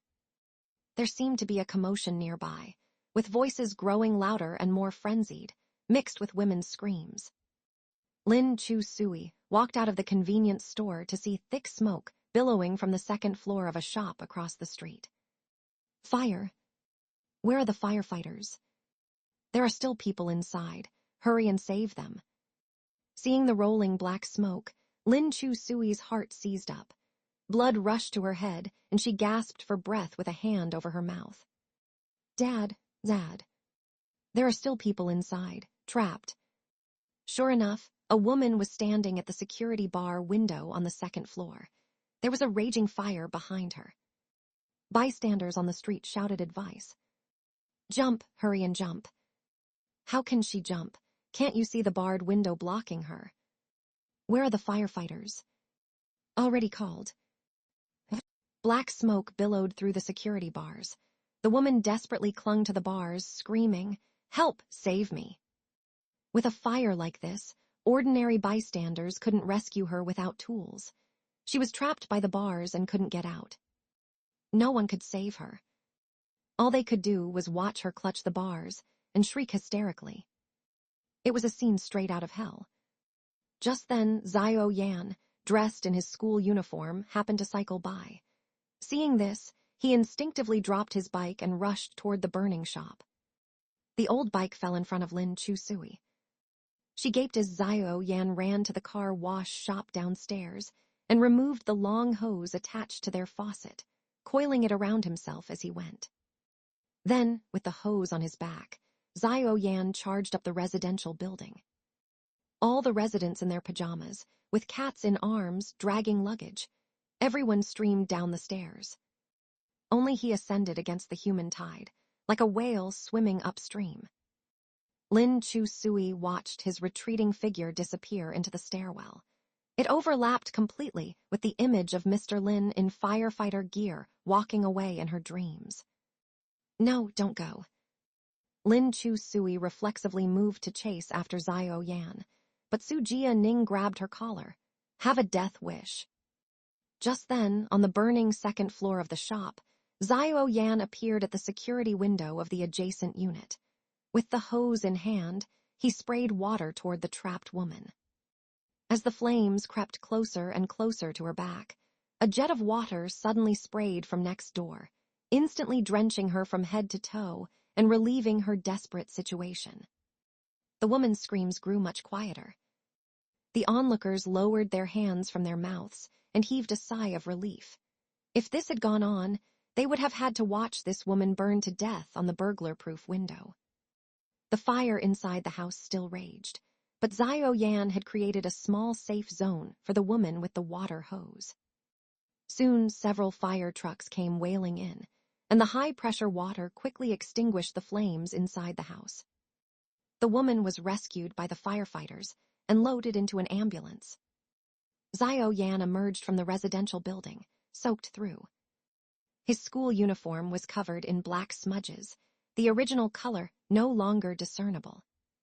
His fair face was also smeared with black grime as he panted heavily, gazing blankly at the charred house behind him.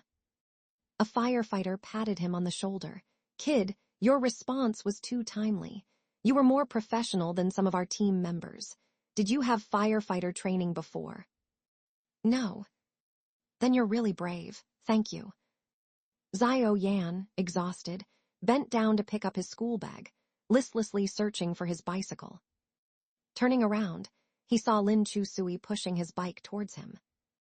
Xiao Yan instinctively used a tissue he fished out of his bag to wipe the dirt from his face, then walked over and took the bike from her.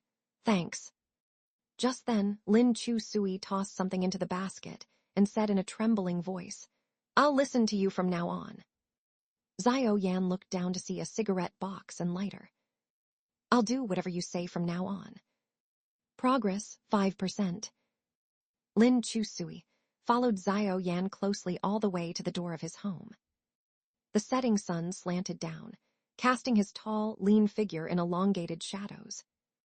Lin Chusui gazed at his back, hesitating over and over about whether to speak, with countless questions swirling in her mind. Her feelings toward Xiao Yan were also growing more complicated. Is he my father? Xiao Yan glanced back at her and asked, Why are you following me? Lin Chusui walked up to him and stubbornly said, The road belongs to everyone. Why do you say I'm following you?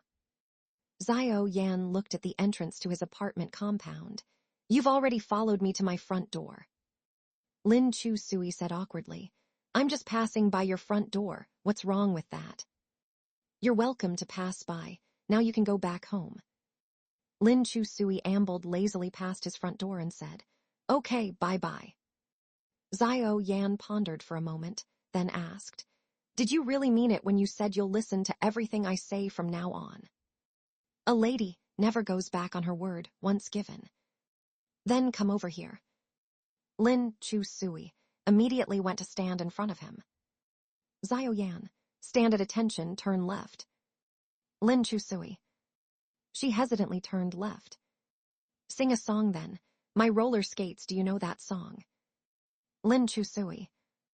Am I your jukebox? Can you be any more lame? A rare smile appeared at the corner of the young man's mouth as he parked his bike at the roadside. then turned and walked back into the apartment building. Lin Chusui was about to leave too when she suddenly heard meowing coming from the alley. She searched for a while following the sound before finally discovering an orange cat with crossed paws sitting on top of the garden wall. Cats. Hey.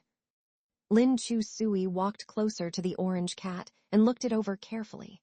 She realized it looked a lot like Fatso, the cat her dad had brought home. Fatso was especially attached to old Lin because Lin had saved it from a fire. Every time old Lin came home, no matter what Fatso was doing, it would come out to greet him. Later, when old Lin passed away, Fatso disappeared too. In the long years that followed, having lost both her father and Fatso, Lin Chusui's sorrow stretched endlessly with no end. Fatso, Lin Chusui called its name tentatively. The orange cat seemed to react, lowering its eyes to glance at her imperiously like a monarch.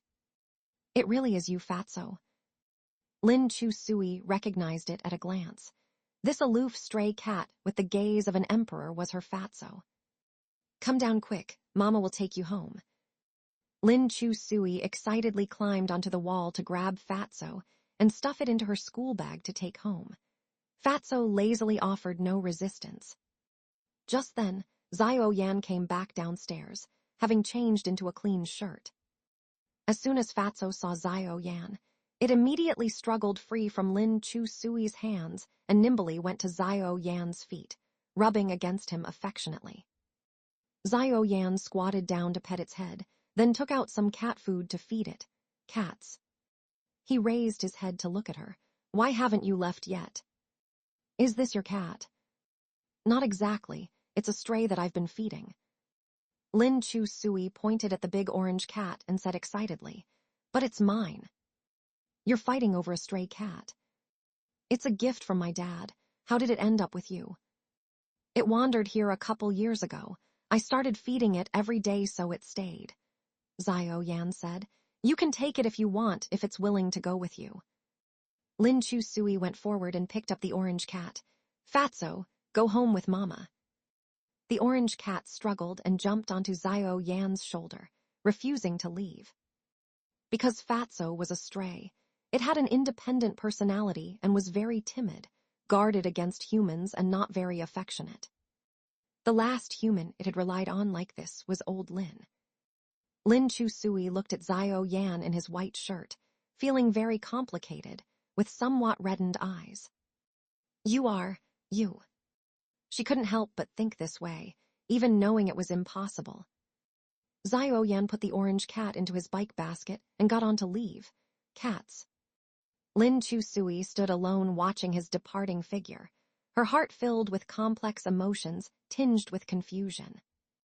She must miss old Lin too much. Xiao Yan had ridden over 10 meters when he finally took pity and braked. He looked back at her. I'm going to the shop to help out. Oh. Xiao Yan patted the back seat of his bike. Want to come along? Lin Chusui gazed at him blankly. Then a delighted smile bloomed on her face as she happily jumped onto the back seat. Coming. At the hot pot restaurant, Lin Chusui graphically described to Xiao Qian the daring rescue from the fire earlier that day. Really, in that moment I thought he was possessed by a superhero. Xiao Qian smiled and said, I didn't know our little brother was so capable. Of course the study god is capable. Lin Chusui gazed at Xiao Yan with complete admiration, her goodwill rising in a straight line. Xiao Yan silently ate 2 large bowls of rice, his handsome features composed. His lips were a little blistered from the heat, though. Xiao Qian nudged his elbow, looking at him worriedly. Yan, aren't you afraid of fire? How could you have rescued someone today? Didn't think too much about it. Xiao Yan's body housed 2 souls. Almost all of Lin Ziuzi's talents had been bestowed upon him, including martial arts, wisdom, and even kindness and courage. Lin Chusui curiously asked, Sis, is he afraid of fire? Of course, in the past he. Xiao Yan looked meaningfully at Xiao Qian. Sis. Xiao Qian understood his look and changed course. Our little brother is very timid. Afraid of fire, afraid of water, afraid of heat, afraid of cold. He's rather delicate. Lin Chu-sui didn't think too much of it. With a mocking tone, she laughed. Study God is so delicate. He sure is. Lin Chu-sui looked at Xiao Yan again. He had a pair of extremely good-looking eyes, curving beautifully. Usually cold as ice, carrying a sense of aloofness and laziness, not very friendly. He didn't look like an enthusiastic do-gooder either. Just like the intel Xiao Ji had gathered from classmates, the word they used most to describe him was cold. This so-called coldness wasn't arrogance or not talking to others, but more like never getting involved in others' business, not even helping others, and even being a bit selfish, caring only about studying and making money, nothing else. That's why he had no friends. Lin Chu-sui tilted her head, feeling more and more that Xiao Yan didn't resemble the cold study god classmates described. Instead, he was more like the superhero in her heart. Seeing her infatuated gaze, Xiao Qian smiled and stood up. Chachu, want more? Sis will get you another serving. It's okay, sis, I'm full. Don't stand on ceremony. I'll go cook you another serving. As Xiao Qian walked to the kitchen, Xiao Yan called after her. She wants her broth without spice, cooked with Sichuan peppercorn. Xiao Qian turned back with a thoughtful smile. I know, only you pay such attention. Lin Chu-sui pretended to flip her hair arrogantly, but before she could feel touched by this fan's thoughtfulness, he deadpanned. Because making broth takes extra steps, there's a 10 yuan material fee. Same rules as before, you supervise payment. Full 50 gets a photo, full 100 gets a group shot. Lin Chu-sui rolled her eyes dramatically. This goddess isn't interested in your photos, thanks. Xiao Yan didn't mind, and continued calculating formulas intently on his scratch paper. She leaned over persuasively. For 150, can I get the full math, physics, and chem homework premium package? Xiao Yan's pencil paused. Why math, physics, and chem? Is your English really good? Lin Chu-sui's mouth twitched. You really know how to grasp the key point. She leaned back in her chair to explain. I already got English taken care of from our family's cheap brother, so I don't need to copy yours. What do you think? Isn't 150 pretty fair of me? Family. Xiao Yan's expression cooled a little. His English is better than mine. Sounds like you're a little discontent. Why would I be discontent? Although your English scores are consistently over 140, but cheap brother's listening and writing really are exceptional. Lin Chu-sui evaluated objectively. I see. After proving the formula he was working on, Xiao Yan casually threw out, then you can go be his goddess. Lin Chu-sui. Study God, isn't this the legendary Ji Lu's Why? Xiao Yan sneered. So you've finished your Chinese homework too. Lin Chu-sui confidently declared, with this genius girl's powerful memory, Chinese is a non-issue. My brain is like a database of ancient poetry. Xiao Yan. Leaving home young, returning old, what's the next line? Lin Chu-sui answered without thinking. Who can discern my gender? Xiao Yan. Excuse me. A man wearing a leather jacket strode arrogantly into the restaurant. Seeing him, Xiao Qian's expression changed. She quickly went up to him. Let's talk outside. Why do we have to go outside to talk? Xiao Qian pulled him out the door, speaking softly. My little brother has a friend over. Leather jacket guy glanced inside contemptuously. Got money to date girls, but no money to repay debts. Aren't we repaying bit by bit every month? With the measly amounts you pay each month, it's not even enough for interest. Don't bother arguing, you have to pay it all off by the end of the year. Although Xiao Qian had lowered her voice, leather jacket guy was loud and abrasive. Lin Chu-sui tactfully put on earphones. Xiao Yan seemed oblivious, only glancing briefly at the young girl's fair, plump earlobe when she clumsily put on her earphones, before looking away again. Just as Xiao Qian was speaking with leather jacket guy, Two hunched elderly people carrying a heavy bag of fruit came into the restaurant.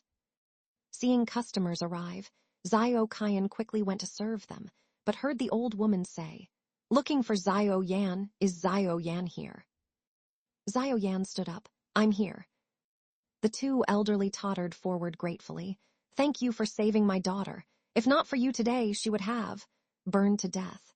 Thank you, really thank you." "It was nothing. We asked around the neighborhood and schoolmates for a long time before finding you," said the old woman as she took out a handkerchief from her bag. Inside was a wad of red money and some coins of various colors and denominations. "This is just a token of our appreciation. It's not much, but it's all of our life savings. Please accept it no matter what." Lin Chu Sui looked at the two elders.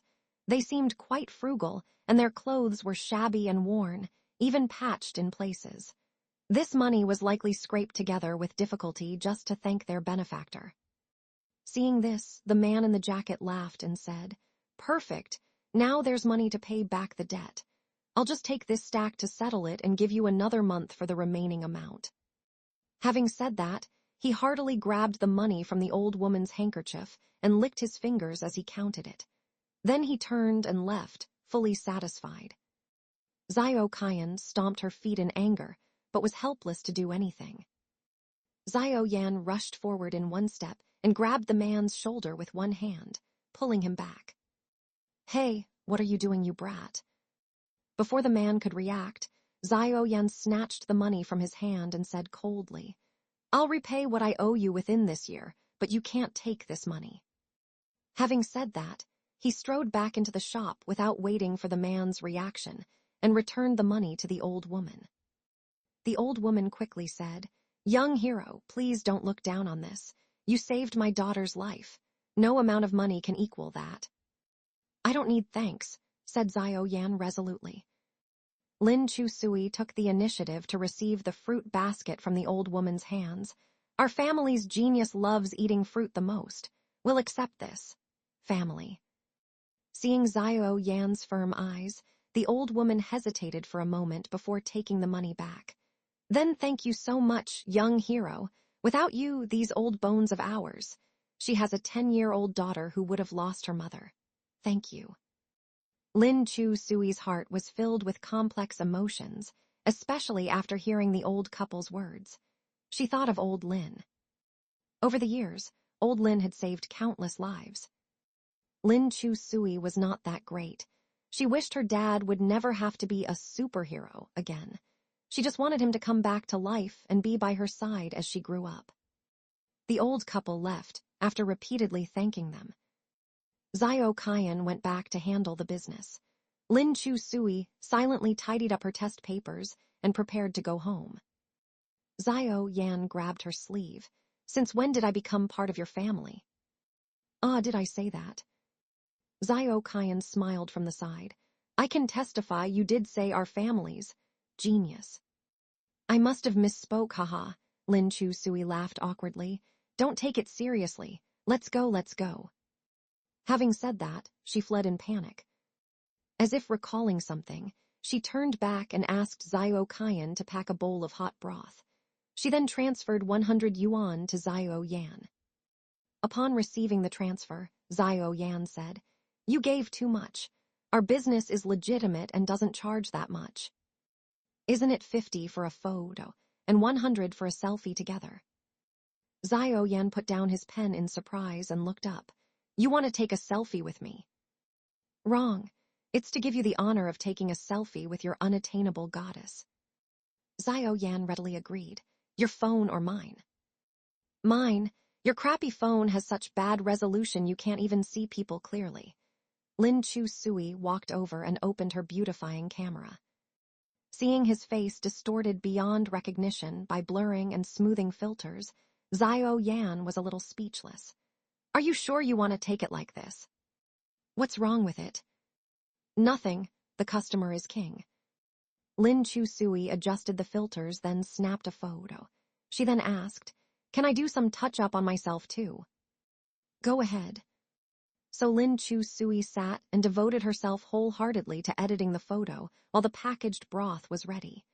She still wasn't done by the time Xiao Yan came over. She had edited her own face into a snake demon and stretched his into a pancake. Xiao Yan. All for the mission. That night, Lin Chusui posted the photo in the South City Now. One middle school at girls, group chat. Lin Chusui spent 100 to take a selfie with the genius. Go worship it before exams, everyone. Lu Kai, did you punch his face to swell it up? Lin Chusui, no, this is his original face. Lu Tianbai, your PS skills suck. Send the original, sisters will help you edit it. Lin Chusui, this is the original. Lu Kai, your chin can poke through the earth. Lin Chusui, this is the original. Lu Kai, why spend 100 to take a selfie with him? He's supposed to be your admirer. He should be the one begging you for a selfie.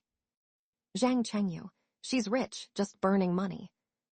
Lin Chusui, it's not like that, I just felt, forget it, nothing. She didn't know why herself. At first, she just felt their family circumstances weren't as good as her own. She didn't expect they even owed debts with debt collectors coming to their door, family. Lin Chusui felt stifled inside, but didn't know what this feeling was.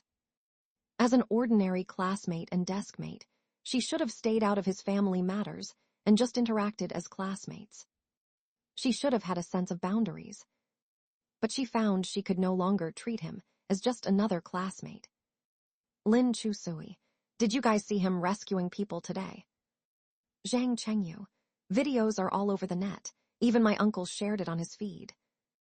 Lu Kai, although the genius usually ignores people, you have to admit that was pretty manly just now. Lin Chusui, do you think he seems a bit? Before she could finish typing, she saw Lu Tianbai had sent a message. Watching the video of him rescuing people, he looked just like your dad. Uncle Lin was just as heroic. Lin Chusui's heart skipped a beat. At first, when she saw traces of her dad in Xiao Yan, she really thought it was just her imagination. Even when he called out little goody, she thought it was just coincidence. But after meeting Fatty today, could there really be so many coincidences in this world? Lin Chusui, I feel like that seance really did summon my dad's spirit. Sujia Ning was provoked to respond at this. I've said it so many times, but you guys don't believe me. There really were ghosts that night. Lu Kai, shudders. Zhang Chengyu, prosperity, democracy, civility, harmony. Lin Chusui finally returned home. At home, Su Songbai and Fang Yu were both there, sitting by the sofa with a solemn atmosphere, as if they were holding court. Su Jianing deliberately took his homework to the dining room to do it, then pricked up his ears to eavesdrop, waiting for Lin Chusui's final judgment tonight. Lin Chusui took a deep breath, went in, and said awkwardly, I'm going back to my room to do homework. Stop right there, Fang Yu sternly stopped her. Where did you stay last night? At a friend's house. Today Uncle Su had a parent-teacher conference for you. The teacher said your situation at school has been very bad lately. Education. I'm sorry, I was wrong. I'll study harder from now on. Lin Chusui perfunctorily finished speaking and walked towards the stairs. I have a lot of homework, can't chat idly with you too. Fang Yui slammed the table and stood up. Stand still, what's your attitude? Su Songbai said repeatedly, don't blame the child, she's still young. I'll discipline her properly in the future. Lin Chusui suddenly turned back and looked at Su Songbai. This man had approached her directly outside the school today when talking to her. That wasn't his attitude. Middle-aged men have two faces. Lin Chusui's eyes were filled with deeper meaning as she glanced back at Su Jianing. Su Jianing gave her a I'm used to it look. It's really infuriating. Fang Yui had a bad temper to begin with, and her face flushed red with anger. I can't control her anymore. Apart from her dad, she doesn't listen to anyone. I'll make little Chu listen. Su Songbai poured Fang Yui a glass of water. Don't get angry. Aren't you trying to conceive? You must avoid emotional fluctuations. Lin Chusui sneered. So the old lady is worn out. They're preparing for a second child. Su Jia-ning looked at Lin Chu-sui. The corners of her eyes lifted slightly. Although she pretended not to care, it was clear that her eyes still looked a little hurt. Su Jia-ning lowered his eyes and suppressed his emotions as he continued to work on his exercises. But he heard Lin Chu-sui's tone change as she said, "Mom, since you're trying to conceive, I'll be good and try my best not to upset you." Fang Yue frowned slightly, not knowing why this stubborn girl suddenly softened. She had never called her mom before. This was the first time. Fang Yue felt a little uncomfortable. Su Songbai knew this girl was not an easy target, so he said, "Yes, Yue, don't get angry. Let's talk things through as a family." Family. Lin Chu-sui threw her school bag on the sofa. "Okay, Uncle Su, I'm listening to your teachings." Su Songbai said, "I heard that you had a very good academic foundation in elementary and middle school. Your grades only started to slip in high school." Fang Yue calmed down and said, "Ever since her dad left, her mind has not been on studying at all." Lin Chu-sui remained silent, playing along with whatever tricks this sly green tea man wanted to play. Su Songbai ignored her cold stare and continued, "I think too many things have distracted little Chu's attention. I heard she also joined the school sports team and plans to take the physical exam in the future." Fang Yue sneered coldly. "I haven't seen her train very hard either. Her dad used to have her do sports before, saying it's for self-strengthening and not to be bullied by others." "It seems little Chu's dad really spoiled her," Su Songbai went on. "My parenting style for Jianing is to have him focus on studying from a young age and at most learn an instrument like piano. Too many interests can be distracting, especially sports. The underachievers all hang out doing sports. Of course, little Chu's grades will slip if she hangs out with them all the time." Lin Chu-sui clenched her fists tightly. Su Songbai ignored her cold stare and continued, "I've talked to her head teacher already and asked little Chu to quit the school team." Education. Fang Yue hesitated. "Quit the team? She's been doing sports for 2 years. If she quits the team now, what about taking the college entrance exam in the future?" Su Songbai said firmly, "There's still the last year. Make an all-out effort for one final push. Otherwise, the family and relatives will laugh if she gets into college relying on sports scores in the future." "All right, I guess this is the only way." Fang Yue nodded and said to Lin Chu-sui, "Go to school next week and quit the team." Lin Chu-sui looked timidly at Su Songbai and readily agreed. "Okay." Fang Yue frowned. She knew her daughter's personality all too well. At home, she had been spoiled by her dad to the point of fearlessness. How could she suddenly become like a little kitten? Su Songbai also felt it was a bit strange, but before he could think more, he saw Lin Chu-sui roll up the sleeves of her uniform and say, "If Mom has nothing else, I'll go back and do homework." As a mother, Fang Yue's eyes were sharp, especially towards her own child. She immediately noticed the bruise on Lin Chu-sui's forearm. "What happened to your arm?" She immediately blocked Lin Chu-sui's path, grabbed her arm and examined it carefully. "Have you been fighting again?" Lin Chu-sui shook her head repeatedly. "Mom, don't ask. I can't tell you." "What can't you tell?" Fang Yue looked very serious. "If you don't tell, I'll call the Lu siblings and ask them." "Don't!" Lin Chu-sui looked at Su Songbai fearfully. Su Songbai's heart suddenly sank. He said in a deep voice, "It was me." "What?" "At the time, I really shouldn't have lost control. I apologize." "Mom, don't blame Uncle Su. I was disobedient. Uncle Su came out of his office and saw my terrible math score. He lost his temper in the heat of the moment. It's understandable." Su Songbai. "What level is this girl playing at?" He examined the bruise on the girl's wrist carefully. This was definitely not his doing. When he pulled at her earlier, how could it have caused a bruise like she had suffered domestic violence? Fang Yue examined the scars on her daughter's hand and felt extremely distressed. A mother's love for her child surpassed her newlywed joy. She turned to Su Songbai and said, "I don't care how you educated Jianing, but in our home, we do not hit children." Su Songbai looked at Lin Chu-sui. The corner of the girl's eyes curved up with icy mockery. He had indeed underestimated her. He had thought she was just a simple-minded, physically agile, rebellious teen, but he didn't expect. This rebellious teen was above his level. He tried to explain. Actually, I didn't use much force, just pulled at her a bit. Then how did her arm get injured like this? She's your daughter. Don't you know what she's usually like? Fang Yui also knew Lin Chu Sui was rebellious. She asked doubtfully, "Did Uncle Su do this?" Uncle Su really didn't mean it. He just lost his temper for a moment. Losing your temper is still no reason to hit someone. Su Songbai explained, "I really didn't hit her." Lin Chu Sui looked back at Su Jianing again.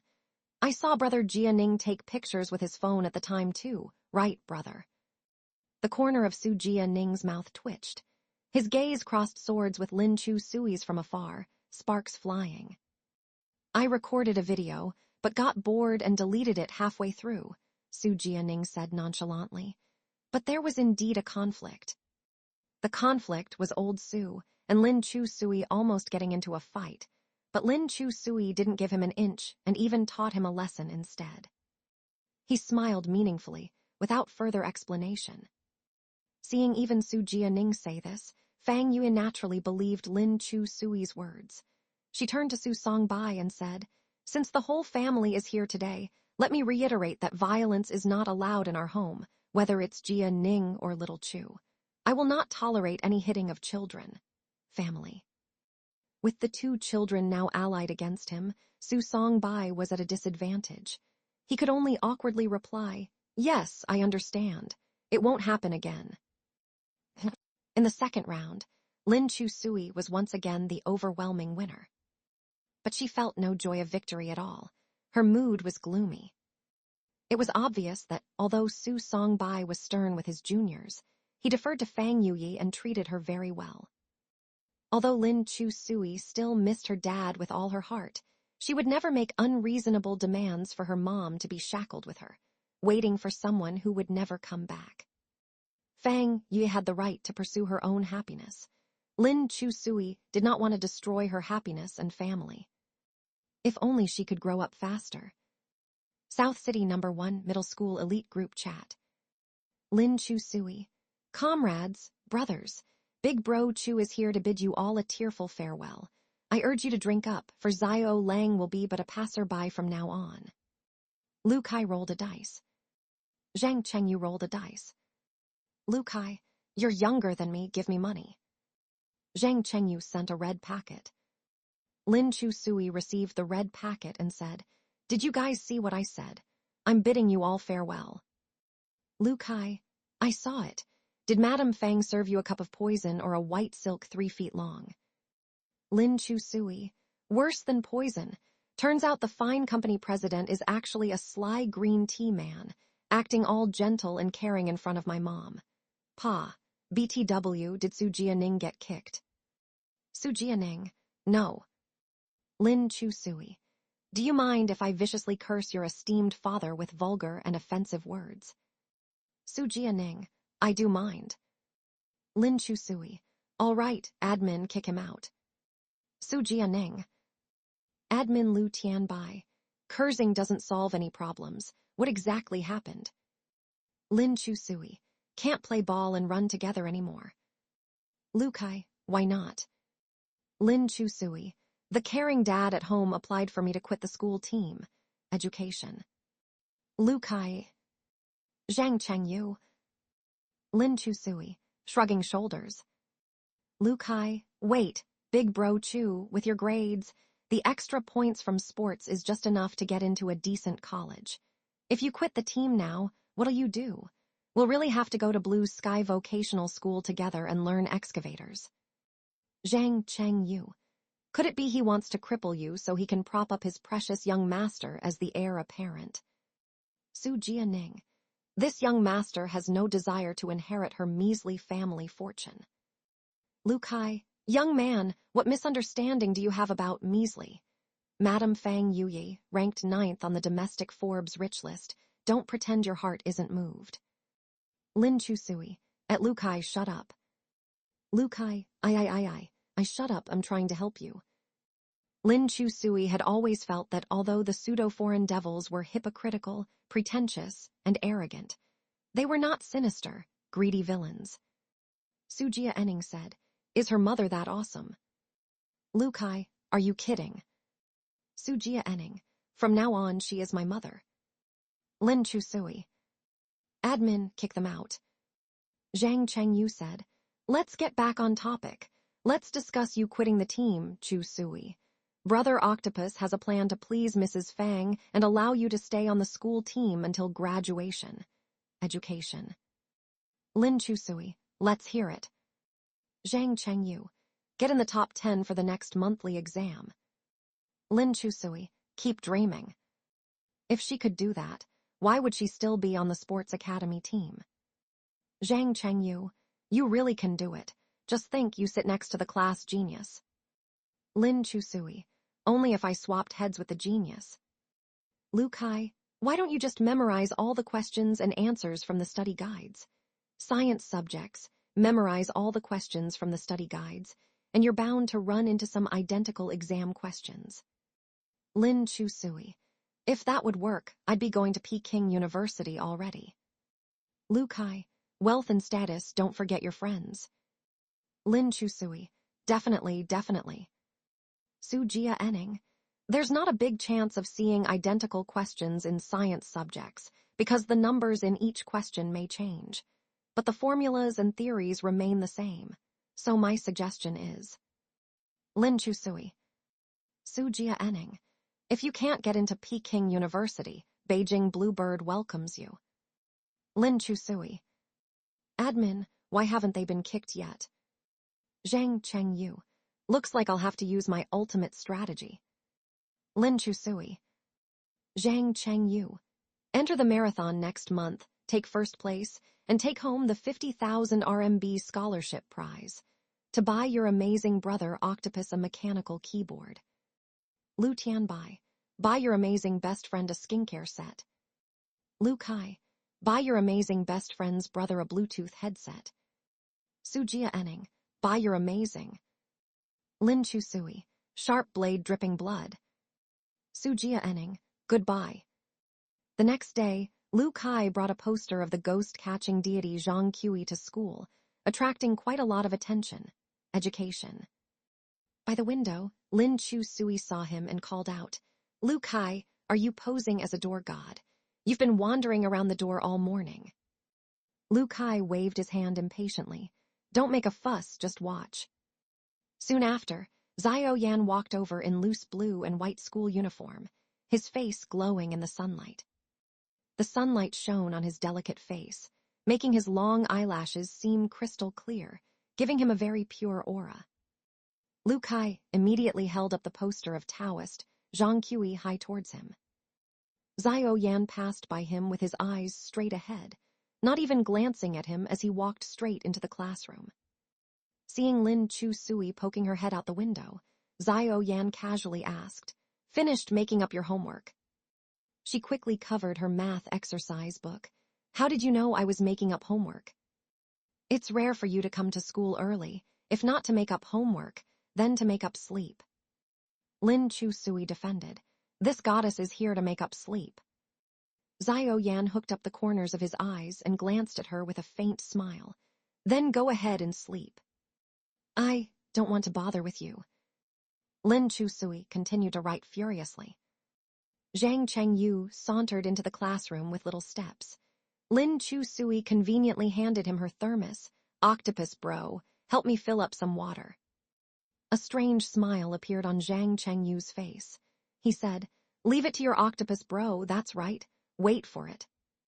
A few minutes later, Zhang Chengyu returned the cup to Lin Chusui. Without thinking too much, she took a big gulp, only to be choked by the spicy liquor in the cup, spurting it all out. Xiao Yan, with his hair dripping wet from the spray, hopelessly tilted his head. "Drinking before class, I'm telling on you." "Are you in elementary school? Education?" Lin Chusui angrily smashed the thermos on Zhang Chengyu's desk. "What is this?" Zhang Chengyu, "Realgar wine." "Why did you pour me Realgar wine?" To exorcise.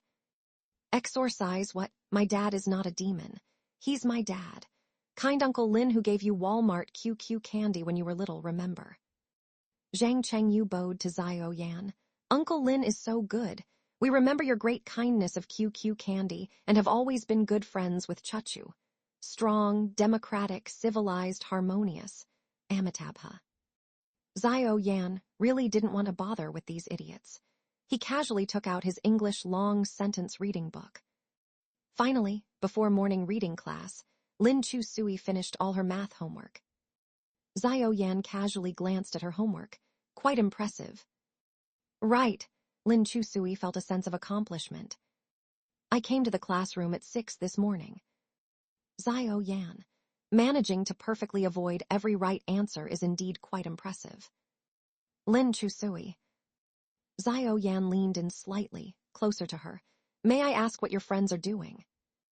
Lin Chu Sui smelled the familiar laundry detergent scent on him, like the morning sun on the window sill. Her heartbeat quickened a little. They think you're my dad possessing you. Oh. She asked seriously, so has my dad come back? Xiao Yan, he's back. She excitedly grabbed his collar. Really? Xiao Yan, really call me dad. Hearing his tone, Lin Chu Sui realized he was joking. She let go dully. Don't joke about our old Lin, or I won't be polite and beat you up. Xiao Yan tidied his collar and said, What rapport do we have? Lin Chu Sui smiled and said, I usually don't hit on pursuers. Gloomy and sloppy, apart from me, you have no pursuers at all. Don't look down on people. Lin Chu Sui was indignant for a few minutes before her mind clicked. You admitted you like me. The corners of Xiao Yan's thin lips moved slightly. He paused for a few seconds before ruthlessly rejecting. Huh. Behind them, Zhang Chengyu was still upset about the wasted Realgar wine. He poured the wine into an empty perfume bottle and occasionally sprayed it into the air, especially towards Xiao Yan's direction. Xiao Yan expressionlessly said to Lin Chu Sui, Why don't you make some normal friends? When I was little, I wasn't very sociable. These quirky friends were exchanged for me by my dad using Walmart QQ candy in the community courtyard one summer. Oh. So this is what a father is like. Xiao Yan had never known that before. He had been adopted by a family before. That couple looked really kind, enthusiastically welcoming his arrival. He had also loved them wholeheartedly. Romance. Only to find out later that beneath the fake exterior was all lies and deception. He shook his head, not wanting to think further. Lin Chu Sui continued, They are always so boring, superstitious when bored. They even worshipped you before exams, but I have never been superstitious. Having said that, she fished out some millet from her bag and carelessly sprinkled it on Xiao Yan's desk. Xiao Yan. Then what are you doing now? Lin Chu Sui tidied her hair around her ears. Oh, nothing. Afraid you might be hungry, so feeding you. Xiao Yan, feeding me millet. Aye. Then you eat one and show me. Lin Chu Sui picked up a sticky rice grain and chewed it in her mouth. She wanted to see if old Lin would be forced to appear by the sticky rice. After all, that's what the Feng Shui book said. But no effect. As she threw the sticky rice into her mouth, Xiao Yan grabbed her wrist. Your hands are dirty. Why are you so OCD? Lin Chu Sui looked at her claws. Where is it dirty? Wash your hands before eating from now on. Lin Chu Sui moved closer to him and said with a smile, Our old Lin always makes me wash my hands before meals too. I'm not old Lin, he emphasized, but Xiao Yan who deeply loves you. Lin Chu Sui quickly pushed his forehead away. You, Professor Xiao. Restrain your overflowing feelings, we won't have any future. Behind them, Lu Kai asked Su Jia Enning, Young Master Su, are you a virgin boy? Zhang Chengyu. He grew up abroad, of course he's not. Su Jia Enning sneered coldly. Sorry, but I actually am. Lu Kai said maliciously, Then can we get some of your virgin boy pee later? Disgusting. Su Jia frowned in distaste. Don't you have your own? I do, but I already peed this morning. Won't have more until the afternoon. Su Jia. You are truly enduring. After school, Zhao Yan went to the school's psychological counseling room. Lin Chu Sui followed him like a cat, secretly observing and tiptoeing after him the whole way. Education. Seeing him go into the counseling room, she crept by the door to eavesdrop, hoping to hear about clues regarding her father. The counseling room was very professional, with qualified psychology teachers sitting duty. With the intense pressure of college entrance exams, nearly every day some students went to the counseling room for advice. The psychologist was a woman in her 30s, with long hair draped over her shoulders, wearing a white coat and rectangular glasses. Seeing a handsome young man walk in, she adjusted her glasses and asked, "Consulting about a puppy love issue?" No. The psychologist pointed at Lin Chu Sui peeking through the door gap. Your girlfriend is here too, so isn't it puppy love? Hearing this, Lin Chu Sui scurried away, only to be dragged back in by Zhao Yan grabbing her collar. If you want to listen, just do it openly. Oh. Lin Chu Sui stood against the wall with her hands behind her back, embarrassed. The psychologist asked, what puppy love issues do you have? Lin Chu Sui. Doctor, look at him, the grade's top student. Now look at me, a failing student who only got 9 points in math because I wrote a poem praising the teacher instead of solving problems. If we really had a puppy love, would I still be alive? The class advisor would have beaten me to death. Before Lin Chu Sui could finish her barrage of words, Zhao Yan pressed her forehead. Too much nonsense, shut up. She obediently shut up. Zhao Yan sat down in the chair across from the desk and calmly recounted, recently I feel like I'm having a split personality. Can you elaborate on that? Zhao Yan described in detail. I've been having hallucinations and hearing voices lately. The psychologist frowned, looking at the pair of youths before her in their prime. In such cases, we usually think it's displacement of emotions onto the opposite sex classmate due to exam pressure in 12th grade. Young man, it's normal to like a female classmate. You can't look down on her just because she only got 9 points in math. Refusing to admit your feelings today, even implying a split personality, that's going overboard. Zhao Yan, doctor, is your specialty puppy love research, romance? My specialty is adolescent psychology research. Never mind then. Zhao Yan didn't want to explain further. Unless he went to a neurology department for professional evaluation, this psychologist wouldn't be able to give him the answers he wanted either. What system, what returning from the dead, what possession? The things he had experienced were bizarre to begin with. Doctor, is this split personality serious? Lin Chu Sui cut in to ask. Will it affect studies or IQ or something? It's possible, the psychologist nodded thoughtfully. Love makes one become a fool. Oh no, what to do? I was hopping to copy his homework. Classmate, you're in 12th grade now. As your teacher, I have some advice. The ocean of learning is boundless. It's never too late to mend. Do your own homework. The psychologist wrote a number on a note and handed it to Zhao Yan. I know a neurology doctor who I can give you as a contact. Thank you, teacher. Only then did Lin Chu Sui remember the purpose she came to the counseling room for. She hurriedly asked, Doctor, have you encountered cases before where someone who died a long time ago would suddenly come alive in another person? Can you elaborate on that? Like someone who died, then one day, you suddenly see their shadow in another person, including but not limited to their speech, mannerisms, talents, etc. The psychotherapist nodded thoughtfully. It happens, but most people who come to consult about this kind of problem, in most cases, it's because they miss their loved ones too much, which leads to hallucinations and unconsciously reinforces this perception, so they mistake one person for another. Romance. I see. Lin Chu Sui was a little disappointed. The psychotherapist looked at Lin Chu Sui. So, are you having similar psychological issues? Lin Chu Sui told the truth. I just feel that the other personality in his body is most likely my deceased dad. The psychotherapist. She pointed to the paper with contact details. I suggest you go see a neurologist with him too. Lin Chu-sui and Zio Yan walked out of the counseling room, and the sun had already set in the west. She looked at his tall, slender figure and wanted to reach out and hold his hand several times, but didn't quite dare to. He is Zio Yan. Old Lin was like his shadow, sometimes there, sometimes not. Zio Yan lowered his head and saw the little girl's outstretched little claws retract several times.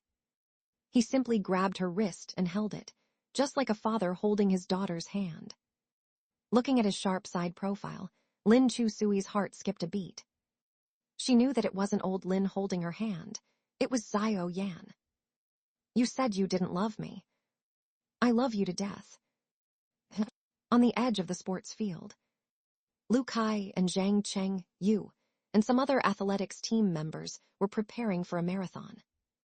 Lu Tian, dressed in a light green plaid skirt, stood at the edge of the track and waved at Lin Chu-sui.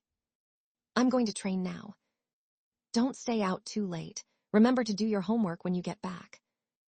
Zio Yan put his hands in his pockets, carrying a backpack over one shoulder, and walked away lazily. Lin Chu-sui grabbed the hem of his shirt. Wait a minute. Zio Yan turned around, only to see her tiptoe and poke his forehead with her finger. Mr. Genius, can I ask you to pass a message to old Lin? Maybe I can't get it to him. If you can't get it to him, I'll just say it louder so he can hear me.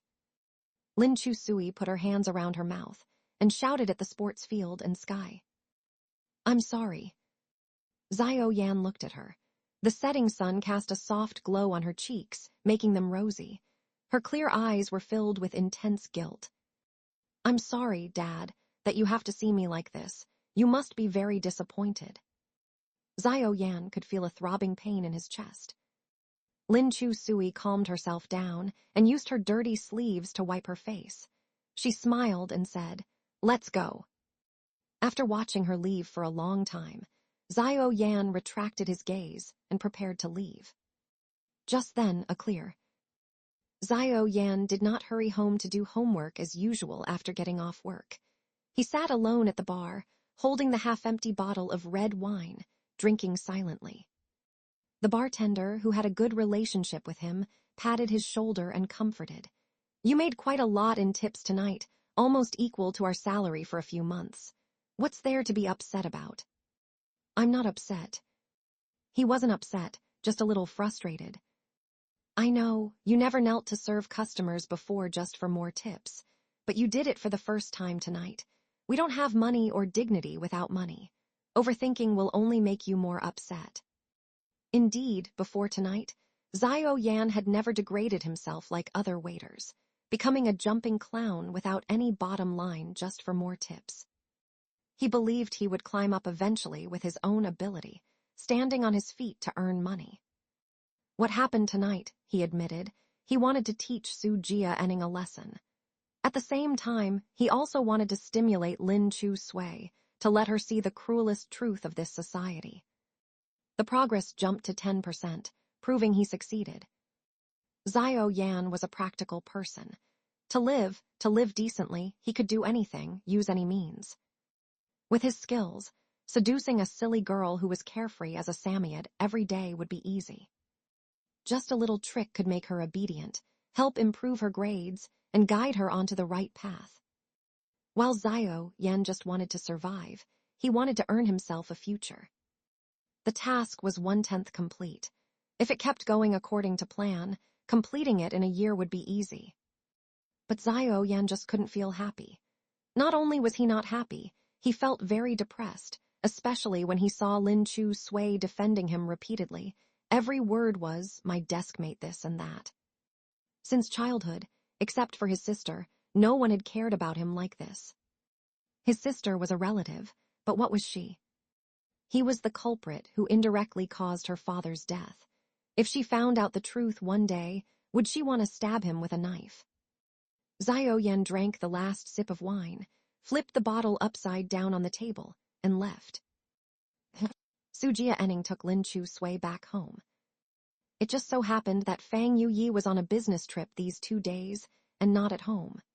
Actually, Lin Chu Sui was a little apprehensive, afraid that her stepfather Su Songbai would want to discipline her again. But tonight, old Su probably had no mood to quarrel with her, because little Su had just spent a total of 223,400 on his bound credit card. Su Songbai was not that he couldn't afford this amount, but the key was the whereabouts of this money, which turned out to be a certain entertainment club. He had always been strict in controlling Su Jia. With so many years of tiger dad education, he had cultivated his son into the most excellent appearance.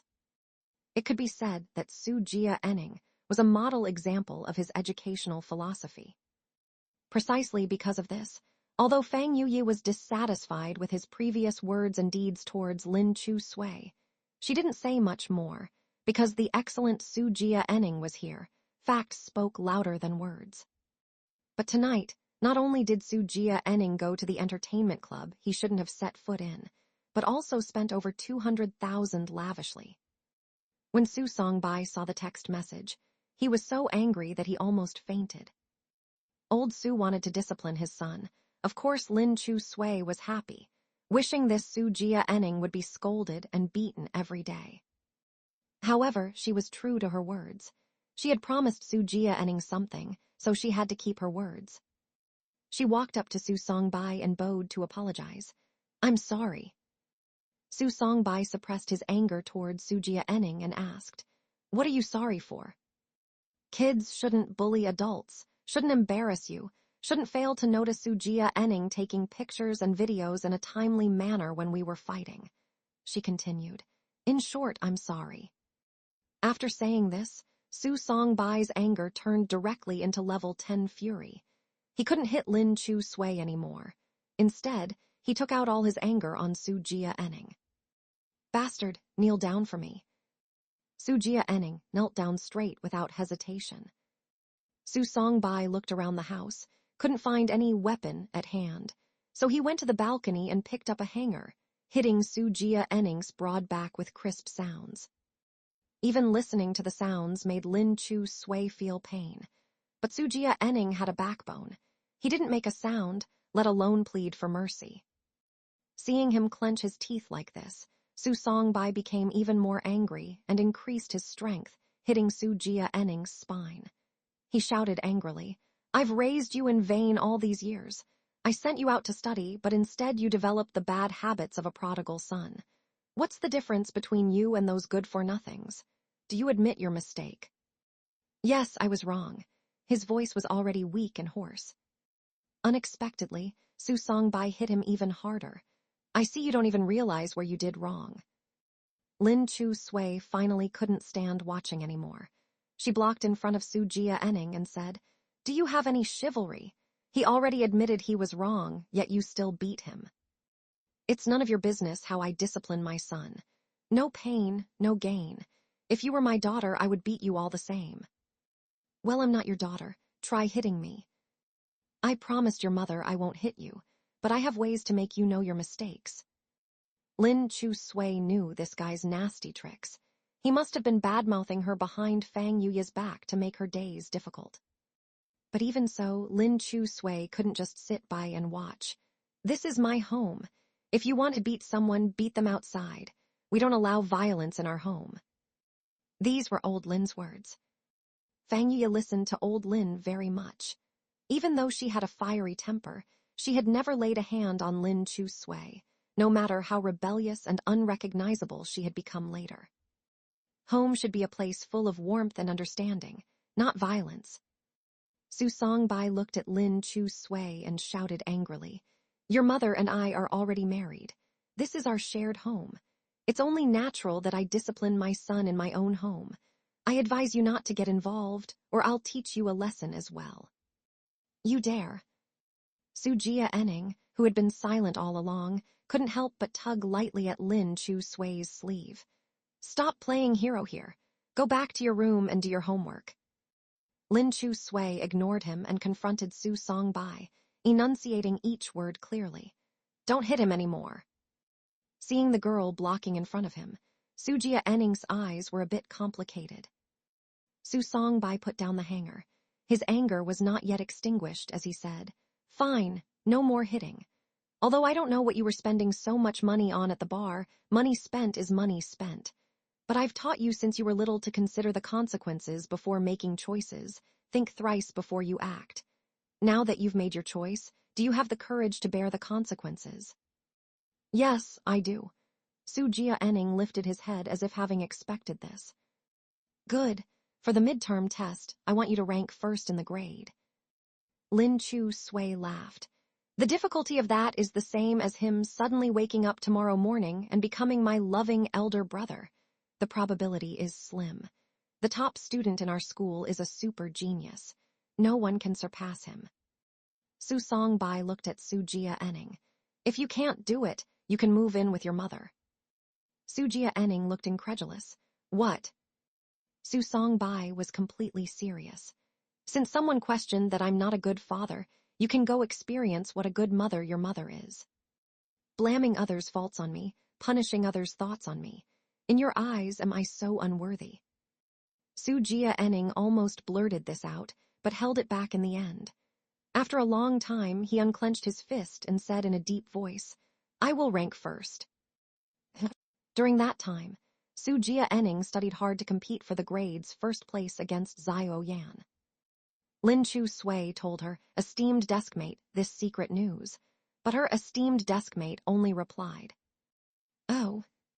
Lin Chu Sui officiously said, "During the time you were working part-time, that fake foreign devil has been studying late into the night every day.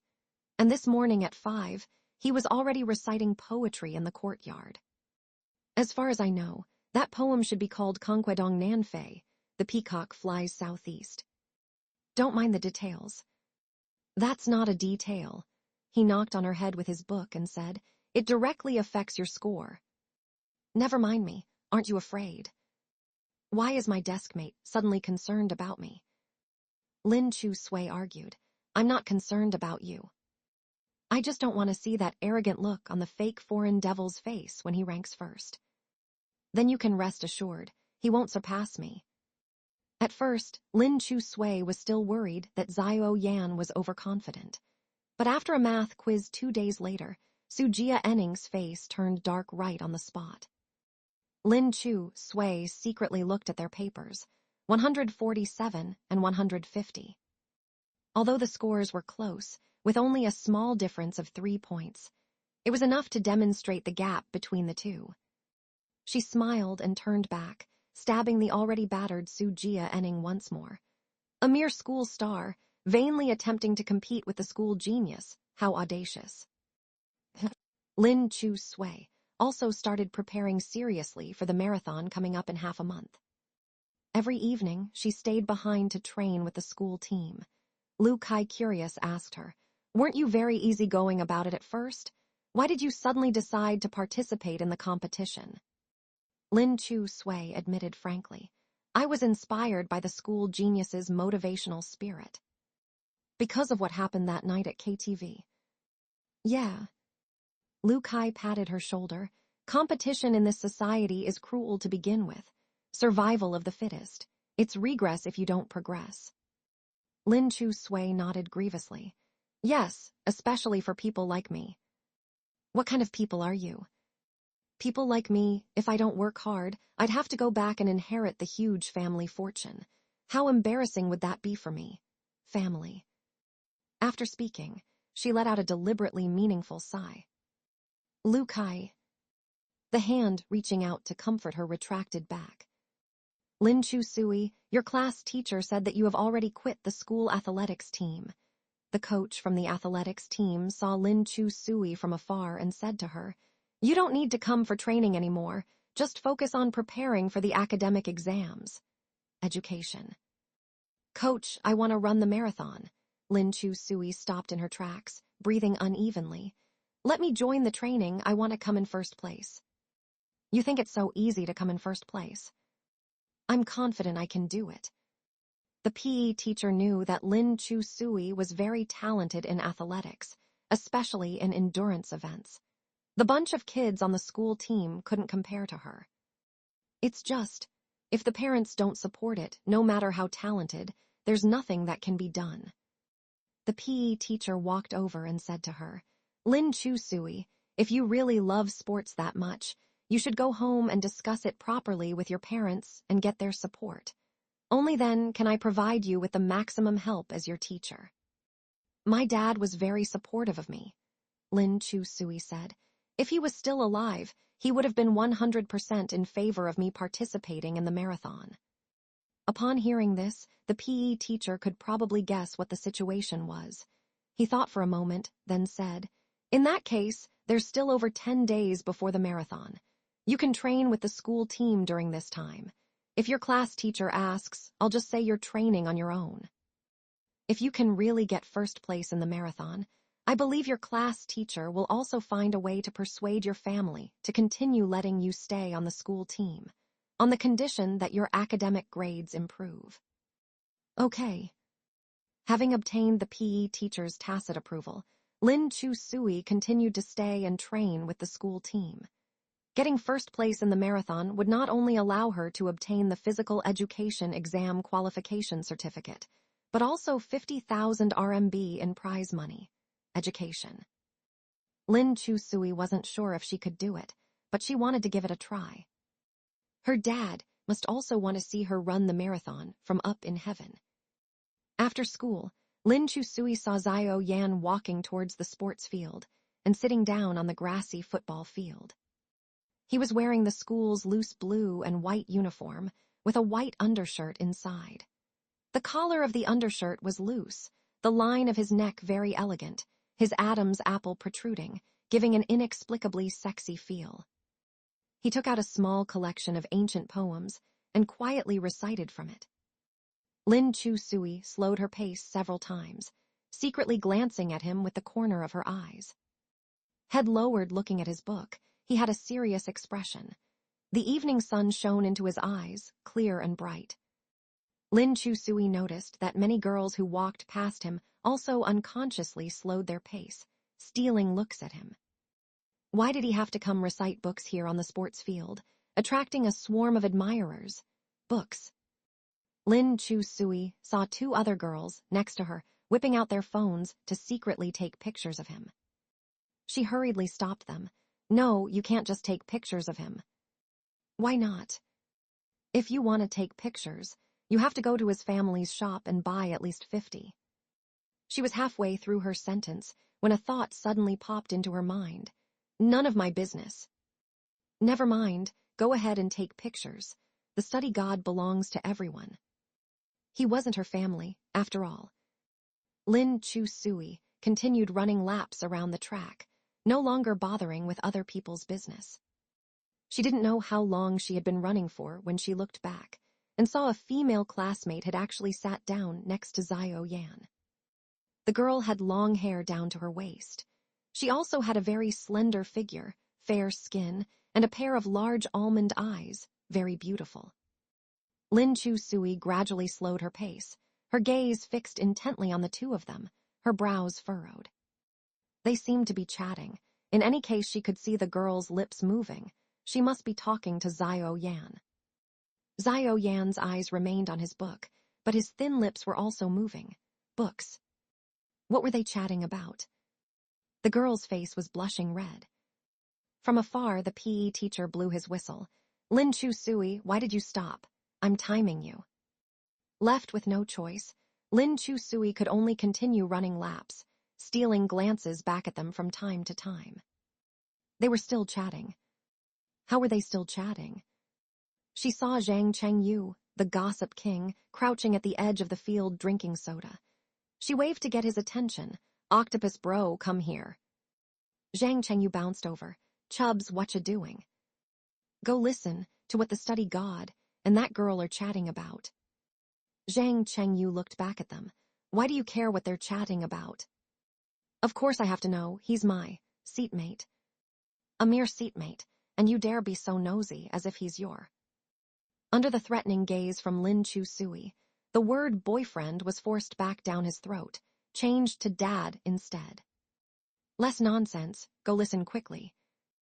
Zhang Chengyu obediently walked over to behind the flower bushes with the soda straw still in his mouth, pricking up his ears to eavesdrop. Xiao Yan, hello, my name is Tang Yanni. I'm in class 5 of grade 10. Can I add you on WeChat? Xiao Yan turned a page of his book. Do you need something? Books. I'd like to get to know you and be friends. His eyes remained fixed on the book. He didn't even lift his eyelids. I'm in grade 12 now. I don't have time to make new friends. No, it's because your grades are so good. Our class teacher said if we have questions we don't understand, we should ask the students with good grades for help. I'd like to ask you for help on some questions. Finally, Xiao Yan lifted his head and looked at her. 50 RMB per question. Transfer the money first, and I'll write out all the solution methods for you. Look through them yourself, and add me on WeChat if you agree. I won't chit-chat on a daily basis, and I'll block anyone who harasses me. Tang Yanni tightly clutched the hem of her shirt, her fingernails white with pressure. After a long while, she finally mustered her courage. Xiao Yan, I've liked you since I entered grade 10. That time I saw you in the garden explaining questions to a girl from our class. I really envied her and wanted to be her. Xiao Yan put down his book and said, No need to envy her. You can also have that. Tang Yanni's eyes lit up, her cheeks flushing red. Really? For offline tutoring, my rates are calculated based on your grades. 3 RMB per minute for above 600 points, 5 RMB per minute for 500-600 points, and 10 RMB per minute below 500 points. Forget Tang Yanni, even Zhang Chengyu could barely stand to keep listening. This guy, wasn't he going a bit overboard? No wonder a girl cried for 2 weeks after confessing to him. Can you not keep bringing up money? I'm being serious here. Xiao Yan, I like you, I've always liked you. Do you want me to give you a discount? Xiao Yan said. Sorry, liking me is not a valid reason for a discount. No, I don't want a discount from you. I'm asking if you can accept my confession and be with me. I want to be your girlfriend. Without a second thought, Xiao Yan asked, Can you run a marathon? No, I can't. Can you run 3 km?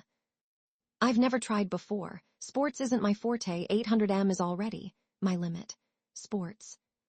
I see. Xiao Yan's gaze fell back onto his book. My endurance isn't great. I want to find a girlfriend who's good at sports. It'll make certain matters easier for me in the future.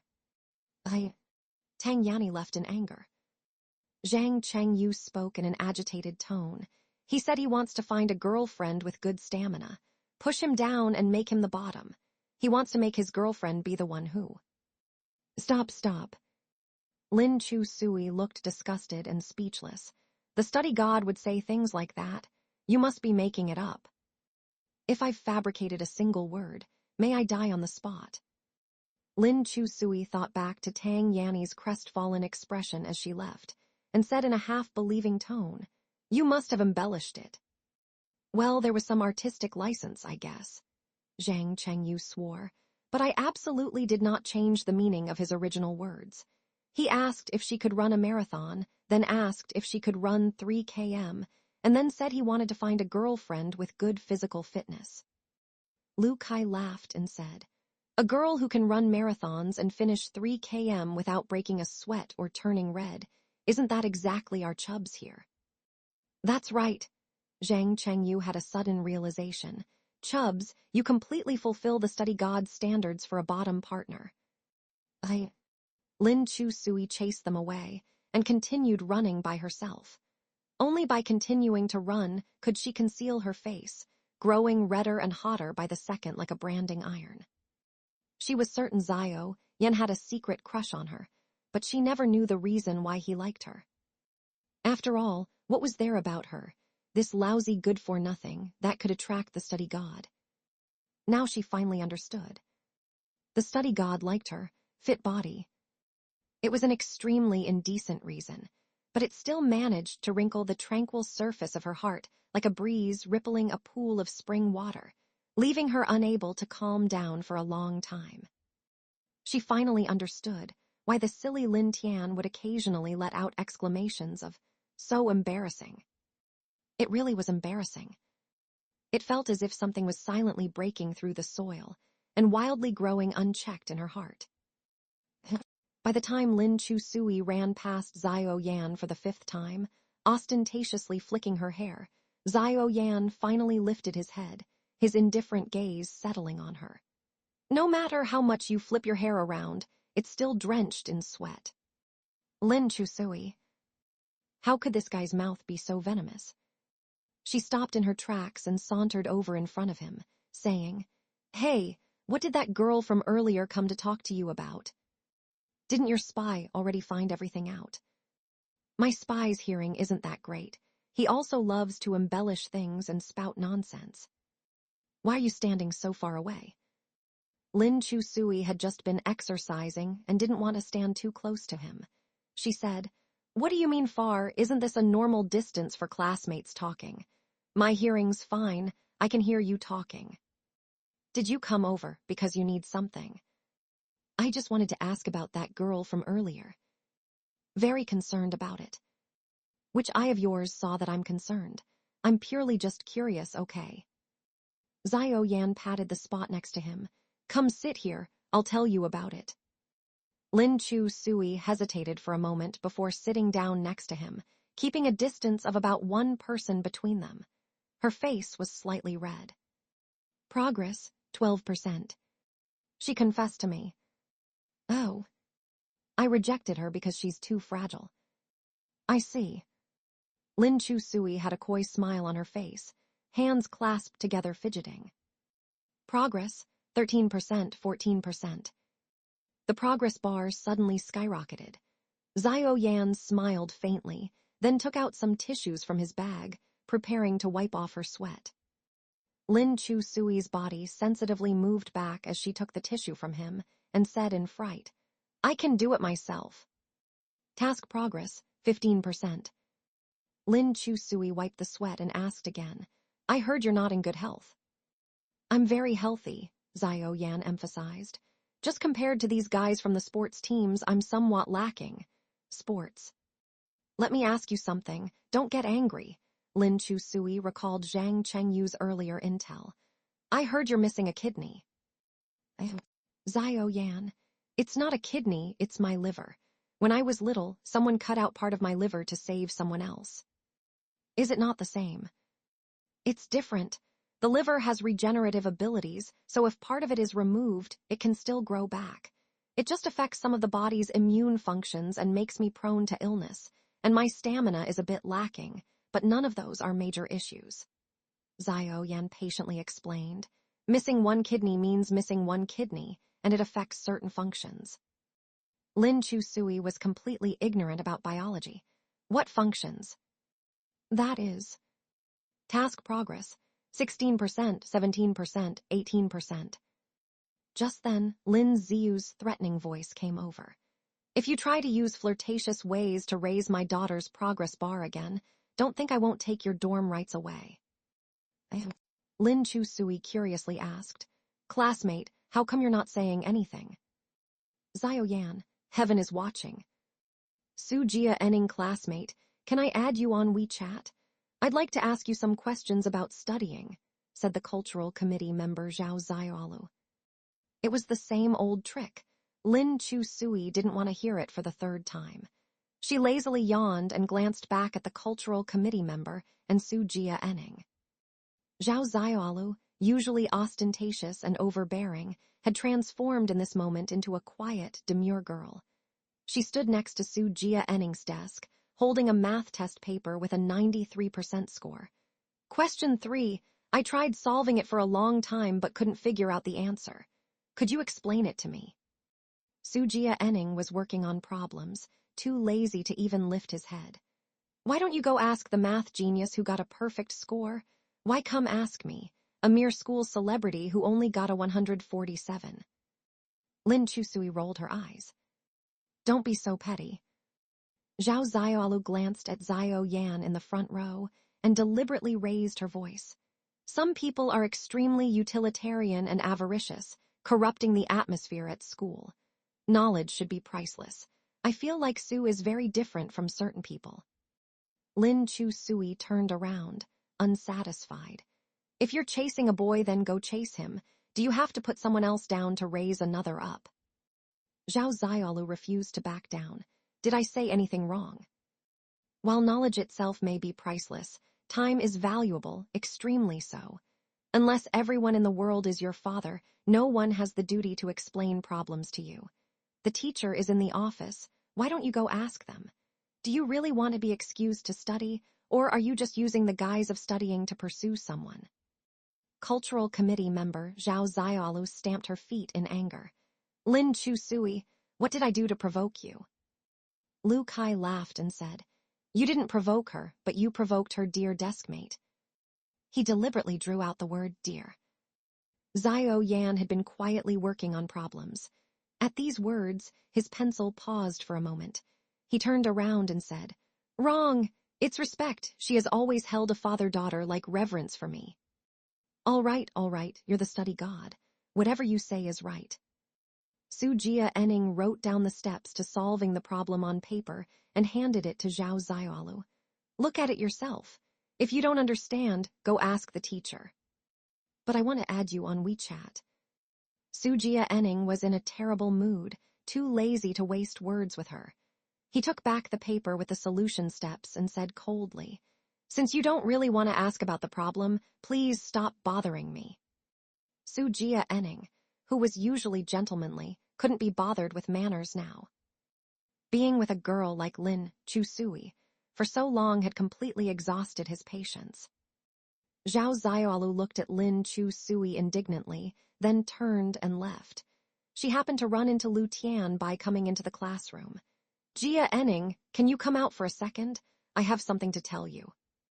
Su Jia-ening had always been nice to Lu Tianbai. He put down his pencil and followed her out of the classroom. Zhao Ziaolu watched his retreating back, very annoyed. Su Jia-ening followed Lu Tianbai to the end of the hallway. Lu Tianbai took off her watch and handed it to him. Here, give this back. He looked puzzled. You don't like it? No, not at all. Lu Tianbai waved her hands in denial. I really like it, but this was bought with your first hard-earned money. It's so meaningful that I feel you should give it to someone more meaningful. Not me. Su Jia-ening looked at the Cartier watch, which was quite suitable for women, simple and elegant with a white dial inset with fragmented brick pattern. Once I've gifted something, I won't take it back for any reason, Su Jia-ening said. That night, Zhao Yan and I had a fight which ruined your birthday party. I felt really apologetic about it. Just take this as compensation, don't be angry with me. How could I be angry with you? Lu Tianbai clumsily said. I won't get angry. I just feel that Chu-sui is my best friend and you're also someone very important to me. I hope you two can get along harmoniously. Su Jia-ening smiled. I'm very important to you. Oh, that is. You're my deskmate's classmate, so very important. Lu Tianbai twisted her hair, feeling she was incredibly stupid. Little girl, focus on your studies. Su Jia-ening reached out and ruffled her hair. Compared to that rebellious girl Lin Chu-sui, you're more like the little sister I envision. Lu Tianbai's cheeks flushed red, but she still held out the watch to Su Jia-ening. I really can't accept this because it wasn't specially prepared for me. If you want to make amends, get me another gift, but don't spend too much. Seeing her serious attitude, Su Jia-ening finally acquiesced and took back the watch. All right, I'll pick another gift for you. Thank you, Jia-ening. 2 days later, some diary pages were posted on the school's forum. The extremely eye-catching post title was, Click to see the secret diary of a girl from South City, No. 1 Middle School. The diary was a cell phone photo of handwritten pages with delicate and feminine writing. The content was also very private and intimate, clearly a girl's diary. Su Jia-ening, I've liked you for so long. You're so good.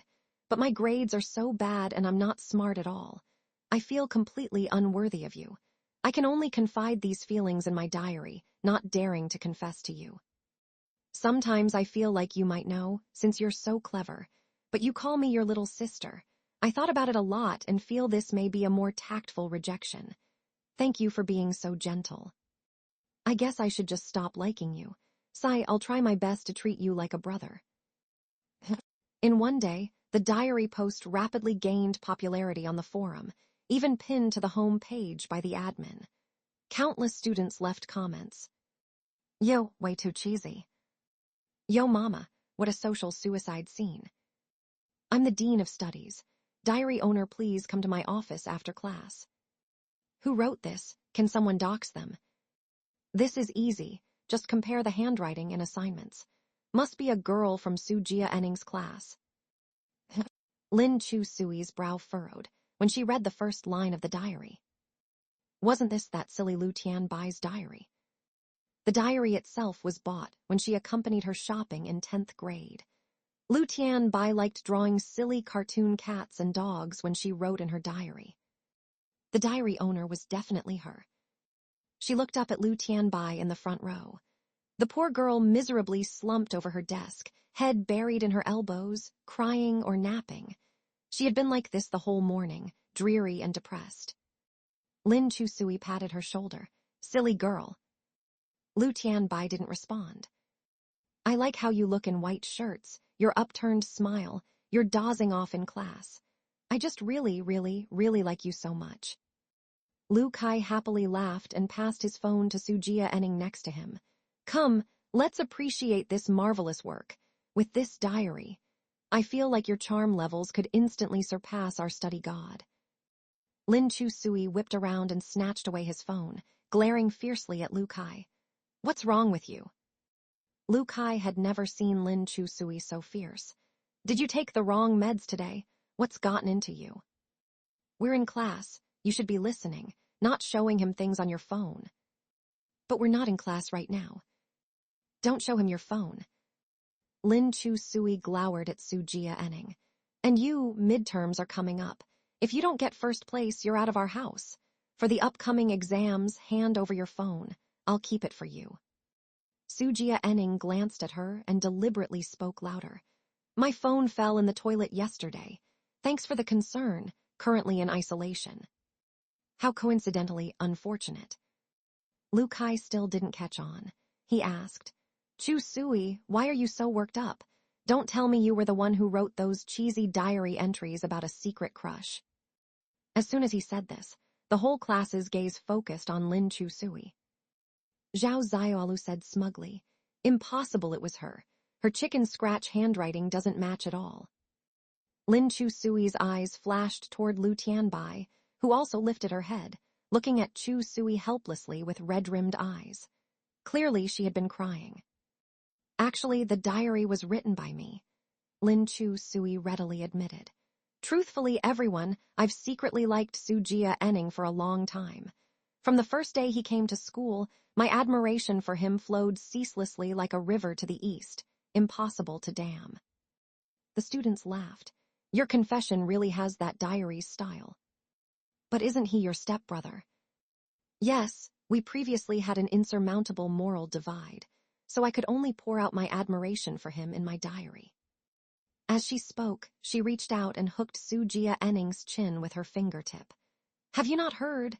You were born before me. I was born and you were already old. Thinking of you every day but unable to see you, we share the waters of this river. Lu Kai almost vomited up his breakfast. Sujia Enning played along and didn't expose her on the spot. So you love your brother this much. You finally know.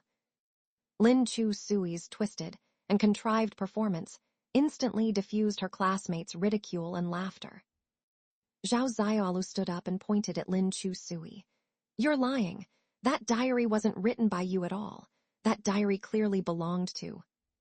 Before she could finish, Lin Chu Sui shot her a sharp glance. Oh, so you know who wrote it. Then you must also know who was so malicious and despicable, peeking at someone's diary and posting it online. This counts as bullying, right? Right, Zhang Chengyu nodded.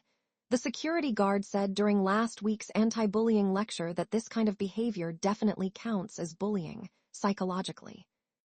Sujia Enning was suddenly jolted back to her senses, realizing that she had been foolishly setting herself up for failure, and was filled with regret. She defended herself evasively. I don't know anything. But I only know that the person you like is Xiao Yan, so that diary absolutely wasn't written by you. Xiao Yan, the aloof bookworm who had no desire to get involved in this matter, was suddenly brought into it unexpectedly. He impatiently lifted his head and gave Su Jianning a cold glance. Wrong. Wrong about what? The person she likes isn't me, Xiao Yan said indifferently. I'm the one who was pinning for her but could not win her affections. Upon hearing this, the other girls in the class were stunned into silence. You're the school's heartthrob, sought after by countless young girls. How could you possibly fall for someone as awful as Lin Chu Sui? What a messy and dramatic love triangle. Xiao Yan looked at Lin Chu Sui, using his hand to lift her chin. Have you not heard? Among the trees of the mountain one is finer than the rest. My heart delights in you, yet you think of another. Oh my gosh. Lin Chu Sui quickly brushed his hand aside, her heart skipping a beat. He did not continue reciting the verse, but went back to reading his book, with just a hint of a faint smile lingering at the corners of his mouth. Task progress, 20%. After school, Lin Chushui dragged Zhao Xiaolu by the hand and pulled her to the equipment room on the first floor of the school sports team.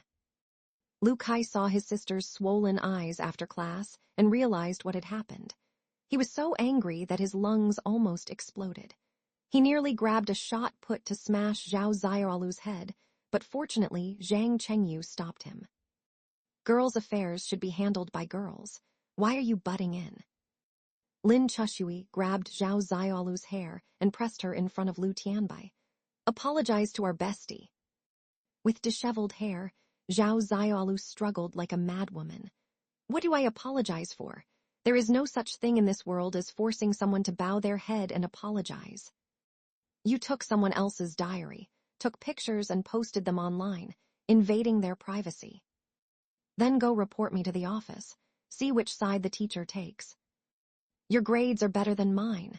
Old Chin, that kind of teacher who only cares about grades, certainly won't take my side. Lin Chushui's mouth corner curled up coldly.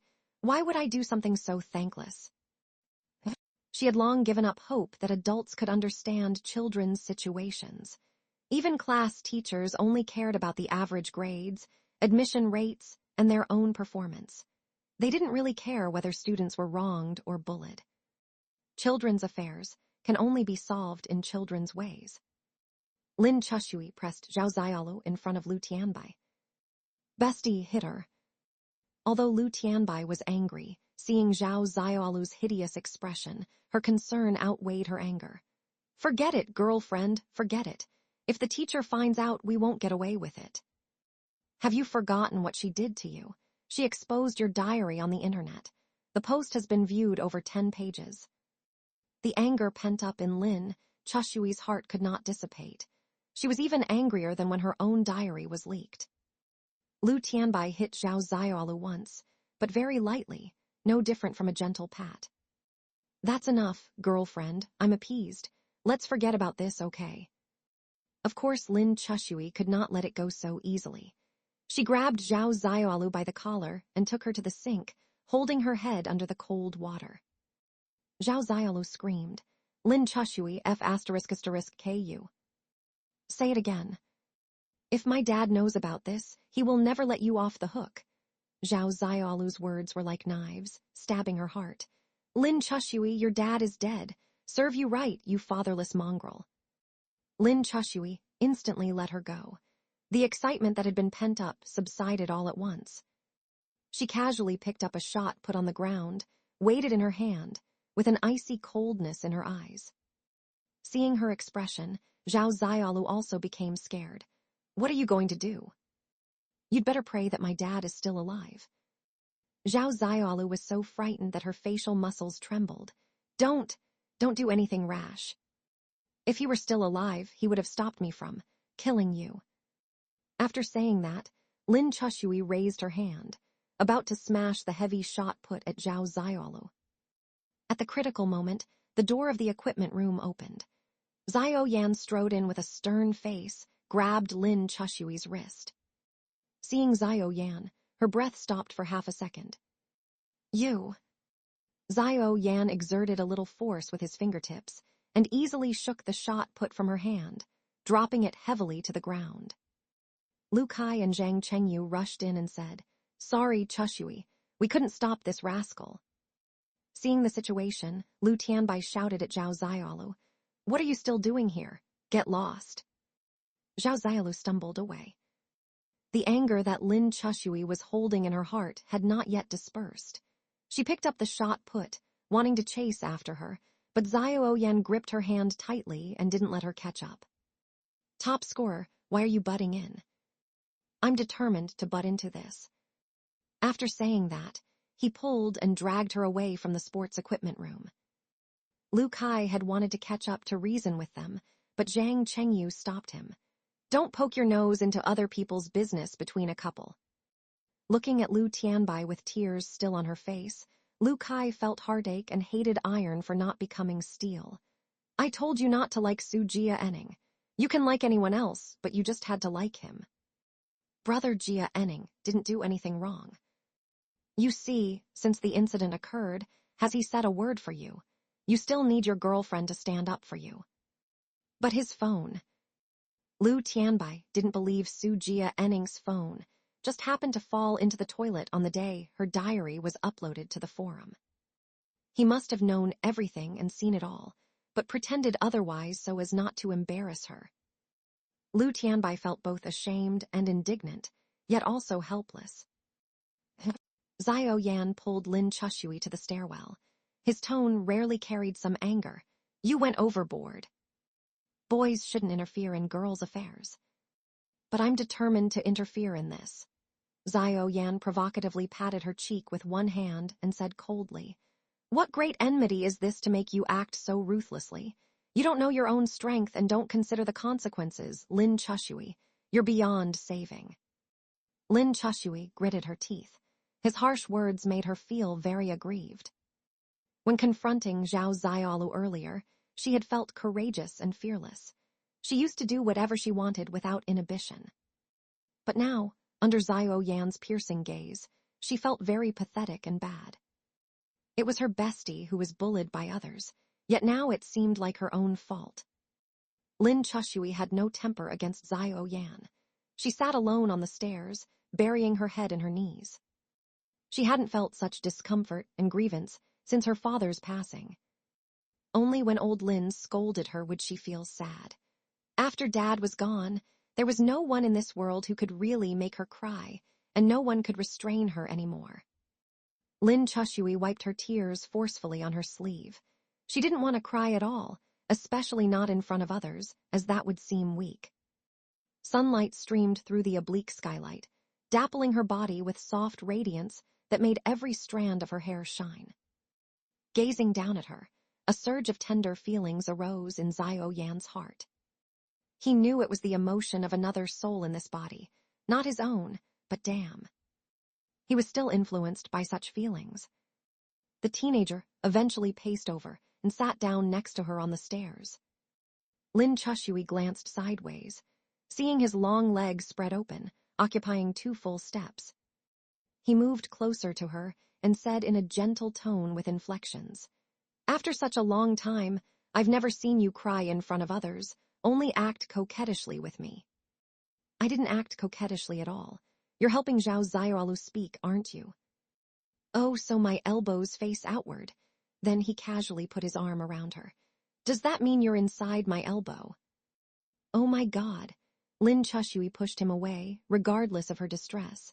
"Top scorer, have some self-respect." Zhao Yan no longer touched her. Bowing his head, he explained, "You're someone my elbows face inward to. That's why I scolded you. Have you ever seen me scold anyone else?" Lin Chushui had never heard him speak in such a gentle tone before. At least when they were together in the past, it was either mockery or quarreling. Looking at Zhao Yan, the boy's side profile was cold and hard. The sunlight falling on his delicate skin made him look glowing white. At this moment, his gaze was extremely tender. Feeling aggrieved, Lin Chushui said, "She said I'm a fatherless mongrel with no one to keep me in check." "She didn't say anything wrong. That's just how you are." Lin Chushui glared at him, too angry to stay. She got up to leave. Xiao Yan smiled faintly. But now I'm keeping you in check, aren't I? She was stopped by his grip on her right wrist. His palm was warm and his fingertips had rough calluses. Aren't I keeping you in check? Lin Chushui already heard Zhao Xiaolu crying and complaining when she was at the door of the office. She really did not want to go in. According to her previous temper, she would have just slipped away, called Lu Kai and Zhang Chengyu, and played video games all night outside the school gate. It would have been great to let Zhao Xiaolu make any kind of fuss she wanted in the school while she skipped classes for a few days. Any turmoil could be calmed down eventually. Education. That was how she had been getting by these past 2 years. But now, Xiao Yan was standing right next to her. Lin Chushui didn't know why she had to listen to him, but she had followed him all the way to the office as if possessed. He said he would take care of her. Although Lin Chushui was unwilling and did not want to be disciplined, this sentence gave her tremendous reassurance. It was as if that drifting boat had found its beacon to navigate home. Was he her beacon? Lin Chushui didn't dare to confirm, nor did she want to think about it.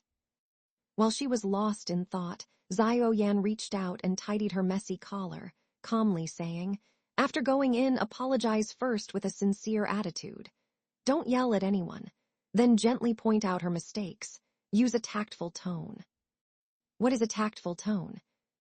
Xiao Yan languidly said, "Do you know how to act coy?" Lin Chushui shook her head honestly. "I don't know how." "Then what do you know?" "How to fight." "I'll only teach you once. Just remember my lines and say them to the teacher later." Lin Chushui narrowed her eyes with interest as she looked at him. "Okay, teach me." Xiao Yan cleared his throat. "Teacher, it's all my fault. Although Zhao Xiaolu stole my best friend's diary and posted it on the forum for everyone to ridicule and insult, no matter what I say, I shouldn't have hit her. I feel very guilty." "Oh my God." Xiao Yan glared at her and continued, "Teacher, please don't blame Zhao Xiaolu. There must be a reason why she did this. I believe she didn't want to ruin Lu Tianbai's reputation either. It was just a moment of impulse. If you want to punish someone, then punish me. It's all my fault." He added, "Remember to wipe your eyes with your sleeve after saying this." "Did you get it?" Lin Chushui gave him a thumbs up. "I bow to you." Xiao Yan pushed her into the office. Lin Chushui was still a little hesitant and said softly, "It's a bit shameless." "Although shameless, it works." Lin Chushui went into the office and put on quite a tearful show of selling misery, according to Xiao Yan's script. Zhao Xiaolu looked at her in disbelief, having forgotten to keep crying and complaining. Lin Chushui had always been straightforward. How did she learn the essential coy girl skills? Sure enough, homeroom teacher Qin turned to Zhao Xiaolu and asked her if she had read the diary. Zhao Xiaolu admitted equivocally, "Although I read the diary, Teacher Qin can't let it go that Lu Tianbai was in a precocious relationship." Lin Chushui coldly glanced at Zhao Xiaolu. She didn't confess or write any love letters. She just wrote some thoughts in her diary. If you want to punish that, then you should confiscate and thoroughly investigate all the girls' diaries in our class. Although Teacher Qin was a grades-only person, he was still reasonable in the end. How could he go after a female student's diary thoughts? "That's enough. You both made mistakes. Zhao Xiaolu was in the wrong first, but Lin Chushui, you shouldn't have hit someone either. Let's just call it even." Walking out of the office, Zhao Xiaolu glared fiercely at Lin Chushui and threatened, "Just you wait and see." Lin Chushui rolled her eyes. "Why would I be scared of you?" After school, Xiao Yan and Lin Chushui walked out of the classroom building. Education. Lu Kai and the others were training on the field. Seeing Lin Chushui return, they gathered around in concern. "How was it? Did Teacher Lin give you a hard time?" With Zhao Xiaolu's ability to distort right and wrong, this must have been difficult for Boss Lin. Lin Chushui breezily said, "I got punished with a week of cleaning duty, but Zhao Xiaolu got it worse. Her parents were notified. No way, Lu Kai said in surprise. Just cleaning duty. We thought you'd get put on probation or something. Who told you my desk mate is the school genius? Lin Chu Sui patted Xiao Yan's shoulder as thanks, but he nimbly dodged it. Lu Kai sincerely thanked Xiao Yan. Thanks for your help this time. Why are you thanking me? You helped Boss Lin. Xiao Yan asked earnestly. Me helping her is between her and me. What does it have to do with you? Oh, Xiao Yan told Lin Chu Sui. Remember to do your homework and the questions I circled for you. Oh, I know. Lin Chu Sui obediently nodded. Got it. Xiao Yan rode away on his bike. Hey, Lin Chu Sui suddenly called out to him. School genius, I want to treat you to dinner as thanks. She didn't know if he heard her since there was no response. He just went straight on his way. Lin Chu Sui watched his tall, upright figure disappear at the school gate. The sunset suddenly dropped down in the blink of an eye. Lu Kai waved his hand in front of Lin Chu Sui's starring eyes. Your eyes are bulging out, he chuckled and asked. Since when did you two get so close? He's always been really good to me. You knew what his intentions were early on, didn't you? Lu Kai walked to her side and squatted down, gossiping. He's always liked you and pursued you, right? Then why are you asking? I'm asking about your attitude towards him. Offering to treat him to dinner. Don't tell me you're really going to fall for him. No way, impossible. Everyone in unison. Yes way. Lu Tianbai sat down next to Lin Chu Sui and casually asked, Can you forget about Chin Nai? The mention of those two words, Chin Nai, made Lin Chu Sui break out in goosebumps. That's ancient rotten history. She hated it most when people brought up her old matters. It's only been 2 years, though, Lu Tianbai said. Back then, you two were also the hottest couple at our school. I heard he was depressed for a long time after you broke up. Education.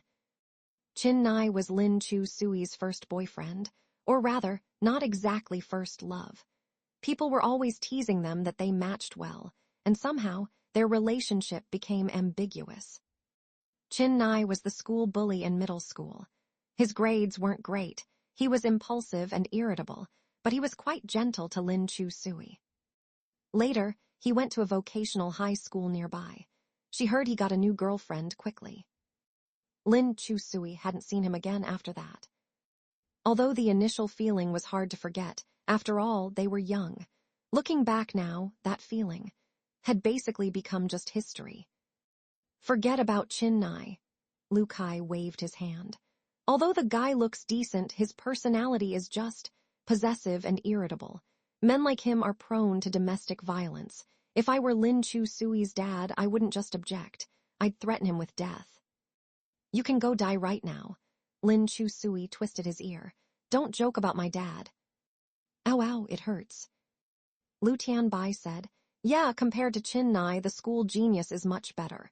Good grades, handsome, and decent personality. Education. Lin Chu Sui let Lu Kai go.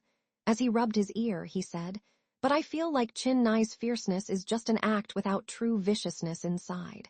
But our school genius, he looks normal on the outside, but his eyes are quite deep. I'm afraid he's not quite right mentally. Lu Tianbai, you make him sound scary. When have I ever been off about judging someone's character? I predicted early on that Chin Nai would break up in less than half a year and immediately find a new girlfriend. Didn't it happen in less than 3 months? Girls were already lining up for him. Lin Chu Sui stood up and brushed the grass off her pants. Going home. So early. Going home to do homework. Lu Kai felt it was a mood killer and complained. You just do whatever he tells you. You're that obedient. Lin Chu Sui looked back. He said that if I obediently finished the questions he circled and patiently listened to his explanations of the question steps, he'll copy the rest of my homework for me. Lu Kai paused and looked at Lu Tianbai. How much does school genius charge for tutoring again? Education. Lu Tianbai counted on her fingers. His fee system is too complicated. I know a girl from another class who got tutored by him for a month and spent like 7,800. but her grades went up by 200 points. Dang, that's really getting your money's worth. Lu Kai asked again, so how much does he charge Lin Chu Sui? 0, Lu Tianbai said meaningfully. Not only that, as long as she can get every question right, every morning the god of learning will also give her a complimentary mango parfait. Lu Kai, if this is not considered love, wandered out of the school gate, following the street southwards, crossing over the overpass, then arriving at the old districts with relatively low buildings. The bustling night market street's hot stew shop was extremely busy at the door, with a long queue formed. Moreover, people tend to follow the crowd. The longer the queue, the more interested the passers-by became, so more and more customers gathered. It looked very busy. His plan to ask him out for dinner was probably going to fail. She strolled slowly along the long queue with her hands in her pockets, until she arrived at the door of the shop. At this time, her sister was probably at night school, leaving only alone busy at the shop, education. The god of learning wore a black t-shirt with an apron. His beautiful black eyes were lowered, and his hands were busy flipping several ladles, skillfully searing the hot stew. Few boys could pull off a flat-top haircut. The vast majority of boys at school had bangs, very Korean style. However, insisted on a neat and clean flat-top hairstyle, which made his features even more rugged, his facial features clear and distinct, just like a male lead who walked out of an idol drama. The girls queuing stared at without moving their eyes, even more attentively than watching a brain-burning suspense drama, afraid of missing every frame of this man. Is he really that good-looking? Wondered to herself as she strolled to the front of the shop, chewing gum, and waited for him leisurely. Knew she had come, but didn't respond to her and continued with his work. Can I take a picture? A girl queuing asked him. I'll pay 50 yuan for it. Glanced at and politely declined. No pictures today. Okay, the girl looked slightly disappointed. Blew a bubble. The bubbles stuck around her lips, then was swept back in by her tongue. She was in a good mood and happily said, Boss, I want to order. Asked indifferently, what do you want? Anything is fine, as long as you make it but not spicy. Deliberately took out a pot of freshly cooked soup, then picked out a few dishes she liked and served them too. Just then, the girl next to her said very rudely, You, how can you cut in line? Glanced at her and said righteously, I'm not a customer. Then who are you? I'm his. Just as the word classmate was about to come out, said, She's the boss's wife, she doesn't need to line up. Nearly choked on her chewing gum. Lin Chu Sui sat at the small table in the inner room, slowly chewing and swallowing the bowl of hot broth and braised food, staring intently at Xiao Yan's busy back. What was with this guy? Previously, he had flirted more discreetly, but recently, with his I'm in charge of you and calling her boss lady, wasn't this a direct frontal attack? As Lin Chu Sui stirred the piping hot food in her bowl, she felt somewhat complicated. It was getting harder and harder to refuse him. How annoying. At 8 o'clock in the evening, Xiao Yan put up the closed sign and started tidying up the tables and taking out ingredients from the cupboards to prepare the braising liquid for tomorrow in advance. Where's your sister? She asked with concern. She runs the shop during the day and goes to night school in the evening to take classes, so she comes back very late. Then doesn't that mean you have to work late into the night, finish your homework, and stay up until the early morning?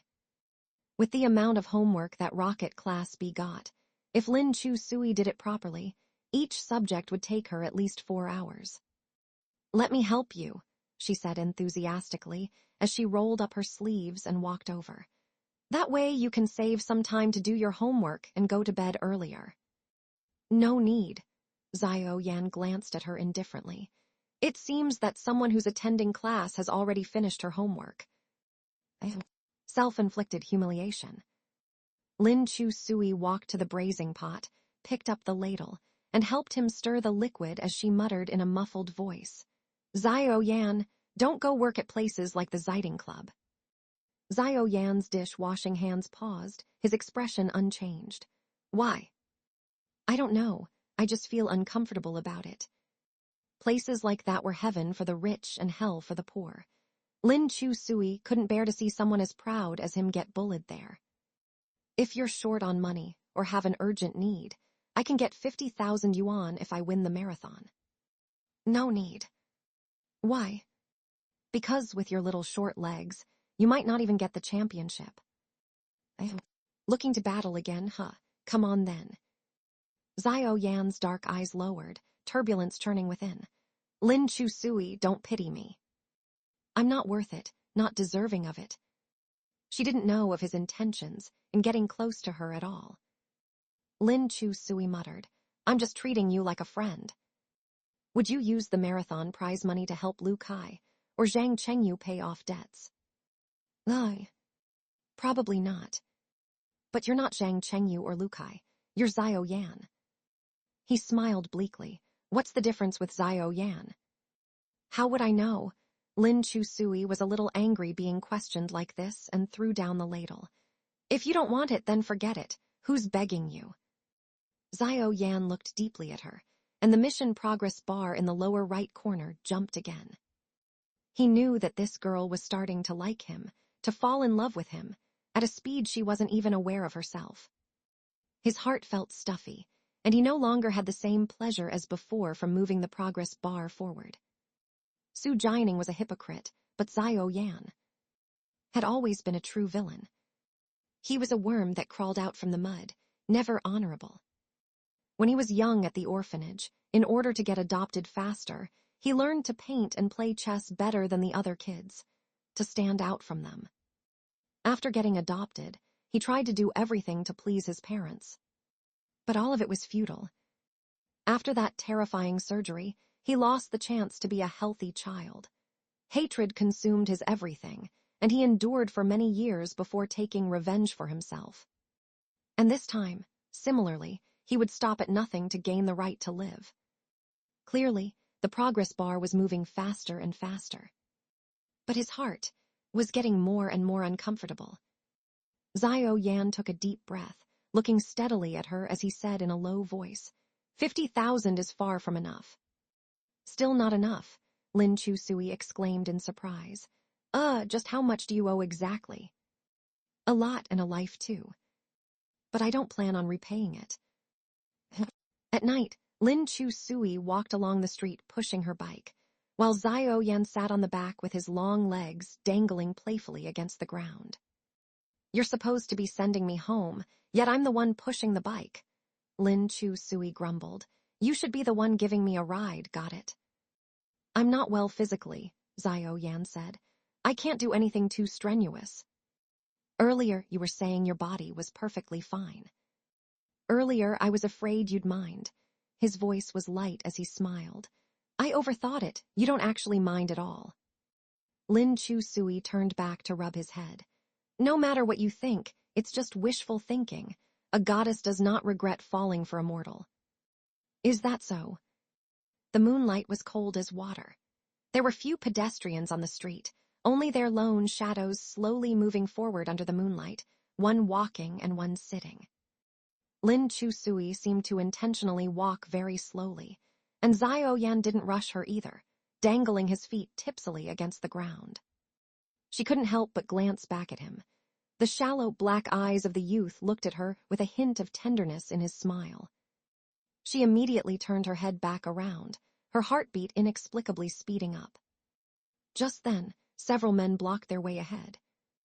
Lin Chu Sui recognized one of them, Zhao Xiaolu. She had taken off her school uniform and wore a punk-style cropped tank top showing her navel, laughing coldly as she beckoned to Lin Chu Sui. The few men also looked like small-time gangsters, their expressions unfriendly as they stood around Zhao Xiaolu. The man beside Zhao Xiaolu was her sworn brother, a student from the vocational high school next door and a juvenile delinquent. What do you want? Lin Chu Sui said coldly. Zhao Xiaolu looking to get revenge. Zhao Xiaolu laughed.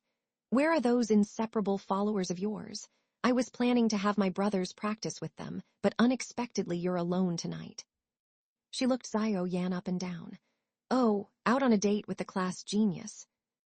Xiao Yan parked the bike at the roadside, seeming completely unconcerned about the group as he moved lazily. Lin Chu Sui looked around and saw that Zhao Xiaolu had come prepared for a group fight, calling over 7 or 8 people who were clearly experienced brawlers. If it was just her alone, she naturally wouldn't be afraid of these guys, but now Xiao Yan was with her. She didn't want the class genius to get dragged into these fights, so she said, "This has nothing to do with my desk mate. Let him go. We can resolve our own grudges." Zhao Xiaolu said, "Can't do that. Since you two are together tonight, consider it his bad luck." Lin Chu Sui said irritably, "If he hadn't shown up to save you today, you would have met King Yama in the underworld already." Zhao Xiaolu clicked her tongue. "Did he save me? Wasn't it because he was afraid you'd get in trouble? You wicked creatures, if one is cursed, you should suffer it together. Anyway, nothing good ever happens to those around you. You're a jinx." Lin Chu Sui instinctively blocked Xiao Yan behind her, eyeing the men warily. She could tell these tattooed big brothers were definitely not upstanding characters. "Zhao Xiaolu, I won't fight you tonight. Next time when we're free, we can meet up again. You've brought all these people today, I'll face you alone." Zhao Xiaolu realized Lin Chu Sui was backing down this time, purely for the sake of her weak, powerless little boyfriend behind her. The more she cared about him, the more Zhao Xiaolu was unwilling to let her off easily. In all these years, she'd never seen Lin Chu Sui afraid of anything. "We'll settle today's grudges today. Either you let my brothers beat you two up to get back at me for the humiliation I suffered today, or you kneel and apologize." Lin Chu Sui stared fixedly at Zhao Xiaolu. After a moment, the corners of her lips quirked up as she casually said, "Fine, it's just an apology, isn't it? You said that after I apologize, you'll let us go." Zhao Xiaolu thought she would stubbornly refuse to the end, but didn't expect her to give in so easily. "To avoid your little boyfriend getting beat up, you're pretty decisive, huh?" "My desk mate's health isn't good." Lin Chu Sui looked her in the eye. "My apology is enough, right?" Zhao Xiaolu emphasized, "I said, kneel and apologize." "I heard you." Lin Chu Sui pretended to be relaxed. "I really don't get why you people always like making others kneel. It's just kneeling for a bit, not like I'm losing any flesh, right?" "Whether you'll lose any flesh or not, that'll be clear after you kneel." Xiao Yan's gaze lowered to see the girl's hands clenched into trembling fists beneath her sleeves. Yet she still smiled easily and sank to her knees. "I apologize." However, before her knees could touch the ground, she was lifted up by the shoulders by the man behind her, effortlessly. Lin Chu Sui was slightly shocked, but saw Xiao Yan strolling over slowly, with his straight back completely shielding her behind him, like a solid mountain range. "First of all, I'm not small, I'm not her little boyfriend." The corners of his mouth curled up slightly. "Secondly, I'm not in good health, but I do know some fighting skills." What happened next really shocked and astonished Lin Chu Sui. It really opened her eyes. She had seen several boxes of medicine in Xiao Yan's locker before, and had always thought he was a sickly academic nerd who didn't like sports, and didn't even like playing basketball. She didn't expect that when he made a move, he was so smooth and accurate, hitting all the vital parts. His moves were definitely trained, and he knocked down those little gangsters in no time. What surprised Lin Chu Sui even more was that he treated males and females equally. After taking care of those gangsters, he grabbed Zhao Xiaolu's hair and heavily slammed her against the wall. Zhao Xiaolu was even more surprised. She didn't expect the usually gentle academic star to be so vicious. She was slammed dizzy and her head was buzzing. "Xiao Yan, you bastard." Xiao Yan's eyes were cold, and his voice was even colder. "You're the one who should apologize." "Dream on." "The ID that posted on the forum was yours, right? I traced it back to your other little account. You had exposed many people's secrets on the forum before, including a video of a girl's restroom." The girl who got filmed has dropped out of school now, right? Zhao Ziaolu looked at him in disbelief. How? How do you know?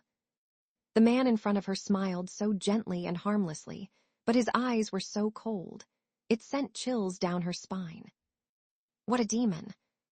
You gathered so many people to cause trouble for my little Chu Sui. You didn't even check your phone right. As he said that, he let go of Zhao Ziaolu. Why don't you take a look now? Zhao Ziaolu ran a few steps after getting free, then looked back at Zhao Yan suspiciously. Zhao Yan and Lin, Chu Sui still stood in their original spots. She took out her phone with trembling hands. There were several missed calls, from the class advisor and her parents. The class group chat had also exploded. Damn, all these IDs are Zhao Ziaolu's. I'd call her the queen of sock puppets. So the restroom peeping incident was done by her too. How disgusting. I can't believe a girl would do this to another girl. Gross. She made Wang Ruzin drop out from shame, ruined someone's life. People like her should be chopped into pieces. Zhao Ziaolu's face turned pale purple as she trembled. She could barely stand, and knelt down in the corner, scared out of her wits. Zhao Yan was too lazy to bother with her. He pushed his bike and said to Lin Chu Sui, "Get on, let's go home." Lin Chu Sui still hadn't recovered. At his words, she glanced at him. Under the moonlight, Zhao Yan no longer had that fierce and cold look when fighting. As he looked at her, his dark eyes were exceptionally gentle, in a way she had never seen before. Her heart started racing again. Task progress, 27%, 28%, 29%, 30%. Seeing the progress bar rising like crazy again, Zhao Yan lowered his eyes and looked at the bike handlebars. A light breeze blew by. His mood was unusually gentle for once. "Let's go, my good girl." Lin Chu Sui was lying in bed drawing circles, staring blankly at the ceiling. She could never have imagined that Zhao Yan would actually fight, let alone that he could dig up all those unknown dark histories about Zhao Ziaolu. The online forums were in an uproar tonight, with class chats and school groups all discussing the incident. Zhao Ziaolu was completely done for. Today Zhao Yan had even dragged Lin Chu Sui to the teacher's office to apologize, but as soon as they turned around, he started gathering evidence against Zhao Ziaolu. His scheming ran so deep, his methods so ruthless, it was unimaginable. Lin Chu Sui thought about what the gossip queen Zhang Chengyu had mentioned about Zhao Yan's past, how he had gambled his own life to set a fire that landed his foster father in jail. This man, she had always taken him for a pure and innocent little white rabbit, but it turned out he was the devil incarnate. Lin Chu Sui felt a little foolish.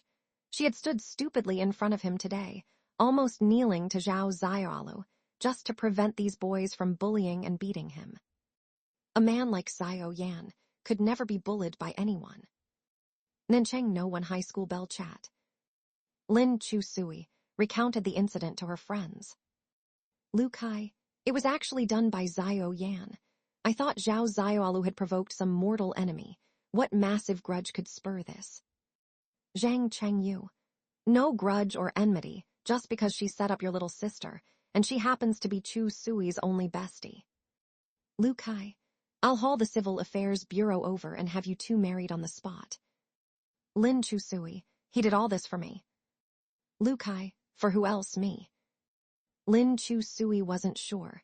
She felt like a man like Zhao Yan was worlds apart from her. If they hadn't coincidentally become desk mates, the trajectories of their lives would never have crossed. He was smart, handsome, and could easily attract a flock of admirers with a snap of his fingers. Since Elder Lin had left, Lin Chu Sui's confidence had mostly dissipated. She really didn't know what Zhao Yan could possibly like about her. Lin Chu Sui. "I feel like he has some ulterior motive with me." Su Jianing. "A guy who scores 9-10 in maths, what could he be plotting against you, your bad temper or failing grades?" Lin Chu Sui. "I'll have you know my last test score was 57, thank you." Su Jianing. "You're proud of 57 points." Lin Chu Sui. One person scored 147, another 150. The 3-point gap between geniuses and gods is the distance between heaven and earth, fish and birds. Su Jianing's sore spot was poked right on, making him snap irritably. Punk! Lin Chu Sui. Somebody's mad now. Su Jianing sent an emoji of go crawl away and exited the chat. Not 2 minutes later, Lu Tianbai added him right back in and privately messaged Lin Chu Sui.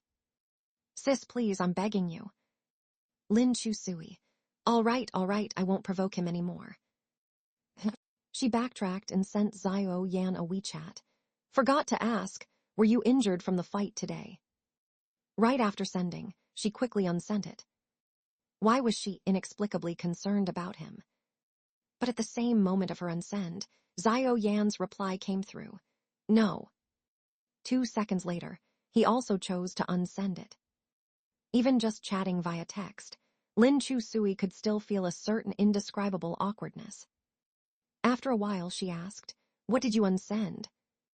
Xiao Yan, then what did you unsend? Lin Chu Sui, I wanted to ask you to let me copy your math homework, but figured you definitely wouldn't, so asking was pointless. That's what I unsent. Xiao Yan, what I unsent was the math homework. Lin Chu Sui, then would you mind resending it? Xiao Yan, I would. Lin Chu Sui, never mind then. A few minutes later, Xiao Yan added, to avoid a beating, you'd kneel and apologize to someone. I thought you weren't the compromising type. Lin Chu Sui, I did it so a certain someone wouldn't get beaten, okay? Xiao Yan, I know. Suddenly the atmosphere turned somewhat strange and awkward. Lin Chu Sui's cheeks flushed red, and she went to sit by the bay window, letting the breeze blow in and lightly caress her face.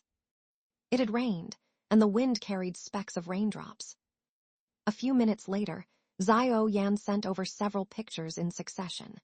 When Lin Chu Sui opened the originals, they were the answers to the math homework. Xiao Yan, repaying my debt.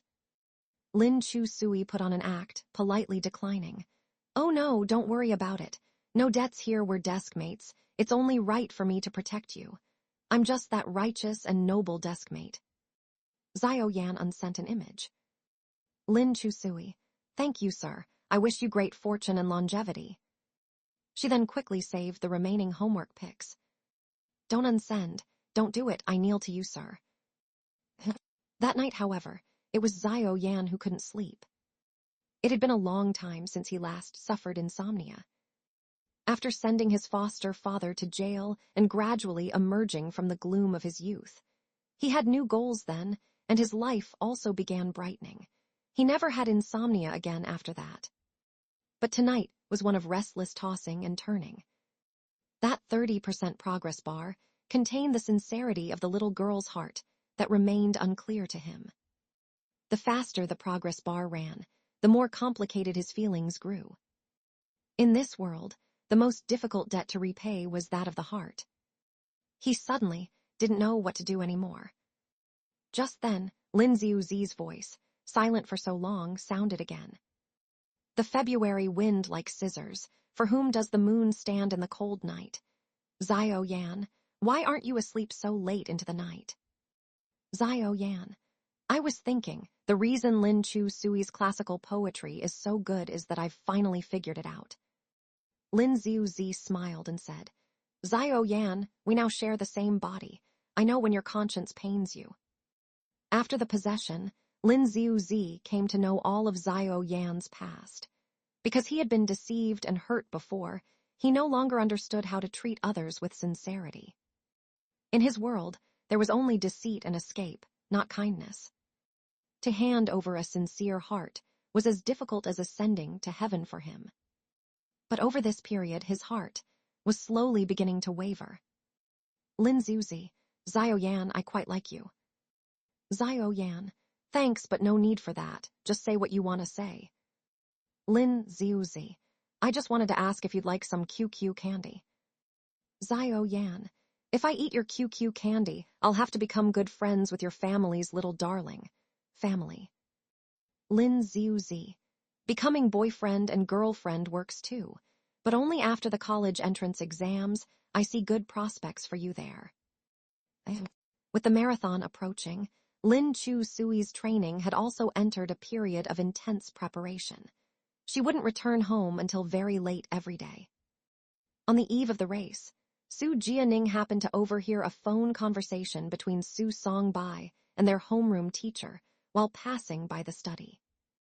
I won't let her participate in the marathon, even if she can win prizes. Even if she just tests into a tier 2 or 3 college, it doesn't matter. She can study finance and accounting and have a good career path joining the company in the future. Even if you say to let her pursue sports, so what if she gets into a top university? She won't be able to do anything if she joins the company, make her a security guard. This is me considering what's best for the child's future. At this age, children don't know anything about their interests. They just make a fuss over playtime. Only adults know what's truly best for them. Teacher, no need to say any more. I'm very busy, that's it. After Su Songbai hung up, he saw Su Jianing and asked, "You're back from school." Have the auntie heat up some food for you. Oh right, your sister's not back yet. No. Keep an eye on her more often. With no father and unwilling to listen to me, your peers. Help her more with studying in school. Su Jianing lowered his eyes without answering. The older generation really could be so naive. The complex relationship between him and Lin Chu Sui, how could it be summed up simply as brother and sister? They didn't know anything, or perhaps they just didn't care. Su Jianing turned and entered his room. Pushing open the door, he saw the guitar that had been forbidden and collecting dust. He looked back at Su Songbai and suddenly said loudly, "She's pretty good at athletics, I've seen it. Runs better than a bunch of boys, plays basketball decently too." Su Songbai's expression darkened. "Mind your own business." Su Jianing pursed his lips and said in a deep voice, "What you consider a successful life may only be one kind. But everyone is different, and she also has things she likes to do. You should allow for diverse lives." "Are you itching for a beating again?" Su Songbai scolded harshly. "Mind your own business. I'll take care of my sister, don't stand up for her here." "She's not your daughter." "Shut up."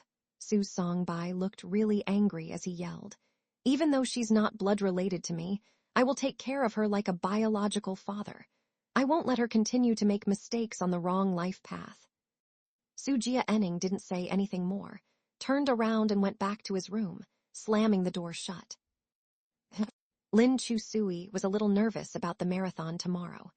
On her way home, she was jogging and doing warm-up exercises. She really wanted to come in first place. These past 2 years, she had lived in a muddled way like a waste and had never succeeded at anything. Her grades had plummeted. However, the marathon was something she had once been very proud of. She had gotten a top 5 finish. She liked running, liked going around mountains and lakes with her dad, always running under the stars and moonlight. After her dad left, she stopped running. She drew a line around herself, put a lid over her head, and shut out all the light that shone into her life. But now, it seemed the lid had been pried open a little, and a ray of light shone in. She wanted to run again, win the prize money, and at the same time earn her way into college, and then. She also wanted to prove something to someone, prove that she wasn't a useless trash. She was also a very outstanding girl. That someone always came in first place, so she also wanted to take first place to show him. Lin Chu Sui had just run to the entrance of the residential complex when Su Jianing's bike drifted around the corner at high speed and stopped in front of her. "Su Jianing, what's wrong with you?" The sudden braking nearly made her crash into him. Su Jianing was riding the bike with one foot on the ground. He said, "Don't go back tonight. Get a hotel room." "Why?" "Old Su won't tolerate you going to run the marathon. Tomorrow he'll find a way to stop you from leaving, maybe even lock you in your room." Lin Chu Sui said, "Damn, is Master Su really that petty?" "Don't scold my dad." "Then why are you helping me?" Su Jianing shrugged. To get first place on the midterm exam, doing good deeds for karma. I just saw a stray dog and fed it. The corner of Lin Chu Sui's mouth twitched. No need to go that far. Even if you gold-plate a bodhisattva statue at the temple, you can't get first place. Sujia Enning didn't want to battle her with words. I've given you the heads up. Do your good deed, scram. Lin Chu Sui caught up with him and said, Then brother, since you're helping, help me all the way and give me some cash. I don't have any money on me. Sujia Enning felt his wallet and pulled out a 100 bill for her. Only 100 yuan. I can only stay at an internet cafe for the night. I don't care where you go. Sujia Enning said lightly, and then pedaled away slowly at sunset. Lin Chu Sui tilted her head and uncertainly asked him, We're enemies, right? Sujia Enning said, Yes. Then, why did you report secrets to the enemy? Because I was bored. Lin Chu Sui smiled lightly. I feel you're not as annoying as the first time we met. The first time we met, you snatched my drink. Who was more annoying? But you were bad-mouthing me on the phone to someone else. You stuck gum on my bike. You always looked at me with disdain and contempt. Sujia Enning lazily said, I always look like this. It's not specifically aimed at you. Lin Chu Sui pouted. Brother, there's always a higher mountain. Don't be so arrogant. Like on the last math test, the study master got 150, but you only got 147. Sujia Enning lowered his voice and interrupted her. If you bring that up again, I'll kick you off the bike. Lin Chu Sui burst out laughing. Her tinkling laughter accompanied them down the road. The corner of Sujia Enning's mouth also involuntarily curved up slightly. When they passed the bar street, Lin Chu Sui saw a girl on the street who looked a little familiar. She was tall and thin, wearing a sexy gray strappy dress that clung to her body. The hem wrapped around her butt and revealed a pair of long, fair legs. She seemed to be drunk, holding high heels in one hand and a small bag in the other, staggering down the street. With such a good figure, slender waist and long legs, anyone passing by would find it hard not to let their gaze linger on her. Lin Chu Sui stared at her for a while, then called out in surprise, Sister Zio. Zio Kaiyan looked back and saw Lin Chu Sui. Her narrow, phoenix eyes lifted up. Oh, little Chu. Sujia Enning saw she had met an acquaintance, so he pressed the brake and put one foot down to stop next to Zio Kaiyan. Sister, what are you doing here? Zio Kaiyan was drunk and leaning against a lamppost. No night class today. I came out for a drink. Don't tell my brother. He doesn't let me drink. Okay, I won't say anything. From Sujia Enning's position on the bike, his line of sight happened to fall right on the fair and perky cleavage of the tall woman. He then unnaturally averted his gaze. Lin Chu Sui, she's your friend. Lin Chu Sui supported the swaying Zio Kaiyan and explained, She's Zio Yan's sister. Zio Kaiyan also saw Sujia Enning. Her rosy lips curved up even more. She patted his head. Oh, this little brother is so handsome, even more so than my brother. Lin Chu Sui said, Sister Zio, are you seeing things? Sujia Enning could compare with Zio Yan. Zio Kaiyan's slender fingers came down and pinched Sujia Enning's chin, gently lifting it up. More good-looking than my brother. The faint floral scent from her fair, delicate wrist made Sujia Enning's heart beat erratically, and this provocative gesture made even his earlobes turn red. Don't touch me. Sujia Enning awkwardly turned his head away from her hand. A boy his age was most susceptible to teasing, especially by a ripe, translucent woman like Zio Kaiyan. Are you little Chu's boyfriend? Zio Kaiyan hugged Lin Chu Sui's shoulder and joked, That won't do. Little Chu is ours. Sujia Enning immediately explained, I'm her brother. Zio Kaiyan's brows arched like the moon, frowning and smiling coquettishly. That's good then. Sister Zio, let me take you home. It's dangerous for you to be out here alone like this. Okay, I was about to call a car to go home anyway. Sujia Enning, go on ahead yourself. I'll take Sister Zio home. Sujia Enning couldn't help but glance at Zio Kyan again. On impulse, he said, "She's drunk like this. She'll throw up in a taxi." "Huh. I can give her a ride." "What?" Lin Chu-sui was dumbfounded. When did fake gentleman Sujia Enning become a real gentleman? Sujia Enning calmly said to Zio Kyan, "Riding a bike, you can also sober up from the wind. What do you think?" "I want to feel the wind." Zio Kyan sat on the back of Sujia Enning's bike, babbling drunkenly. "This brother is more considerate than brother Yan. Sister likes you." The corner of Sujia Enning's mouth subtly pressed together. After she was seated steadily, he pedaled the bike and set off. "Don't move, don't fall." "Just be careful not to fall." "Haha." Zio Kyan laughed heartily, throwing open both arms, and suddenly bear hugged Sujia Enning tightly around the waist. "Like this I won't fall." Lin Chu-sui was going to do a warm-up jog for the marathon anyway, so she simply chased after them. She tilted her head and saw Zio Kyan clinging tightly to Sujia Enning, pressed right up against him. And she was wearing a sexy little strappy dress, too. Sujia Enning's face was as red as a boiler, as if it was about to start steaming. Lin Chu-sui worriedly shouted, "Sister, don't let him take advantage of you." Zio Kyan was completely oblivious, blinking sleepily at Lin Chu-sui. "Little Chu-sui, you run so fast, you'll definitely get first place in the marathon." "Sister, you, oh, don't hug him." Let go, Sujia Enning, you scoundrel." Sujia Enning silently quickened his pedaling pace, leaving Lin Chu-sui behind. Sujia Enning often dreamed of his mother, dreamed of the red suitcase she was carrying when she left. She didn't even look back at him. She left very decisively.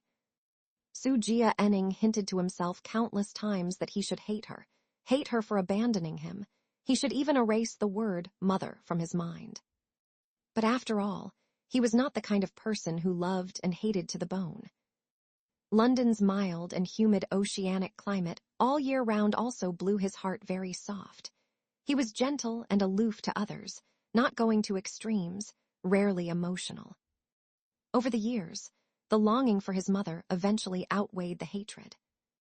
He thought that as long as he could become more excellent, perhaps his mother would see him and be proud of him. Sujia Enning had always worked very hard.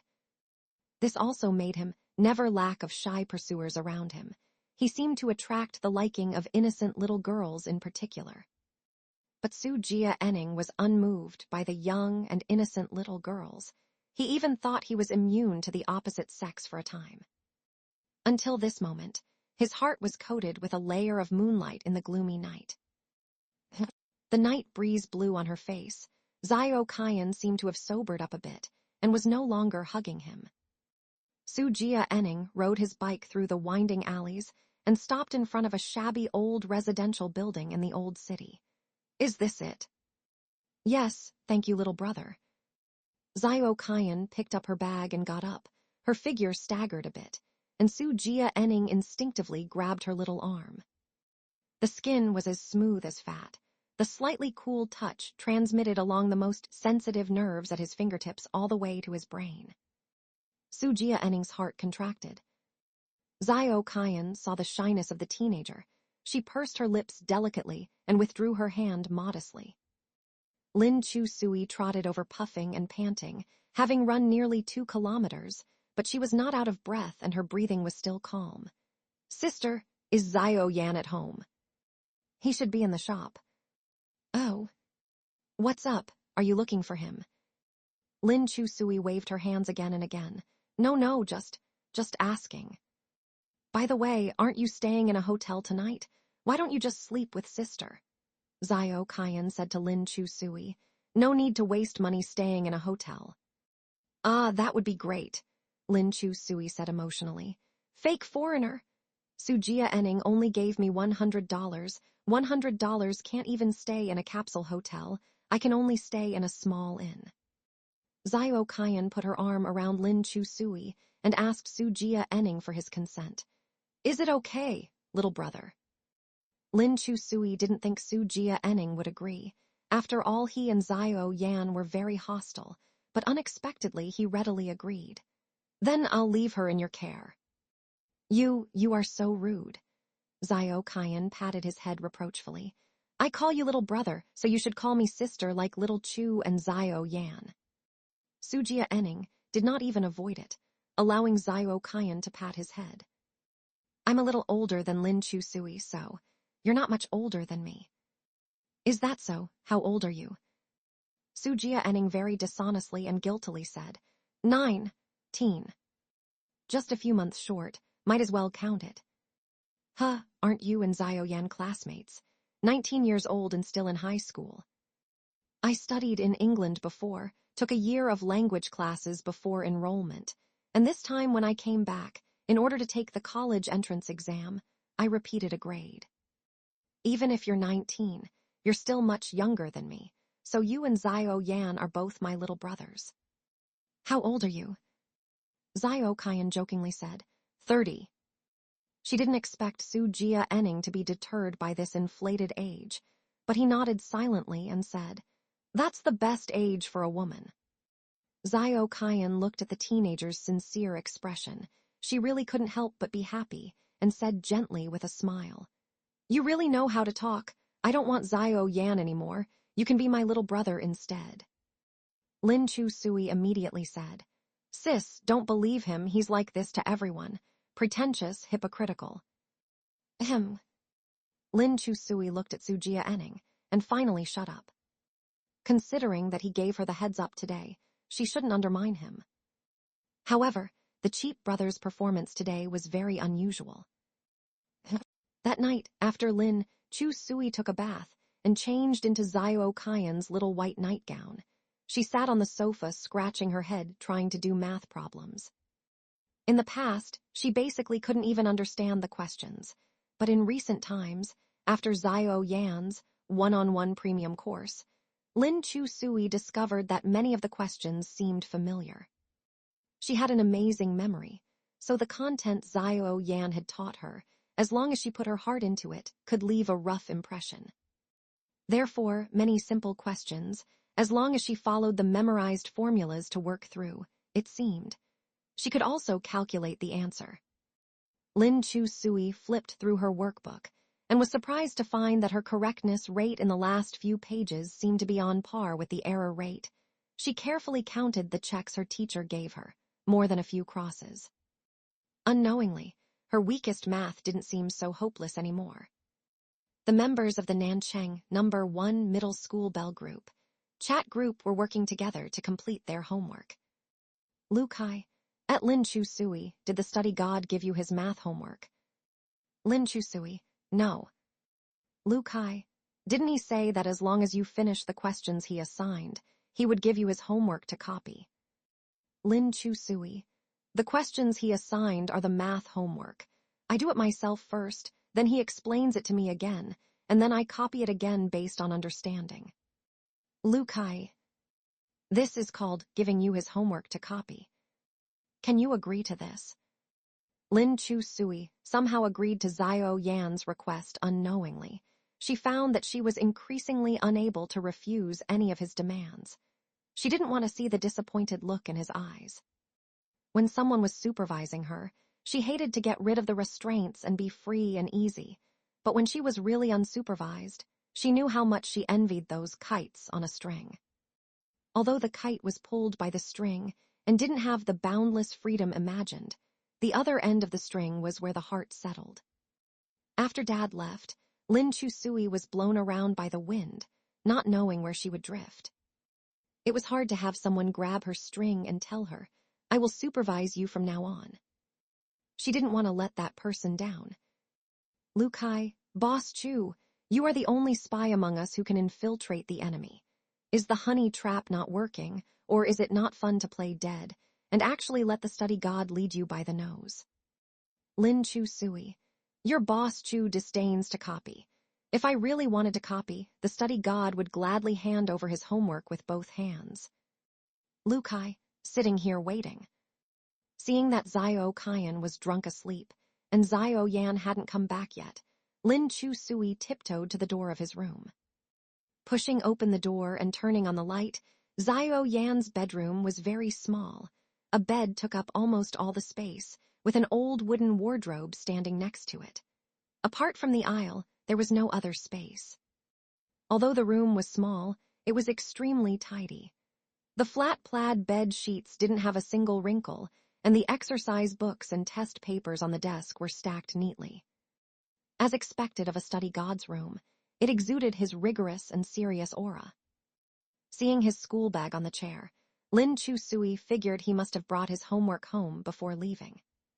She carefully unzipped the school bag and flipped through it, easily finding the math workbook. Her heart was filled with wild joy. She quickly opened the workbook. Today's math homework was already done. Just as he said, he had basically finished the homework in class. As expected of the study god, Lin Chusui took out her phone and started taking pictures page by page. Just then, she heard movement outside the door. It seemed someone had come back. Lin Chusui was shocked and frantically shoved the workbook back into the school bag. Hearing the footsteps getting closer and closer, Lin Chusui didn't have time to think and hid in his wardrobe. Luckily, the wardrobe was big, and she was petite. Curling up her legs, she could securely hide inside. The moment the wardrobe door closed, the bedroom door opened. Through the gap in the wardrobe, Lin Chusui saw Xiao Yan sit in the chair to rest for a while after entering the room. He looked very tired, fingertips pressing his temples, then pulled himself together, turned on the desk lamp, grabbed a half-finished English test paper, and started working on it seriously. From Lin Chusui's perspective, she could just see his handsome side profile. The lamplight shone on his face, and his originally cold, hard features became much softer. Late at night, all was quiet, and she could even hear his soft breathing. Soon, the young man finished an English test paper, then took off his shirt, preparing to go to the bathroom to take a shower. Lin Chusui watched through the slit as this shirtless young man walked to the closet. Home storage and shelving. She tensed up, curling into a ball, afraid he would suddenly open the closet door. Fortunately, Xiao Yan opened the closet door on the other side, taking out a change of clothes from a small drawer. Lin Chusui was about to breathe a sigh of relief, but realized he was still standing by the closet door without leaving. She looked at him through the slit and saw that this guy was just standing straight in front of the closet, carefully gazing at the closet door. Lin Chusui was stunned for a moment, then realized that he was looking in the mirror. Right in front of the closet was a full-length mirror. This guy was shirtless, looking in the mirror. Although he dressed on the thin side, with his shirt off, his fair upper body and well-proportioned muscles were revealed, which surprised Lin Chusui. She didn't expect that the usually weak-looking genius was actually quite fit, even having defined abs. No wonder he could fight so fiercely. He had been training hard. Lin Chusui covered her left chest with her hand. She felt that her heartbeat echoed all around the closet. Home storage and shelving. Oh my, she felt dizzy. However, his body was not entirely perfect. Below his chest on his right upper abdomen, there was a very obvious winding scar, probably left from that terrifying surgery. The young man looked at that centipede-like scar with deep, dark eyes. His fingertips gently touched it as the corners of his mouth curled into a cold smile. This is why I set the fire. They took what was mine, so I'll take back 100 times more. Someone like me, would you dare give her to me? Lin Chusui frowned. He didn't seem to be talking to himself, but rather having a conversation with someone. Who could he be talking to this late at night? I have no regrets. Why should I feel guilty? I just want to complete the mission as soon as possible, to survive. No sincerity, only deceit. Seeing the dark stirrings in Xiao Yan's pitch-black eyes, Lin Chusui felt she would go crazy. Who on earth was he talking to? This late at night, he was so creepy. Lin Chusui remembered that day, when they went to see a psychologist. Could he really have a mental illness like dissociative identity disorder? Lin Chusui thought of the many-crime thriller. Movies. She had seen about serial killers with split personalities. Movies. During the day, they acted harmless and gentle, but in secret they were psychopathic murderers with blood-stained hands. At first, Lin Chu-sui only hid to avoid getting caught cheating on homework, thinking it was embarrassing. Now, she sincerely felt fearful. Xiao Yan noticed the progress bar in the lower right corner had started going backwards. 30%, 29%, 28%, 27%, 26%. In just a few seconds, the progress bar went straight back down to 19%. Xiao Yan felt a bit restless. He walked to the window and took out his phone. Just then, Lin Chu-sui received a WeChat message from Xiao Yan. Fortunately, she had muted her phone after hiding in the closet. Lin Chu-sui replied, Xiao Yan, do you have any opinions about me? Lin Chu-sui, no, not at all, QAQ. Xiao Yan, then why are you acting like this? Lin Chu-sui, acting like what? After considering his wording, Xiao Yan asked, Lin Chu-sui, what have I done wrong to you? Lin Chu-sui turned her head in the South City No. 1 middle school bell group and sent a message. I can confirm now, you're right at Zhang Chengyu. The genius is not as kind and harmless as he looks. He is definitely a wolf in sheep's clothing. Zhang Chengyu. I didn't say that. You heard it wrong. It was Lu Kai who said it. Lu Kai, it wasn't me. I'm studying. Don't tag me. Lin Chu-sui. Weren't you guys saying he was sinister before? Zhang Chengyu. I didn't say it. The genius is kind-hearted, noble in character, and willing to help others. He is a role model for us. Lin Chu-sui. I'm not denying it, but from what I know so far, he has at least 2 personalities.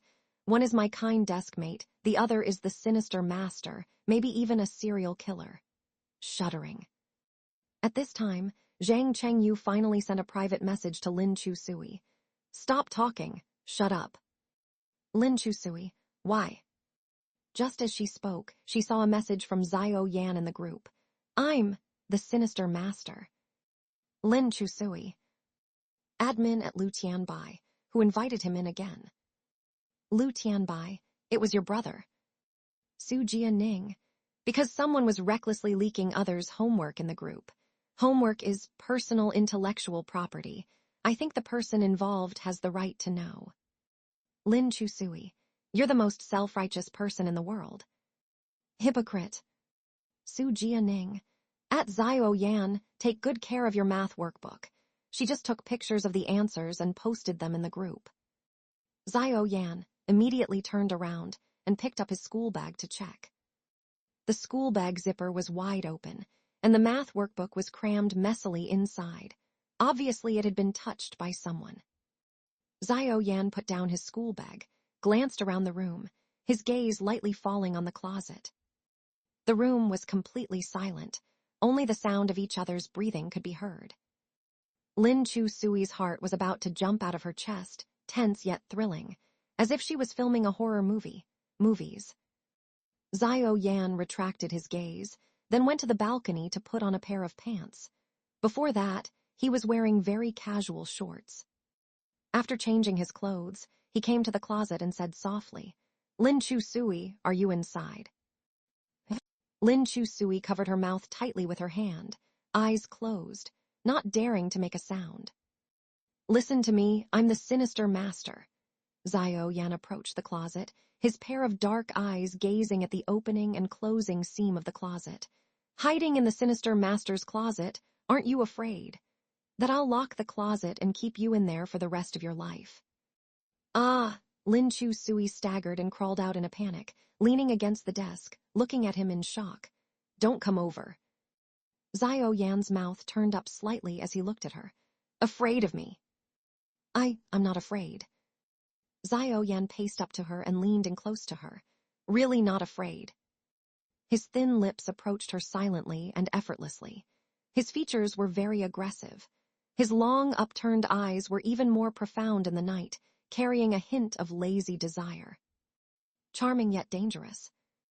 Lin Chu-sui was provoked by his beauty until her face turned red and her ears burned. 10,000 unhealthy thoughts flashed through her mind, and her heart started thumping again. Task progress, 26%, 27%, 28%.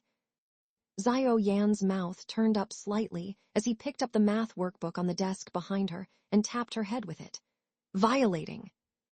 The marathon race was over. Lin Chusui had given up halfway and failed to get a ranking. But Xiao Yan drove her to complete the remaining half of the course, crossing the finish line in heavy rain. The meaning of running isn't about the finish line or the act of running itself, but about the scenery along the way and the person who accompanies you to see the scenery. Last time that person was dead, but now, looking at the boy's sturdy back like a mountain, sitting in the back seat of the car, Lin Chusui suddenly felt a ray of light spill down. Her surroundings were gloomy, but her body was finally illuminated by a ray of light she wanted to grasp. For a long time, the PE teacher lamented Lin Chusui's failure in the marathon. But there was no way around it. When a girl gets her period, it's perfectly normal. But are you really going to quit the athletic program? Lin Chusui didn't actually like sports to begin with. The past 2 years, she had only used it as an excuse to avoid studying hard. As an athletic student, at least the teachers wouldn't demand too much academically. Quitting the school team and devoting all her energy to studying wasn't a bad idea. Education. Teacher, if there are any competitions in the future, call me anytime. I will give it my all. All right. I can't mess with you senior 3 students. Go back and study hard, aim to get into a good university. Get into a good university, huh? In class, Lin Chusui rested her chin in hand, twirling a pen rapidly as she looked at the boy beside her. Xiao Yan wore a clean blue and white school uniform, revealing a section of his flawless neck. He was listening to the lesson, occasionally jotting down notes in his notebook. His handwriting was neat and elegant. Each stroke was vigorous and graceful, just like him. She moved closer to him and asked in a low voice, "Study God, what university and major do you want to apply for?" Xiao Yan, North City University of Science and Technology, Artificial Intelligence. Lin Chusui nodded. North City University of Science and Technology wasn't one of the top comprehensive national universities, but it was the holy land that science students across the country aspired towards because of its strong, specialized focus. Its strength was in no way inferior to the #1 ranked schools. Artificial intelligence sounds very complicated. Why do you want to study this? Because I'm smart. Lin Chusui looked at Xiao Yan. Xiao Yan's clear eyes also looked straight at her, very calm. Lin Chusui's mouth curled up. She gave him a big thumbs up. You go. Just then, Su Jia behind Xiao Yan secretly passed him a small note. Xiao Yan took the note, glanced at it, then looked back at Su Jia. Su Jia had his arms crossed, chin raised arrogantly. Xiao Yan twisted open his pen and responded to him for the first time, without even turning his head. He tossed the note back onto Su's desk. Seeing the note, Su Jia's arrogance instantly deflated. Furious, he wrote another sentence and crumpled the paper into a ball to throw at Xiao Yan. Lin Chusui watched with her own eyes as the note flew in an arc under the teacher's nose. Could this be the arrogance that comes from being the first and second in the grade? Lin Chusui moved closer to see the passionate exchange between them. Xiao Yan, I'm officially declaring war on you. Let's decide who's better once and for all in the midterm exam. 100 yuan per point. What 100 per point? 100 yuan per point. I'll let you take first place. Su Jia, how can you use grades for business deals? Xiao Yan, everything can be a business deal. Su Jia, I don't need you to let me win. I will defeat you with my ability. Xiao Yan, hech. Lin Chusui. Over this trivial matter, they had passed notes back and forth for half the class. How boring. Finally, even the usually laid-back English teacher couldn't stand watching anymore. Sure enough, it was foolish of two top students to think she wouldn't notice them passing notes right under her nose for half the class. Sujia Enning, Zio Yan, what are you two passing? Let me see. Just as Zio Yan was about to open the paper ball, he paused upon hearing this. This was the first time he had been called out by name in class for something other than praise. He was about to hand over the note. In a flash, Lin Chu Sui snatched the paper ball from his hand like an eagle swooping down on prey. She stuffed it straight into her mouth, chewed it messily for a bit, then swallowed it down with the jujube and Chinese wolfberry water on her desk. Behind her, Sujia Enning muttered, "Holy crap." The English teacher wasn't actually that angry at first. She was just very curious what the two top students had written in their note. But Lin Chu Sui's sudden action made her furious. Lin Chu Sui, spit it out. Can't spit it out anymore. Lin Chu Sui drank a few more gulps of the jujube water, completely swallowing the paper ball. You, after class, go to your class advisor's office, all three of you. The English teacher turned and tapped her shoes on the blackboard. Zio Yan said to Lin Chu Sui in a low voice, "There was no need to go that far. The teacher won't do anything to me." Of course, Lin Chu Sui knew that, with the halo of being the top student in the grade. Unless he committed murder or arson, anything else could easily be minimized or written off. You're a good student, so don't leave a bad impression on the teacher. What will you do about the end-of-term recommendation for outstanding students if you talk about exchanging grades for money in class? There's no monetary award for outstanding student recommendations. I couldn't care less. But that's still an honor. Can honor be eaten? You've really fallen into the trap of money. Zio Yan's mouth twitched. Yes, he had fallen into the money trap. Only carefree students from well-off families would care about honor. He had always been practical, extremely realistic, almost despicable. Seeing her water cup nearly empty, Zio Yan poured some water from his own thermos into her cup. You actually managed to swallow such a big paper ball. His tone carried a hint of reproach. I can swallow anything. Suddenly in a good mood, Lin Chu Sui smiled, her gaze falling on the hand he used to pour water. Truly fair as snow, slender and cool, it made people instinctively want to defile him. She drank all the water Zio Yan had poured for her in one gulp. Study God, I want more. Zio Yan simply gave her all the water left in his own cup. Study God, I still want more. Study God has no more. Don't care, I still want more. Then wait a bit.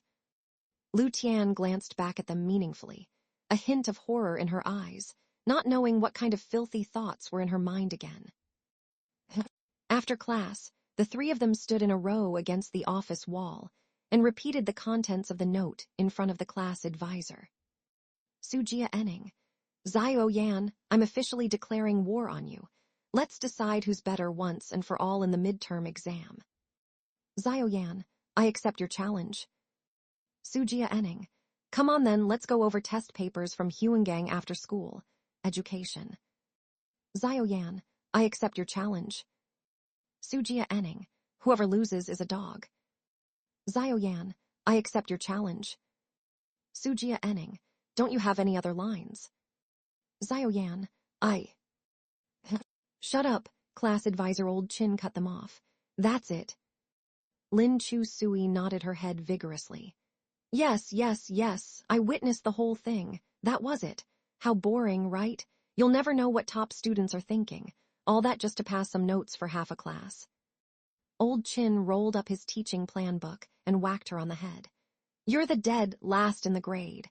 Why are you poking your nose into the showdown between the first and second place?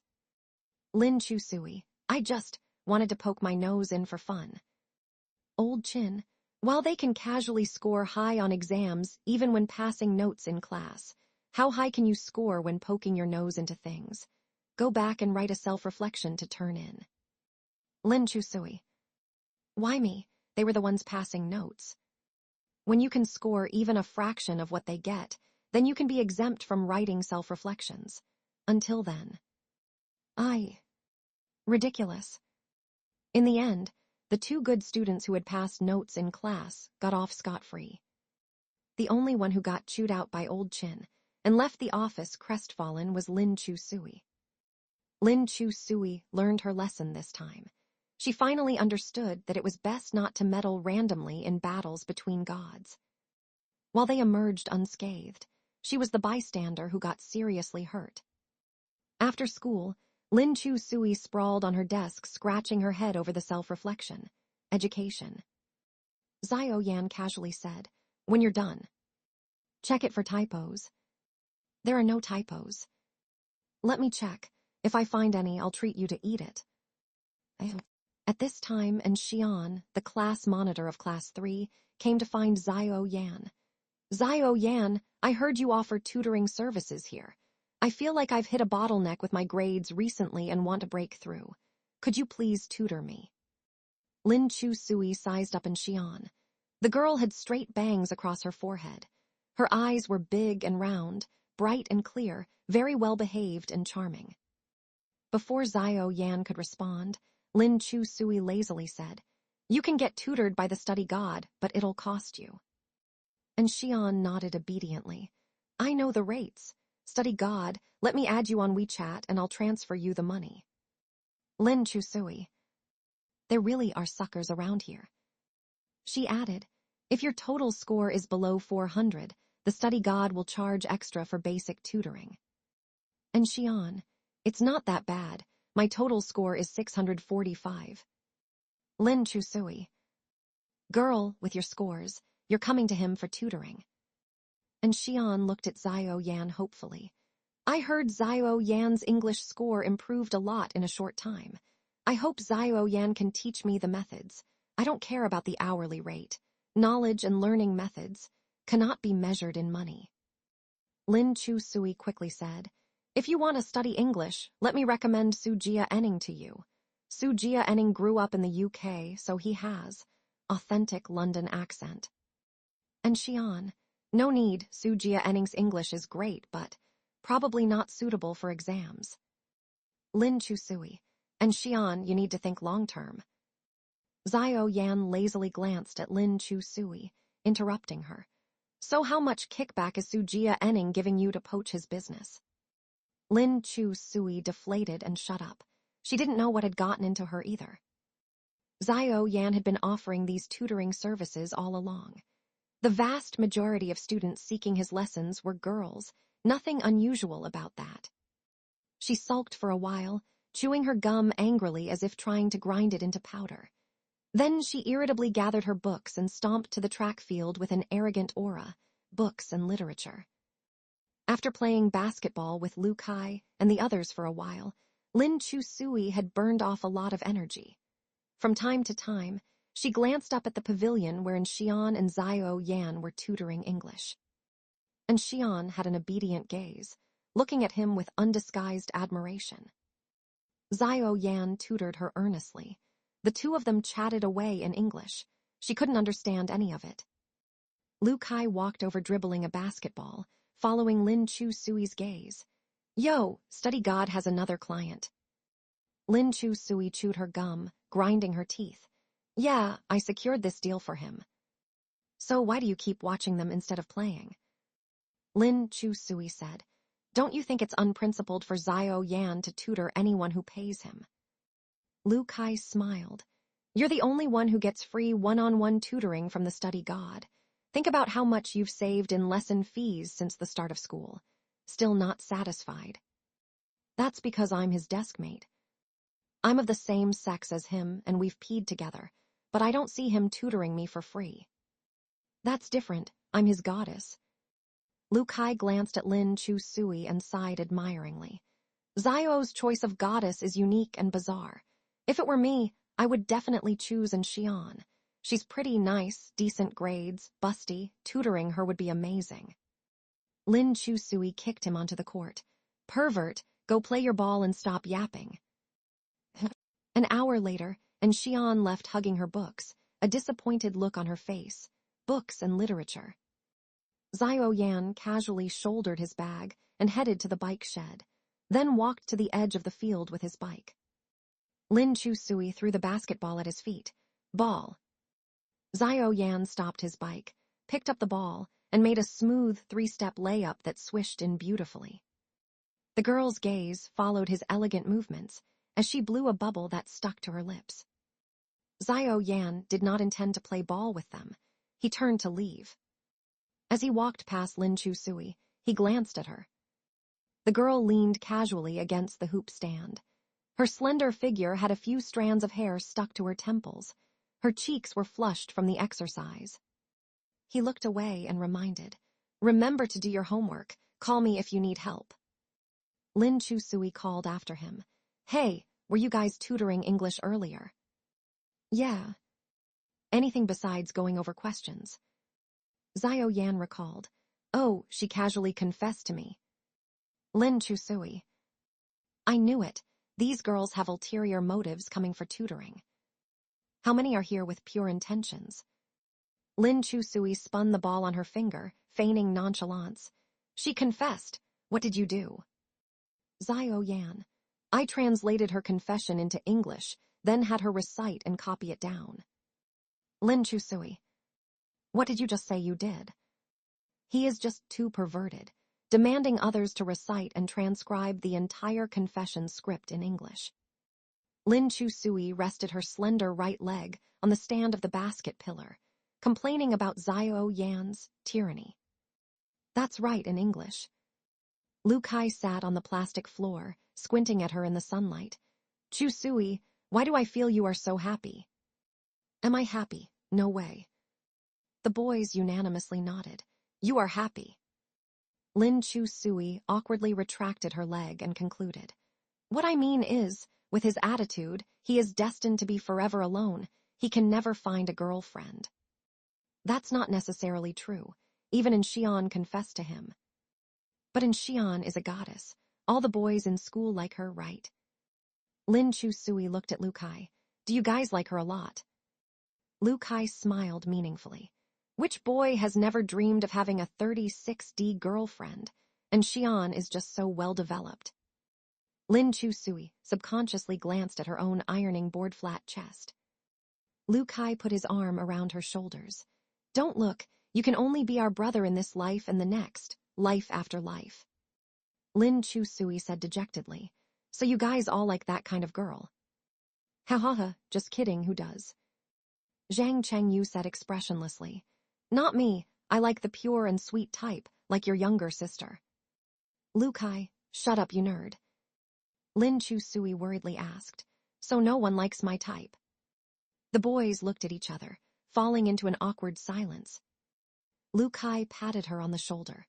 "Chusui, with your physique that can run a marathon in the rain during your period and act like nothing happened afterwards, ordinary men can't handle you."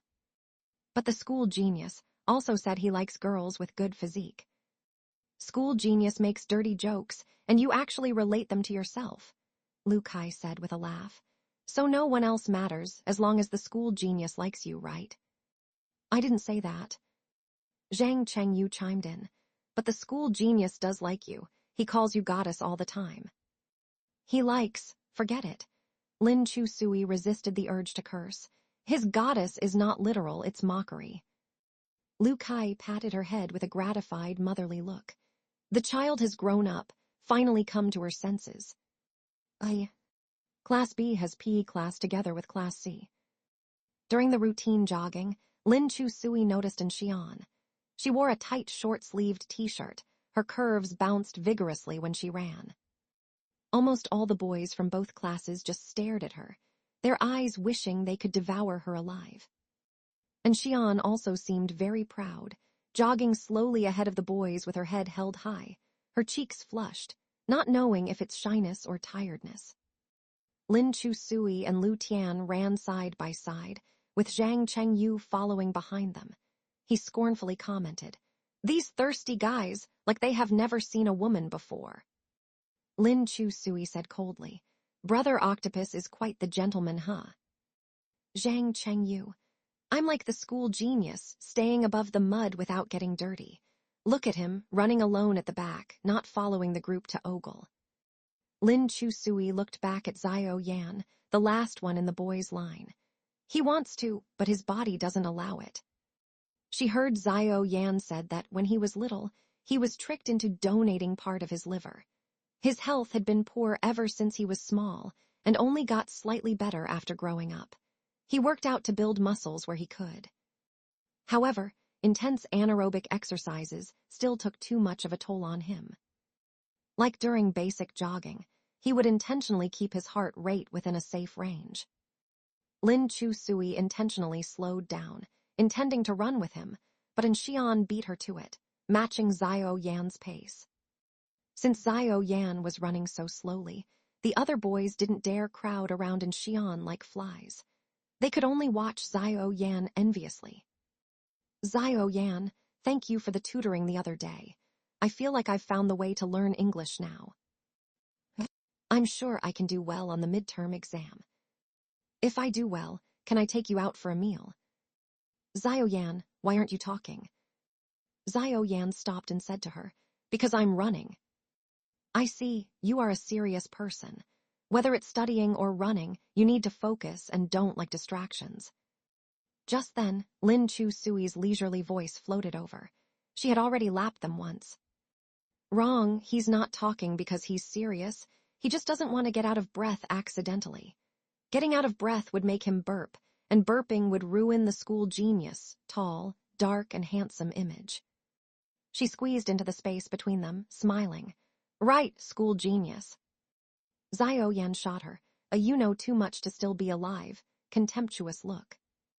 Lin Chu Sui sauntered beside him and said, let me make you happy, your goddess is just that nice.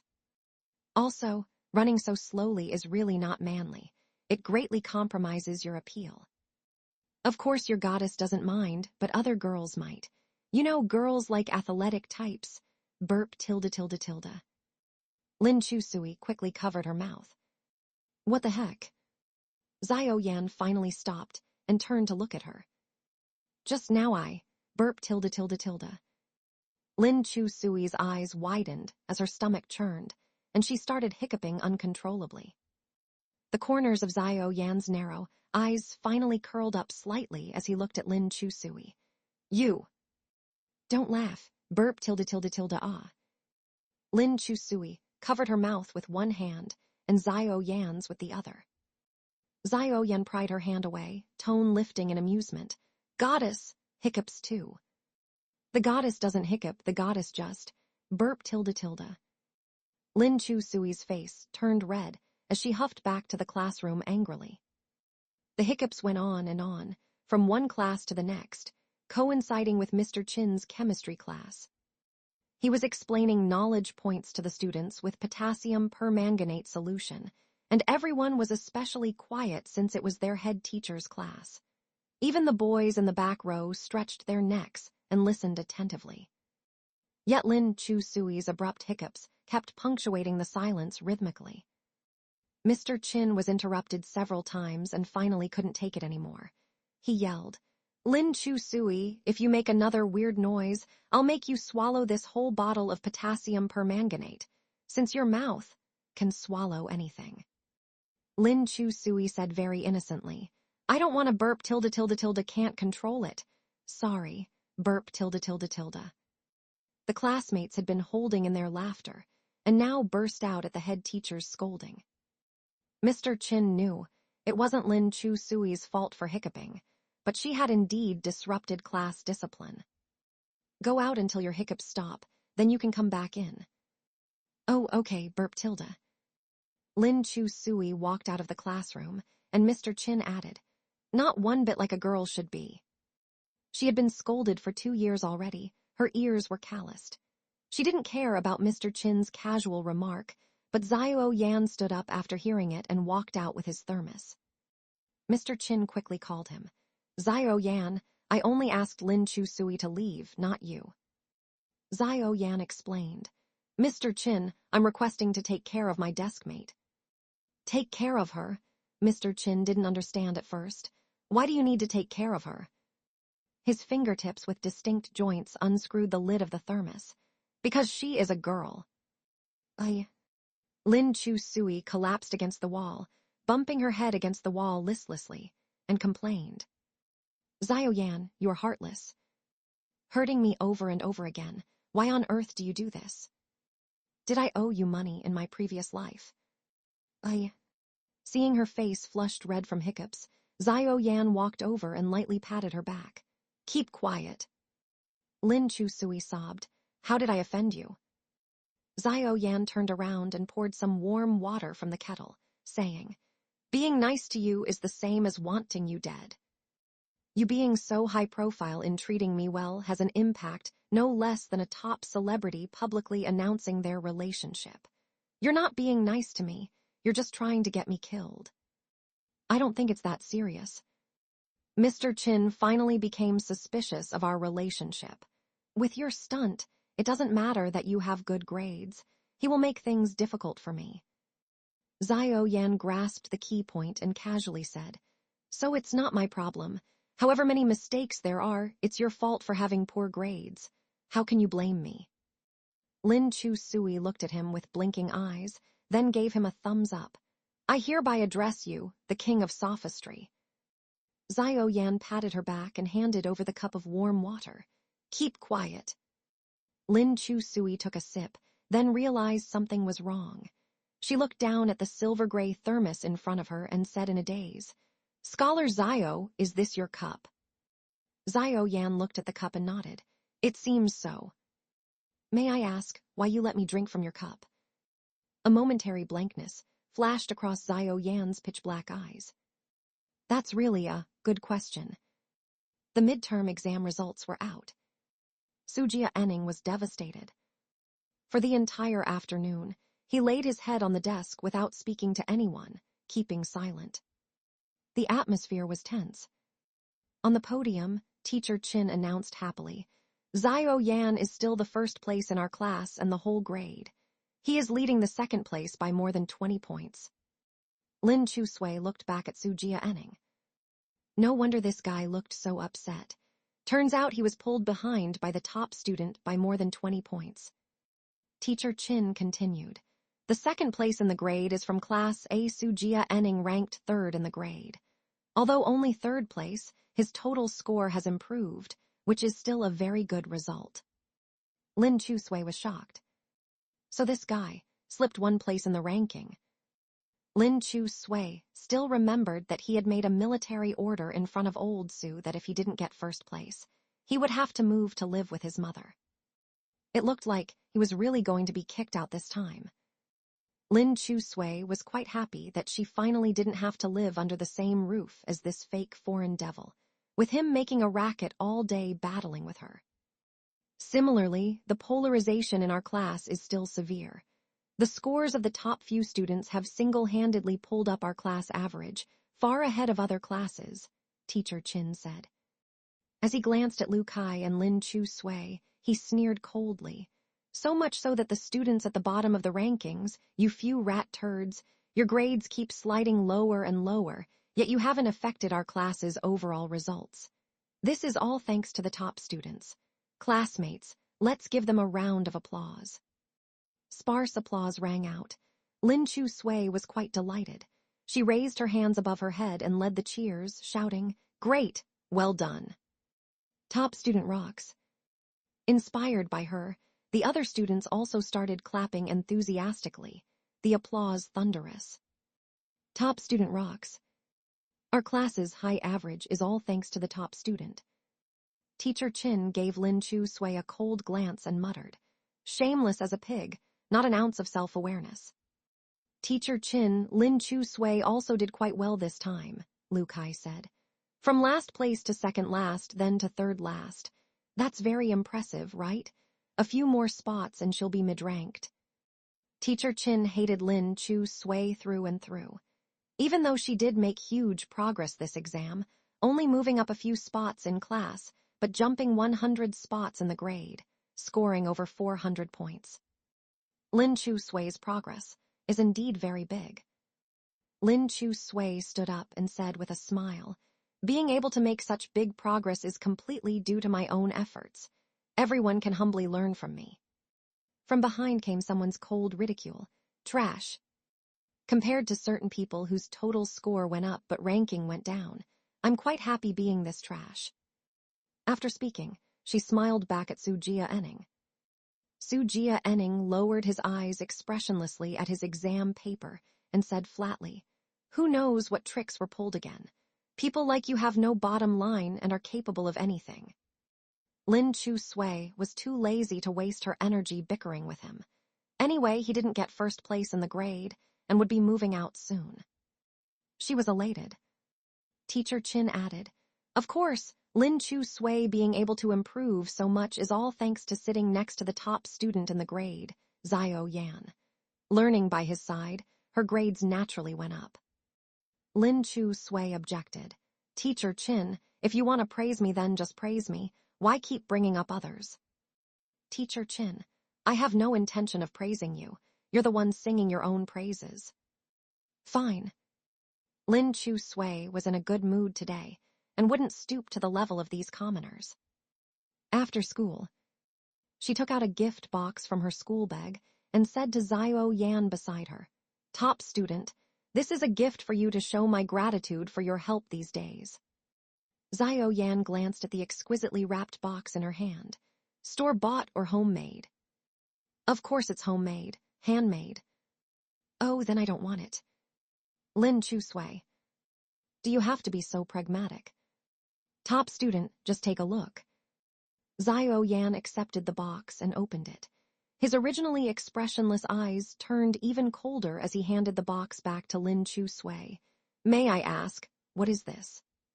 Lin Chu Sui took out the QR code plaque inside the box.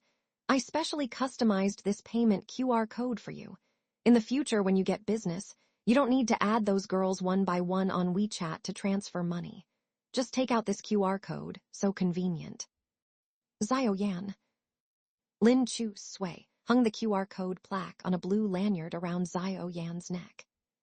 On the back of the QR code, Lin Chu Sui had photoshopped a picture she secretly took of him cooking braised meat into a publicity photo in successful entrepreneur style. Below was a line of text. "Perseverance leads to success. Believe in yourself, you can do it." With a row of flashy bold exclamation points. After hanging the plaque around his neck, Lin Chu Sui said, "Top student, remember to keep this QR code business card with you at all times. I guarantee business will come rolling in and you'll make big profits." "Top student, why are your eyes red? Are you so touched you're crying?" Xiao Yan glanced at the task progress bar in the bottom right corner. 34%. He could still endure. That night after school, Lu Kai lamented that if Lin Chu Sui and Xiao Yan continued sitting together, he could only go to Beta Qingnao University alone. Lin Chu Sui asked him, "What do you think of North City University of Science and Technology?" "You mean the private college under North City University of Science and Technology? With your grades, you still have a long way to go." "No, not the private college. North City University of Science and Technology itself."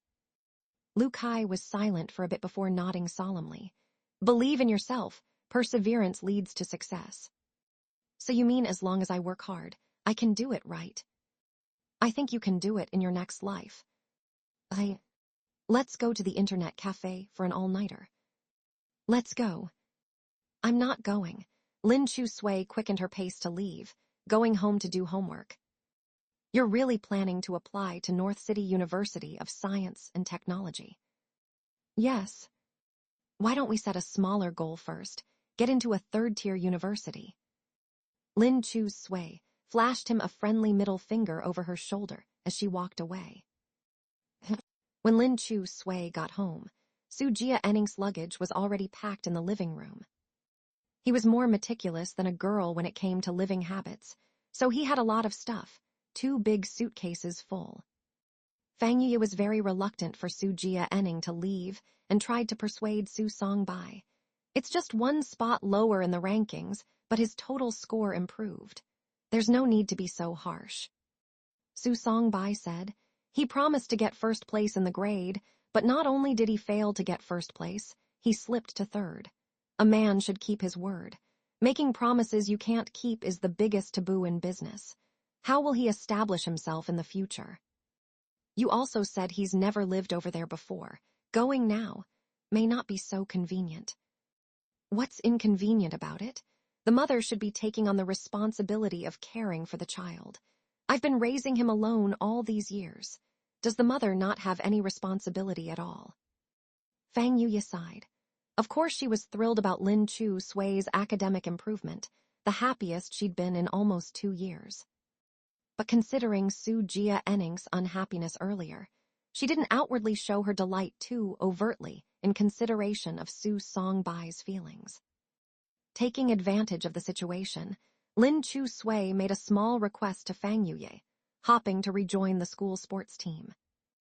No way, Su Songbai immediately rejected it. You've finally made some progress in your grades. Now you must focus all your energy on studying instead of messing with sports. I don't need your approval. Lin Chu Sui held Fang Yuye's hand and pleaded coquettishly. Mom, please let me go back to training. I promise my grades won't drop and I won't spend too much time. Just practice a bit every day after school. Fang Yuye hesitated. What your Uncle Su said makes sense. You're in 12th grade. You should be focusing more on studying.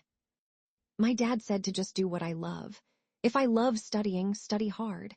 If I love sports, run my hardest. As long as I'm on the path I love, that's being my best self. Do you really like sports? Fang Yaoyi questioned doubtfully. I feel like you're just trying to avoid studying by doing sports. And then you use being lazy every day to avoid the team's training. Don't think I don't know what you've been doing these past 2 years. Lin Chusu looked at her firmly and said, From now on, I absolutely won't avoid it anymore. The regret from that marathon and the pouring rain had caused her to grow and sober up a lot. After Dad left, she had been fighting solo and stumbling along, becoming more and more unrecognizable. But she couldn't meet the people she cared about in life with this unrecognizable face. She really wanted to change for the better, really wanted to change for the better. Mom, I really won't be like I was in the past anymore. All right, Fang Yaoyi relented. As long as you know the path you want to take and walk down it firmly, Mom will support you no matter what. Fang Yaoyi had always spoiled Lin Chusu more than disciplined her, although this spoiling had also made her willful again and again. But she was still her only daughter. Losing her father so young made Fang Yaoyi even more doting. Su Songbai had wanted to say something more originally, but seeing Fang Yaoyi's mind was made up, he kept silent. The next day, Lin Chusu got up bright and early and went downstairs to wash up in an extremely carefree mood. The auntie had already prepared a sumptuous breakfast on the table, with milk, eggs, and toast. In the past, every morning when Lin Chusu came downstairs, she would always see Su Jia Ning sitting neatly in the chair drinking coffee, one hand holding a copy of Dream of the Red Chamber, sunlight shining through the floor-to-ceiling windows landing perfectly on his cheek. What a pretentious fake foreign devil, deeply versed in the essence of showing off. But now the table was empty and bare, no one to bicker with. Lin Chusu ate breakfast alone, feeling rather lonely. Her previously cheerful mood seemed to have vanished into thin air, always feeling like something was missing. It couldn't be that. She missed Su Jia Ning a little bit, right? Lin Chusu immediately denied this preposterous idea. Most likely just not used to it yet.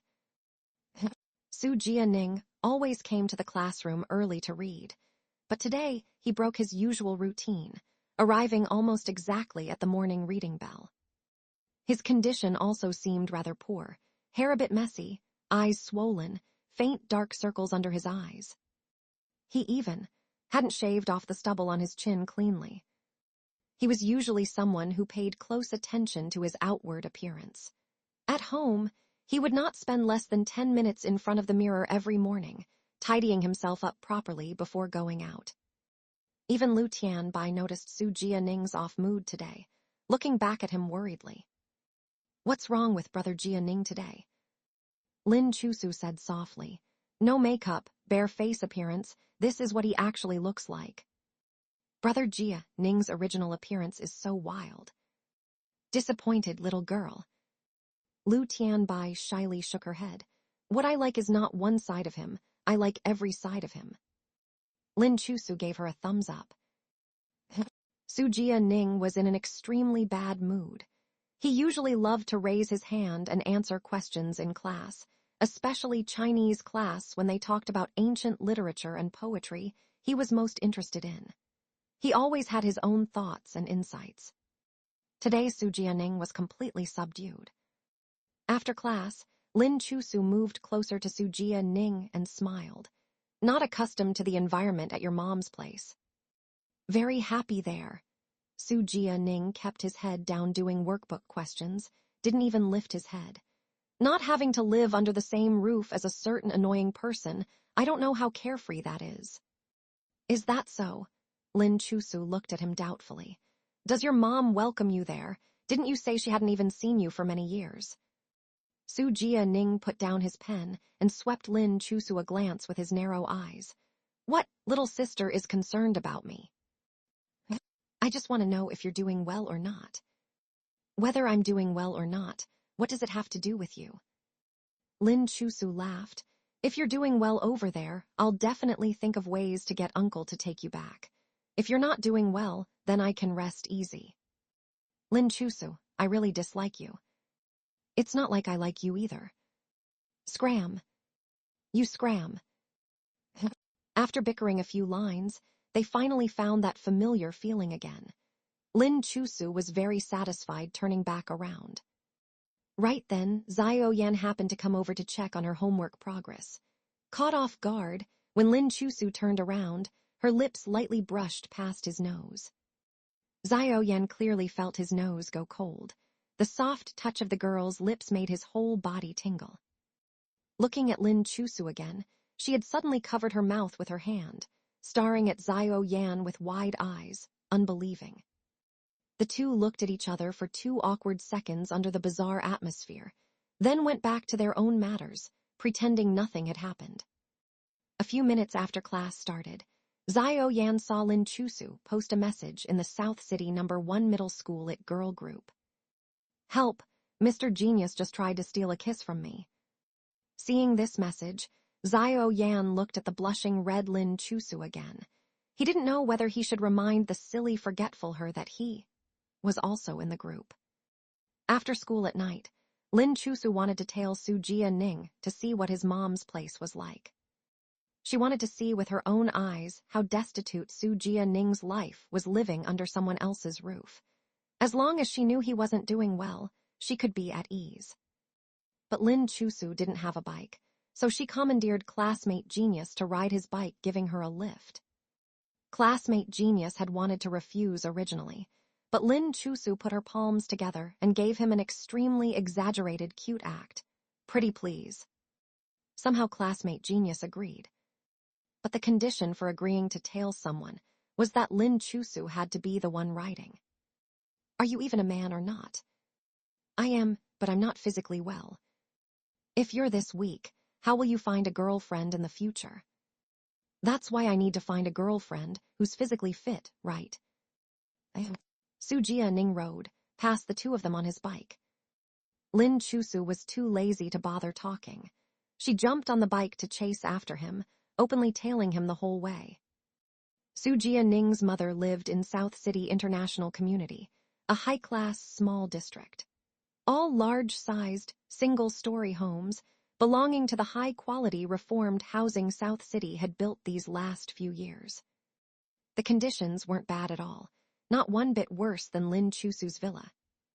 Su Jianing had just walked to the entrance, about to swipe his card to go in, when a few 7- or 8-year-old kids rushed over to block Su Jianing's path. The kid in front wore an Ultraman outfit and held a water gun, repeatedly spraying water at Su Jianing. Beat you to death. Beat you to death. Caught off guard, Su Jianing raised his hands to block, but the top half of his school uniform got soaked. His hair also got wet. The key was, the water in this kid's water gun was muddy water. He got Su Jianing completely covered in mud. Su Jianing was an extremely clean person. Getting his clothes suddenly dirty like this, he yelled angrily, "Zhu Zaikai, what are you doing? Get out of here, I won't let you in my house. Let me through. Get out, get out." This boy named Zhu Zaikai was apparently Su Jianing's younger brother. He glared fiercely at Su Jianing. Mom said she only loves me. I don't want you coming to take Mom's love. She's my mom, not yours. Get out of my house. Whether I get out or not isn't up to you. I won't let you in. Zhu Zaikai spread his arms wide, blocking the entrance of the residential area. This isn't your home. Get back wherever you came from. Otherwise, I won't be polite with you. Su Jianing wasn't one to take things lying down. He sneered coldly. What can a little brat like you do to not be polite with me? Are you going to hit me or something? Zhu Zaikai and the other kids exchanged looks, then all took out slingshots from their bags, aiming at Su Jianing. Hit him. Beat him to death. The elastic bands on the slingshots were extremely powerful.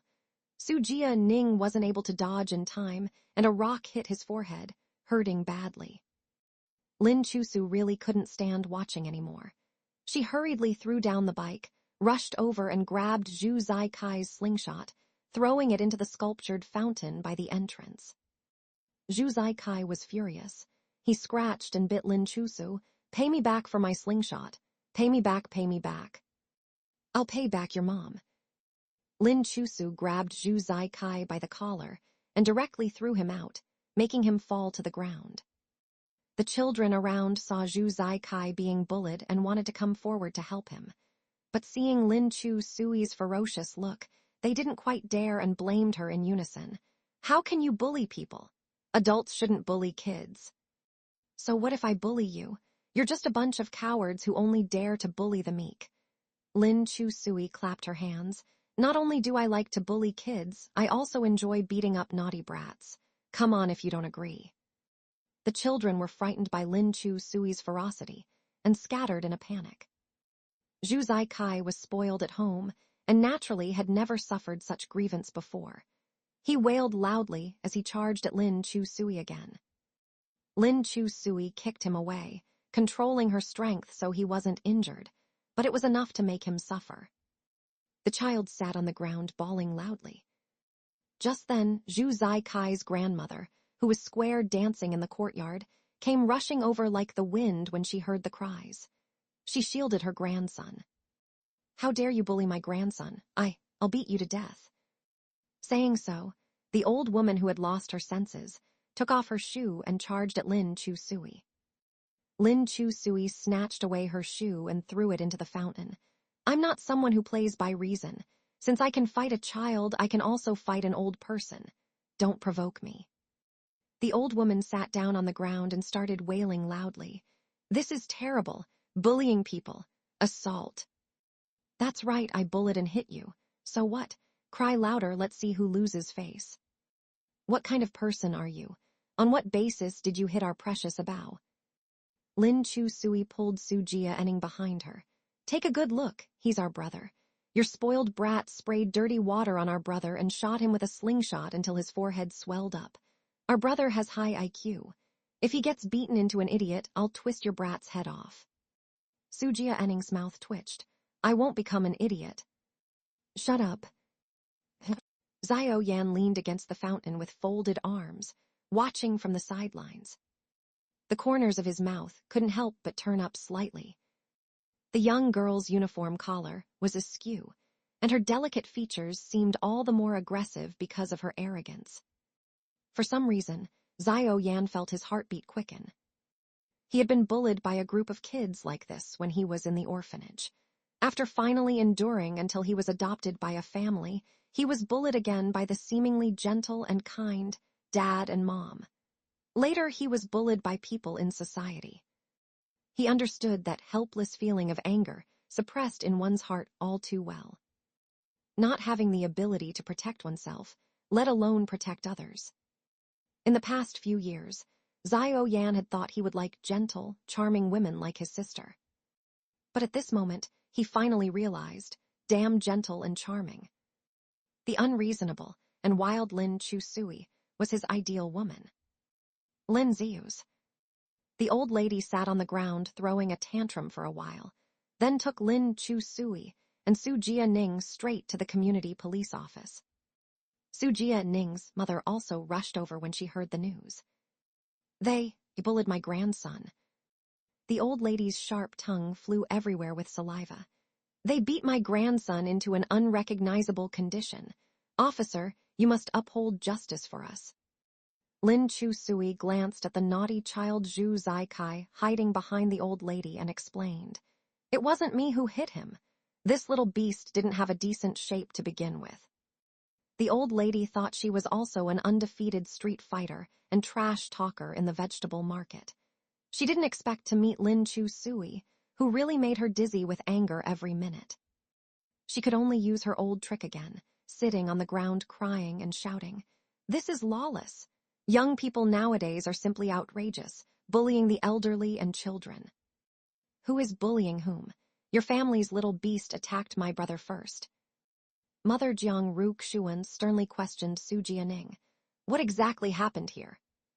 Did you bully your brother again? The word, again, inevitably revealed disappointment in Su Jianing's eyes. I have never bullied him. But Jiang Ruxuan didn't listen to the explanation. Su Jianing, your father said to let you live in my house, and I didn't object. Although our house is small, we still squeezed out a room for you. We have treated you well enough. Why must you make things difficult for your brother? Last night, as soon as you arrived, you threw away his Lego toys. Now you even gathered your friends to bully him. What wrong have we done to your family? Su Jianing enunciated word by word. I didn't bully him or throw away his toys. It was him. Zhu Zaikai jumped and clamored. Mom, hurry up and drive him away. He bullied me, beat me, and even kicked me. Lin Chu-sui looked at Zhu Zaikai angrily. Do you believe I will kick you away right now? Wow. Su Jianing pulled her. That's enough. Did you see that, officer? This girl was bullying our baby just now. The old lady said excitedly. Hurry up and detain her. Of course, the police would not listen to hearsay. He said to Lin Chu-sui, Did you just assault the child? I did, but he hit me first. You can take him for an examination. I will compensate for any medical expenses. But if he still bullies my brother, I will beat him every time I see him. Zhu Zaikai seemed to be scared and quickly hid behind Jiang Ruxuan. Jiang Ruxuan looked at Lin Chu-sui. Are you his sister? I am the young one in your ex-husband's current family. I came today to take my brother back. He just returned from abroad and was probably frightened by such shameless old things and naughty little beasts. He is a little shocked. You don't need to compensate his mental damage. I will take him away now. Jiang Ruxuan was also angered by Lin Chu-sui's words. Her face flushed red. Where did this sharp-tongued little girl come from? Didn't your parents teach you basic courtesy and love for the young and the old? Lin Chu-sui, courtesy and love for the young and the old have prerequisites. The prerequisite is that the old are worthy of respect and the young are worthy of love. Who has no courtesy in your family's education? You, I can only hand you over to the police now. Jiang Ruxuan turned to the police and said, Please detain them.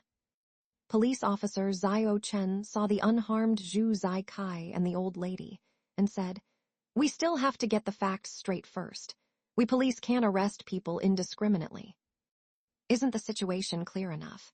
These ill-mannered people bullied our old and young. Your family's kid hit first. Do you have evidence? Our baby is the most well-behaved. He usually doesn't even have the heart to hurt small insects. How could he possibly lay a hand on you? At this moment, Xiao Yan, who had been silent all along, silently took out his mobile phone and played the video he had just taken. I like watching excitement. When I see fights, I like to record them to watch slowly later. The police immediately took the phone and watched it.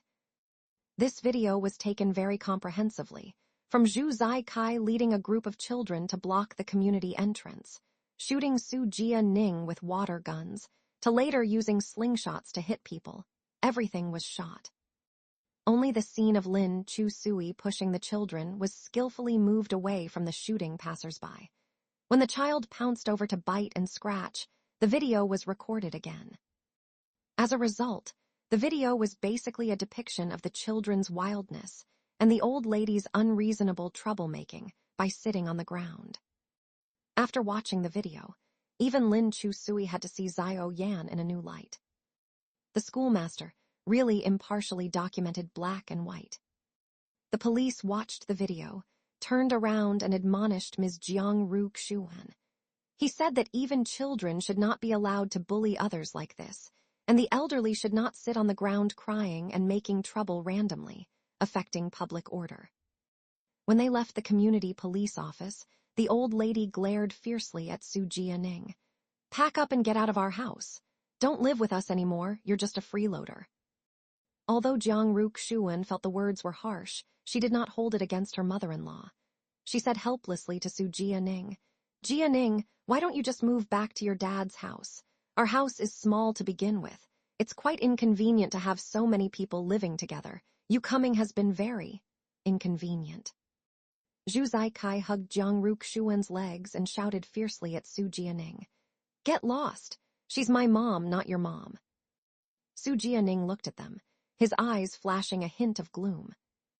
He didn't say anything, just went home to pack up. Lin Chu-sui and Xiao Yan waited for him at the entrance of the community. Seeing him come out, Lin Chu-sui grabbed her hand. "Cheap brother, welcome home." Su Jianing looked at her deeply and asked, "Why did you come to help me? Isn't it just to see me make a fool of myself?" "I do want to see you make a fool of yourself, but..." Lin Chu-sui reached out and patted his head. "I still feel that you already bully yourself enough. I can't stand seeing others bully you." Su Jianing's frowning brows finally relaxed a little. He handed a suitcase to Lin Chu-sui. "Help brother carry the suitcase." Xiao Yan volunteered. "I'll help you." Su Jianing, "The schoolmaster is also very helpful today, making me feel the warmth of humanity." Xiao Yan walked beside Lin Chu-sui, his eyes a little softer. "Remember your cheap sister's favor." Lin Chu-sui felt Xiao Yan's eyes had changed a bit, not as cold as before. However, as she watched Xiao Yan reach out to lift the suitcase with one hand, fail to lift it, and then try to lift it with both hands, the result. He still couldn't lift it up. Xiao Yan let go of the suitcase and turned to Lin Chu-sui helplessly. "I have a weak body." Lin Chu-sui, "Sure enough, you schoolmaster will never change." Lin Chu-sui walked over, picked up the suitcase with one hand. "Schoolmaster, you grew these muscles in vain." Xiao Yan didn't mind at all, following behind her with a smile. "Not in vain, to appreciate for future girlfriends." Lin Chu-sui took Su Jianing back home. Jiang Ru-kshuan had called Su Songbai early in the morning to briefly explain her situation and difficulties. When Su Jianing came back carrying the suitcase, Su Songbai sat on the sofa watching him and said sarcastically, "Weren't you living well alone in the UK? What's the matter? You couldn't even last a day at your mother's house." Lin Chu-sui was about to explain, but Su Jianing replied, "My sister missed me and cried, begging me to come back, saying that if I didn't come back, she would have nothing left to live for either." "Oh, please." Lin Chu-sui glanced at Su Jianing. "Be a human. When did I ever say I had nothing left to live for?" "Is my sister shy?" "No, I didn't. You fake foreign devil, you have no heart." Fang Yu was very happy to see the two siblings get along so harmoniously. She said, "It's good that you are back. Our daughter is an only child who has always wanted a brother. She probably treats Jia Ning as her own brother. I'm really glad you two get along so well. Song Bai, don't send Jia Ning away." Lin Chu-sui originally wanted to explain, but she didn't want Su Jia Ning to suffer more grievances at Jiang Ru-kshuan's house either, so she closed her mouth awkwardly. Since Fang Yaoi had pleaded for him, Su Songbai said, "For my sister's sake, you can stay, but my demands on you remain unchanged. You must rank first or at least second in your grade. Keep that up for me." Su Songbai had always demanded a lot from Su Jianing. Since childhood, he had sent him to the best schools to receive elite education. He was his only son, and would eventually take over the management of the company, so he could not make any mistakes or fall short of expectations. Su Jianing agreed to all of Su Songbai's demands. "Also, when I discipline my sister, you are not to cover for her anymore. If anything like last time happens again, I won't let you off." I understand. That night, Lin Chusui went to the kitchen and opened the fridge to find a late-night snack. Wearing a milk-white loungewear, Su Jianing leaned against the doorframe holding a glass of milk and said nonchalantly, "Thanks for today." Like a little hamster, Lin Chusui stood at the fridge door munching on potato chips. She turned around and said, "Just a breezy thank you, as good as not saying it at all. If you're really grateful, show some sincerity." "All right, then let me tell you something to show my sincerity." "I'm not interested in gossip." Lin Chusui walked past him with the bag of chips. "It's about your dear classmate/study buddy." She paused in her tracks, who confessed to him again. "I don't care about that," Su Jianing said to her. "Remember the spirit writing game last time, when we played it the spirit, or should I say your dad, really came?" "You dare bring that up?" Lin Chusui glared at him. "I haven't settled scores with you for impersonating the spirit. I just want to explain clearly what happened that time," Su Jianing said solemnly. "The first few questions were asked by me impersonating the spirit, but the last 2 questions really weren't asked by me." Lin Chusui stared at him intently, assessing the credibility of his words. "Really? I'm not so bored as to joke about something that happened so long ago," Su Jianing said earnestly. "I've never believed in supernatural forces, but that time I really couldn't explain it. If you didn't deliberately scare me, then it really was your dad who came." Lin Chusui's heart skipped a beat. "Why are you only explaining this now?" "I already said it back then, but you guys didn't believe me, thinking I was exaggerating." Su Jianing shrugged. "We don't have the best relationship. Your dad is very important to you, but it's none of my business. I was too lazy to explain afterwards. Since you helped me today, consider this me returning the favor by clearing up that incident." Lin Chusui got agitated. "If my dad really came back, then where is he now?" "That's the crux of the issue." Su Jianing looked grave as he said, "What do you think? Is it possible he possessed someone?" "Who?" "Lukai Zhang Chengyu Zhao Tian. We all played the game that time." "Do you remember what happened then? Aside from us, there was an uninvited guest." "Zhao Yan. Don't you think it's too much of a coincidence that he showed up then?" Lin Chusui's mind raced. "It can't be him. He and my dad are totally different. He can't be my dad." "Then I don't know either. I just feel it was too much of a coincidence that he appeared," Su Jianing said. "Also, he inexplicably became your desk mate and gives you free tutoring despite being extremely money-minded. These things are hard to explain, too." "Lin Chusui, because I'm his goddess." "Do you actually believe that yourself?" Zhao Yan sneered coldly. "Zhao Yan is the top scholar in Eton every year, who I, a model student on full scholarship, struggle endlessly to surpass. And you, a weak student even among the weak students, you want to be his goddess. Do you think you're Athena?" Lin Chusui's fists clenched. Su Jianing couldn't stop thinking about what Zhao Qian had said. During the days she had spent with Zhao Yan recently, she did feel like there was something odd about him. At the same time, she never felt that the guy who all the girls in school looked up to but couldn't get close to would really see her, a nobody, as a goddess. If what Zhao Qian said was true, then Dad. Lin Chusui couldn't sit still. She wanted to get to the bottom of this. At 9 p.m., she changed into a comfy tracksuit for easy movement, tied her hair in a ponytail, and sneaked out of her room, ready to head out. Zhao Qian was reciting ancient poems on the balcony. Seeing her sneak downstairs, he called out to her, "Where are you going? Your stepfather told me to supervise your studying." "The homework today is too difficult. I'm going to find Zhao Yan to explain the problems to me." Zhao Qian grabbed her school bag and dragged her into the study room. "I'll explain them to you." No, don't bother. I'm going to the shop to buy some late-night snacks anyway, I'm hungry." Zhao Qian thought for a moment and asked, "Didn't you say earlier that he and his sister live together and run a hot pot shop?" "Yeah, they seem to take turns running it. Business is pretty good.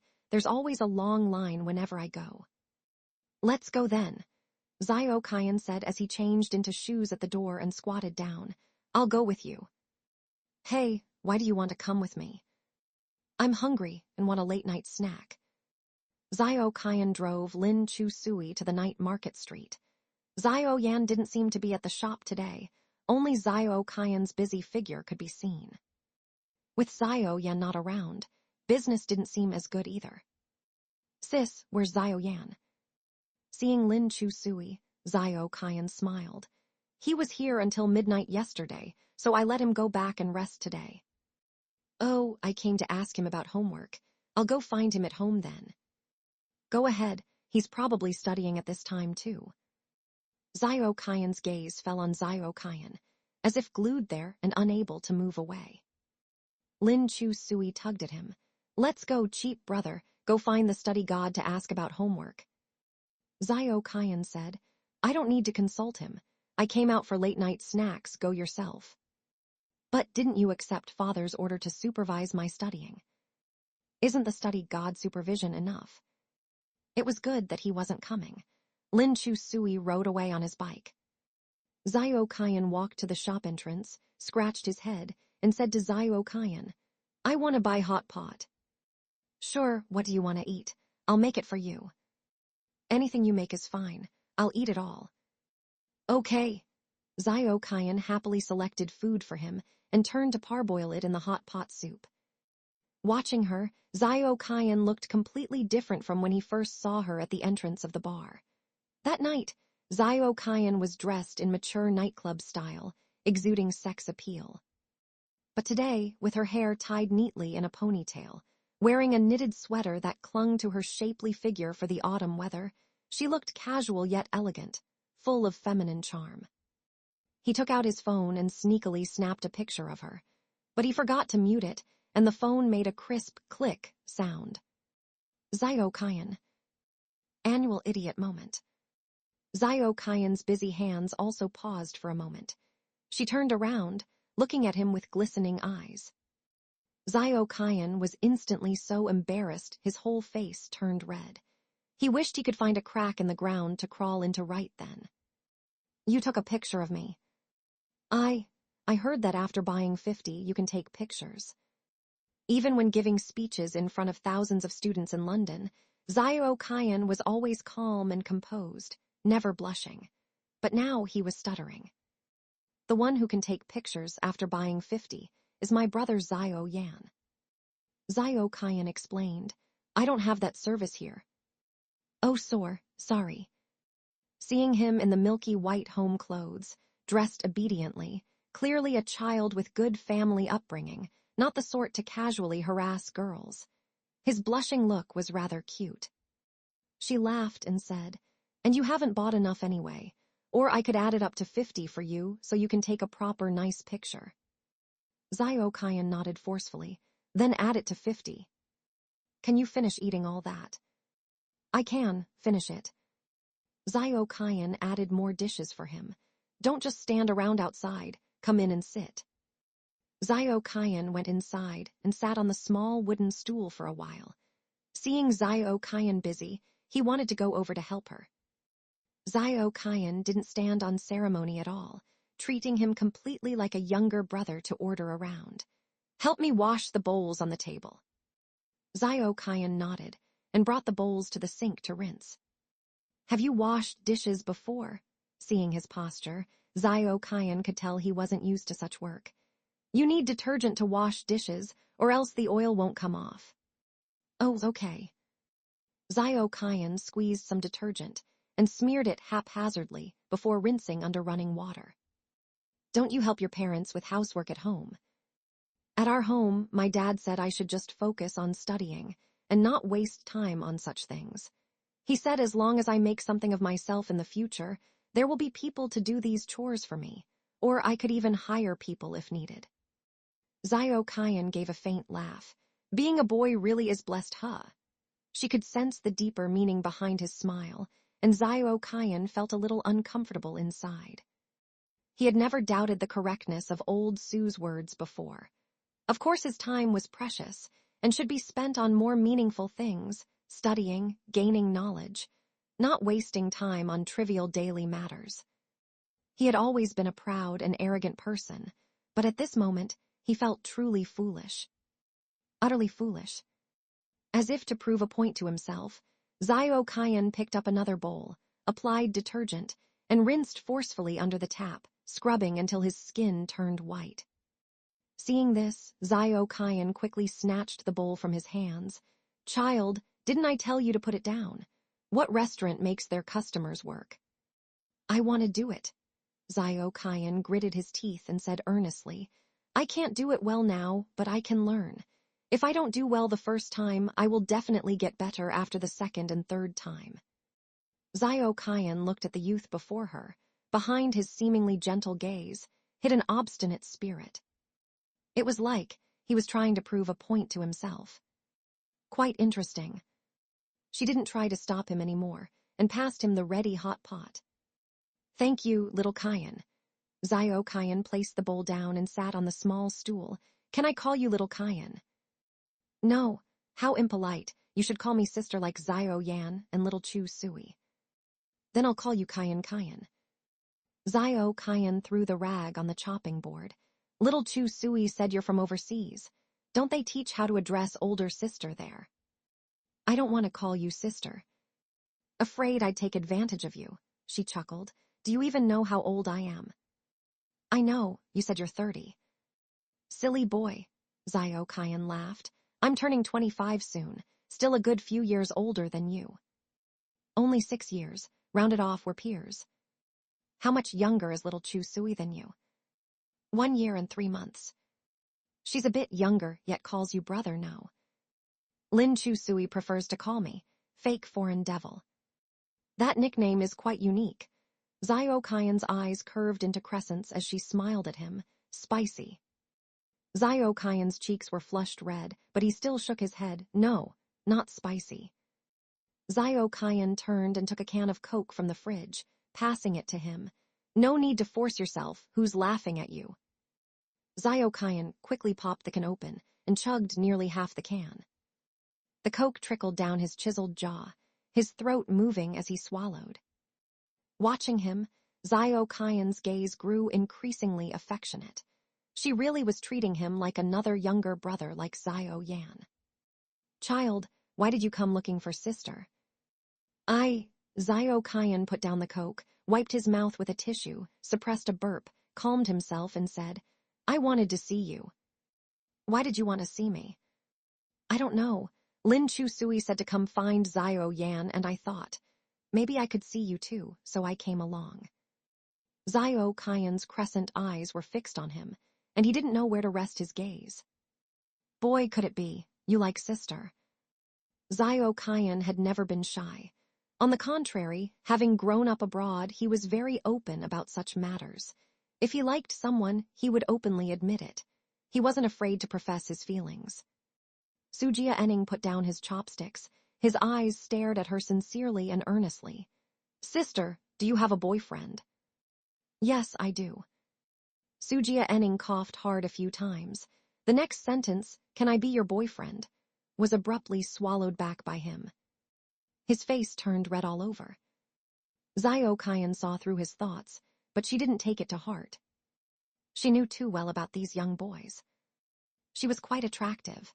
Over the years, she was never short of pursuers, including boys from night school, older and younger, poor and rich, too numerous to count. And most of these pursuers were just a passing interest, coming on a whim and leaving on a whim. As an orphan raised in an orphanage, she was extremely insecure and planning for her future all the time. She needed to find a safe and stable home for herself. "Kids, do you know me? Give me a chance to get to know all of you." Zio Kyan smiled faintly, fully revealing her charm. A woman's allure was never about age, but her most unique temperament. "I'm sorry, I can't give you a chance because you are still too young." Sujia Enning was different from her other pursuers. If it was someone else, Zio Kyan, who lacked security since childhood, might still leave some room for maneuver. But Sujia Enning was like Zio Yan, a dear younger brother. She rejected him outright without mercy. You are so handsome and have such a clean-cut temperament. You must be quite popular with girls. If you want a date, go out with girls your age. Young love at this age will be very sweet. Sujia Enning knew he would definitely fail at first try. He also knew there was an age gap between them that would be hard to bridge. Sister Zio, I will do my best to get into a very good university and make a future for myself without relying on my father. This will take some time. You don't need to wait for me. He scratched his fingernails and lowered his eyes, sincerely saying, I don't know what it means to like someone, and I've never liked anyone before, but whenever I think of you. Stop. Zio Kyan stopped the sincere and ardent confession of the young man. Did I allow you to confess to me? Sujia Enning looked at her fiercely, seeming determined not to look back until hitting the wall. You can choose not to listen, but I want to say it. Zio Kyan knew that boys this age, driven by the raging hormones in their bodies, were inevitably uncontrolled at times. She reached out and pinched Sujia Enning's jaw, lifted it up gently, and leaned in close to him. Sujia Enning smelled her unique feminine scent, light and fruity, lingering. He looked at her face, unable to move his eyes even an inch away, and couldn't help swallowing hard. We've only met once, so kid, do you actually like me or do you just want me? The woman's voice was low and sexy. Sujia Enning couldn't stand such teasing. His soul was almost gone. He steadied his mind and said honestly, like you and want you too. Zio Kyan's mouth corner twitched coldly, and she pushed his face away unkindly. Then hold back, because sister doesn't like kids. Lin Chu Sui knocked on the door of Zio Yan's home. The door opened soon. The light was very dim, seemingly only a night light was on. He was bare-chested, wearing only a white towel below. His bangs were still dripping wet, drops of water falling on his fair skin. In the soft light, he looked sexy to no end. Lin Chu Sui's face flushed red, her eyes staring straight at Zio Yan's upper body. Seeing the girl outside the door, Zio Yan was slightly surprised. Then with a bang, he shut her outside. A few minutes later, the door opened again. He had changed into a daily black t-shirt and pants. His hair was still damp, and he was wiping it with a white towel. Why did you come? Having heard Sujia Enning's words, Lin Chu Sui couldn't wait until tomorrow to see him. It's still early. I came to do homework. Lin Chu Sui raised her exercise book in her hand. Zio Yan glanced at the clock on the wall. Miss, it's 10 o'clock now. Are you sure you want to do homework with me? What, is it inconvenient? Seeing that Zio Yan was reluctant to let her in, Lin Chu Sui peeked into the room twice. Don't tell me you took your girlfriend home to play while your sister is not around. Since she was already here, Zio Yan naturally didn't have reason to shut her out.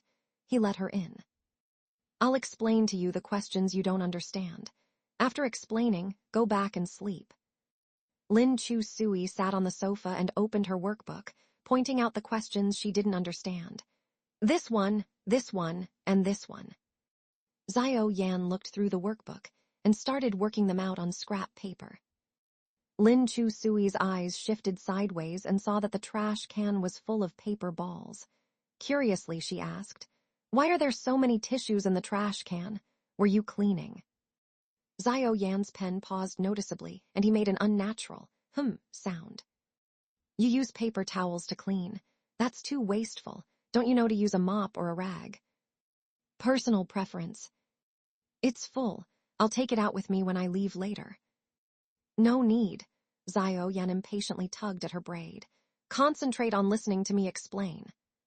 Go ahead, please. Zio Yan patiently explained the steps and reasoning behind the questions to her twice. Even an idiot could understand it. Lin Chu Sui had always thought that getting tutored by the study god at his level, she definitely wouldn't understand a word.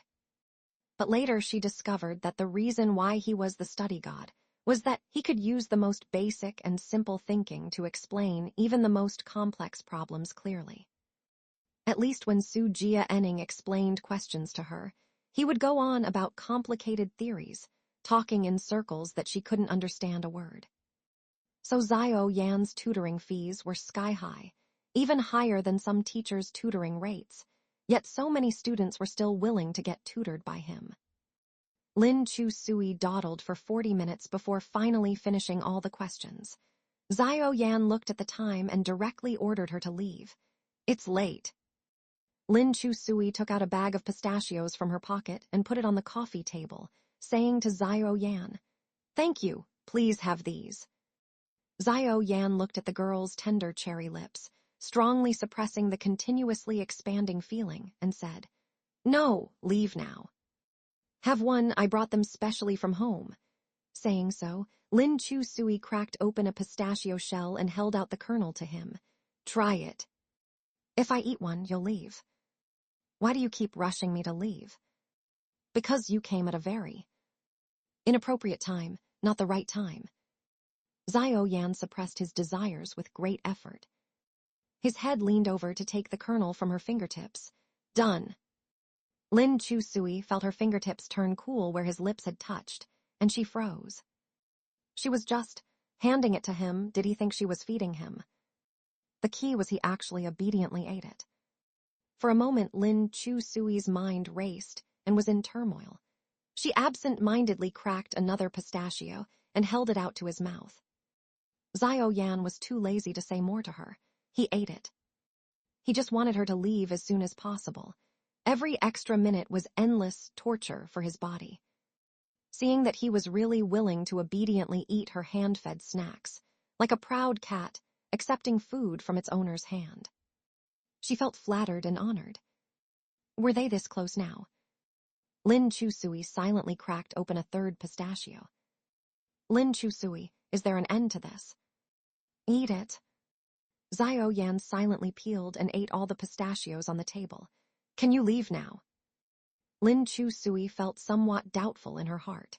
She believed in Su Jia Enning's nonsense that after the spirit writing that night, Xiao Yan might have been possessed by old Lin's ghost, so she specially came to test it out. Old Lin hated eating pine nuts the most, and it was a physiological dislike. He especially hated cashews. When they were young, Lin Chu Sui played a trick on him by throwing cashews into his mouth. Old Lin ran straight to the bathroom and vomited violently. If Xiao Yan was really Old Lin, after eating so many cashews, it would be impossible for him to behave as if nothing had happened. Could it be that she was overthinking this? Xiao Yan had no relationship whatsoever with Old Lin. That's right, Xiao Yan was nothing like Old Lin. Xiao Yan was a penny-pinching iron rooster who loved money more than his life. But Old Lin was very generous, probably because he came from a well-off family and money was unimportant to him. In the past, Grandpa and Grandma wanted Old Lin to study business management, well so that he could inherit the family business in the future. But Old Lin insisted on becoming a firefighter because that was what he really wanted to do. Old Lin and Xiao Yan were worlds apart and absolutely not the same person. However, Lin Chu Sui was still a little reluctant to let this go. Su Jia Enning did not seem like the kind of person who would joke around lightly, so she probably wouldn't use something Lin Chu Sui cared deeply about to joke around. Since this matter arose from the spirit writing game, Lin Chu Sui wanted to try it again to see if a miracle would happen. "Scholar God, are you free this weekend?" "Got something going on." "Yeah, it's my birthday. I want you to come celebrate with me." Xiao Yan blinked, his long eyelashes fluttering slowly. "Your birthday is December 14th, still early." Lin Chu Sui exclaimed, "How do you know you're not my dad?" He explained calmly, "I've seen your ID." When Lin Chu Sui thought of the gloomy and ugly photo on her ID, she was instantly drained of energy. "I remembered wrong. It's Lu Kai's birthday. We're planning a good celebration for her. We just celebrated Lu Tianbai's birthday at the Xiting Club last time. I still remember. You forgot." Lin Chu Sui righteously said, "That's right, but next week is Lu Kai's birthday." "As far as I know, they're twins." "Yeah." The corner of Xiao Yan's mouth twitched. "In your family, twins are born 2 months apart." After being exposed, Lin Chu Sui was mortified and angrily said, "If you don't want to come, just say so. Why make excuses?" Xiao Yan smiled faintly. "It's because you're so bad at lying your excuses are full of holes." "I just can't lie well, so what? You want to lie yourself but get angry when exposed. Could your temper be any worse?" Lin Chu Sui looked at him angrily, like an angry little frog. Her cheeks flushed red. Unexpectedly, Xiao Yan couldn't help but reach out and poke her puffy little cheeks. She took the opportunity to grab his collar. "Xiao Yan, is it fun to bully people?" Xiao Yan grasped her snowy white and smooth wrist, pulling her close to himself. His low voice was filled with suppressed desire and restraint. "You call this bullying? You haven't seen real bullying yet." Looking at his handsome features up close, those fathomless black eyes were filled with dangerous allure.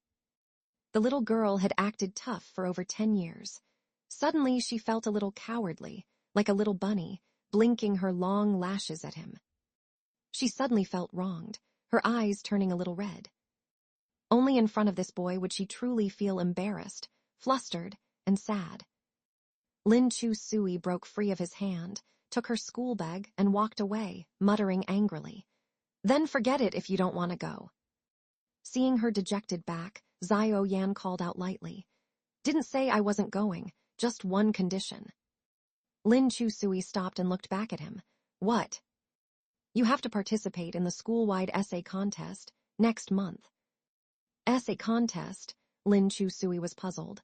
"Why do I have to participate? Is there prize money?" "No prize money, but if you win, there's honor." "Didn't you say honor without prize money is worthless?" Xiao Yan stood up. The light illuminated his handsome features, even more dazzlingly: black hair, black eyes, fair skin, red lips peerless. "For me, honor is unimportant because it's easily obtained. But for you it's very important because you're a failing student." Seeing the faint smile at the corner of his mouth, Lin Chu Sui's fists tightened again. He looked at her and said, "Failing deskmate, don't you want the homeroom teacher to stop looking down on you?" Lin Chu Sui lowered her head to think. It was indeed so. Whenever Mr. Chin mentioned her, it was with contempt, as if she would be mired in failure her whole life. Lin Chu Sui didn't used to care, but now she wanted to care a little. "Fine, I promise I'll participate, and you have to come this weekend too." "Deal." On her way home, Lin Chu Sui asked Lu Tianbai for a notice about participating in the essay contest. The theme was to write about someone very important to you. After writing, submit it to the Chinese class representative before next month. It would be simple to casually write something perfunctory, but it probably wouldn't be easy to win a prize. She sent Xiao Yan a message. "Scholar God, what should I write about for the essay contest?" Xiao Yan picked up a tissue box and went into his room to continue what he had interrupted earlier. He casually replied, "You have to write something meaningful in order to win a prize. Do you have any good ideas for a topic?" When it came to the Scholar God's opinions, Lin Chu Sui was all ears. "Xiao Yan, for example, my helpful deskmate, beacon in life my deskmate, or foolish me, fortunate to have met my Scholar God deskmate." Lin Chu Sui started a new small chat group, Beauties of No One Middle School South City. Education.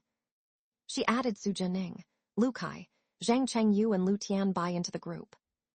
"I'm gathering everyone here to discuss what to do about the school genius." Zhang Chengyu, "I'm sensing conspiracy." Lu Kai, "Get him drunk and then." Lin Chu Sui sent a disdain emoji, then briefly recounted what happened with the planchette that night. Lu Kai, "So what's your plan? Do another seance and summon Lin Shu out?" Lin Chu Sui, "So I want everyone to put their heads together and think of good ways to prove that Xiao Yan is my dad." Zhang Chengyu, "I feel like someone as great as Lin Shu couldn't possibly be associated with a shady guy like Xiao Yan. If Lin Shu was like him, I would have had QQ candy poison him long ago." Lin Chu Sui, "Even if there's only a 0.1% chance, I want to give it a try." Lu Kai, "What if he's not? Are you prepared to not feel disappointed after all these years? It's time to let it go, girl. At Lu Tianbai, talk some sense into your bestie. Lu Tianbai. At Lin Chu Sui, I really don't think Xiao Yan and Uncle are alike at all. They're completely different people. Lin Chu Sui. Actually, this was all at Su Jia Ning's idea. Bestie, feel free to debate him on this. Lu Tianbai. Oh, well, I guess I can kind of see some similarities between the school genius and Uncle Lin. They both treat little Chu so nicely and are so supportive. Likes. Education. Lu Kai. How did I end up with such a fickle friend? Zhang Chengyu. Another seance probably won't accomplish much, but I follow a paranormal researcher who specializes in weird supernatural stuff. We can take the school genius to them and see if something's up. Lin Chu Sui. Sounds promising. It was hard enough getting Xiao Yan to agree to meet up, so this is my one shot. Zhang Chengyu. They have a physical location in South City. Business has been good supposedly, but you'd have to book. In advance, it's worth a try. Lin Chu Sui. I'm down, bro. Octopus is reliable. Lu Kai. The school genius is busy with work every weekend. How did you convince him to sacrifice his precious money-making time for your experiments? Lin Chu Sui. Because I promised I'd enter the essay writing contest. Lu Kai. You're entering the contest. What are you writing about? Books and literature. Lin Chu Sui. Haven't decided yet. I have a preliminary title in mind, not sure if it can win anything though. Lu Kai. You want to win. Lin Chu Sui. The school genius gets first place in everything, but I can occasionally win an essay contest. Lu Kai. Ambitious. Lin Chu Sui. I did some research. For this essay contest, there's an audience favorite award in addition to the expert judging. I've decided to go for it. Expert judging was out of the question. Lin Chu Sui's name had been blacklisted by all the teachers. They'd probably skip over her essay as soon as they saw her name. Lu Tianbai.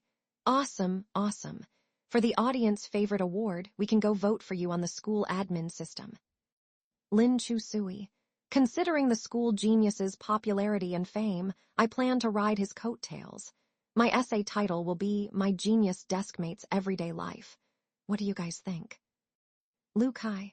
With the school genius's popularity, you'll definitely get lots of votes.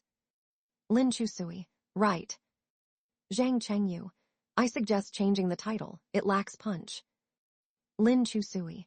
What do you suggest, bro octopus? Zhang Chengyu. Shocking. The school genius's unknown secrets. You won't believe what he's been hiding. Lin Chu Sui. Bro octopus, you're a genius. Lu Kai. I like it.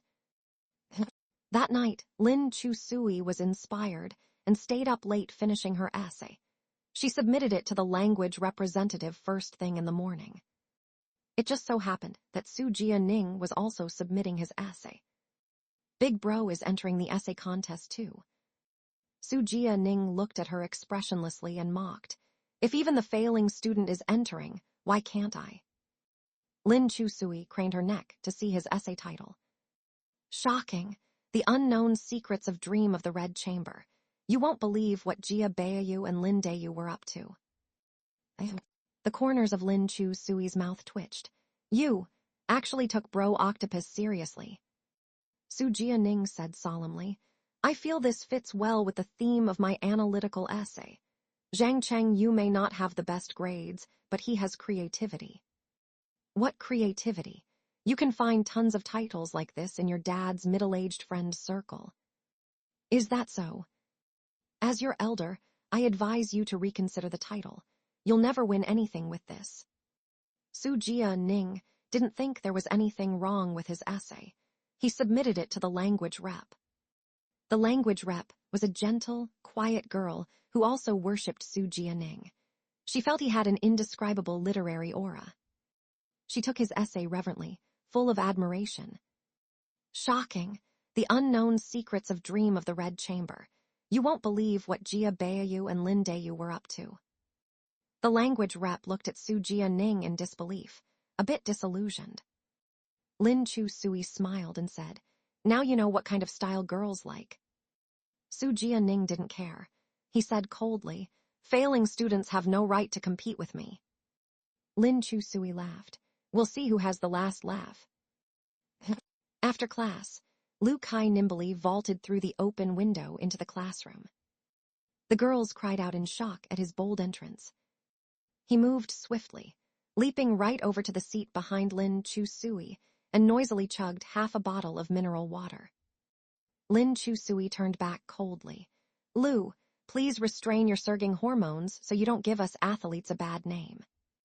"Bad name? What misunderstanding does Lin have about me?" Lu Kai slapped his left bicep. "When I flex this muscle, it dazzles them."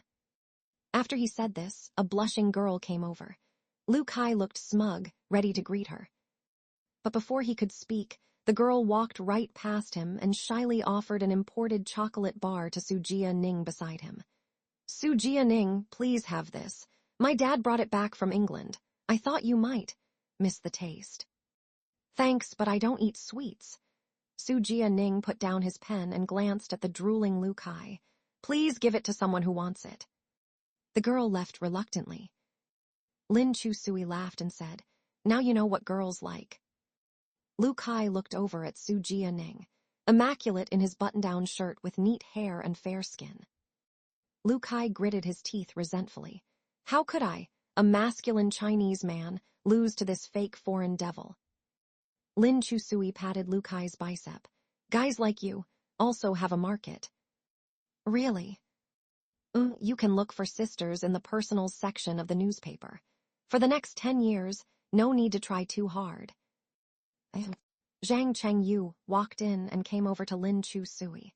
"The ghost-busting mission this weekend is probably cancelled." Lin Chu Sui, "I wrote a 3,000-character essay. What do you mean cancelled?"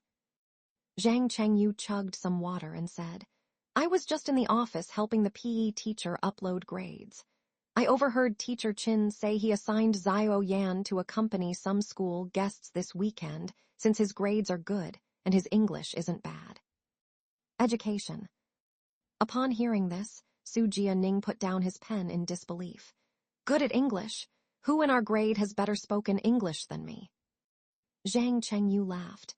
"You're third in our grade. Xiao Yan ranked above you, and there's the second-placer Kaio Danqi, so you're after them."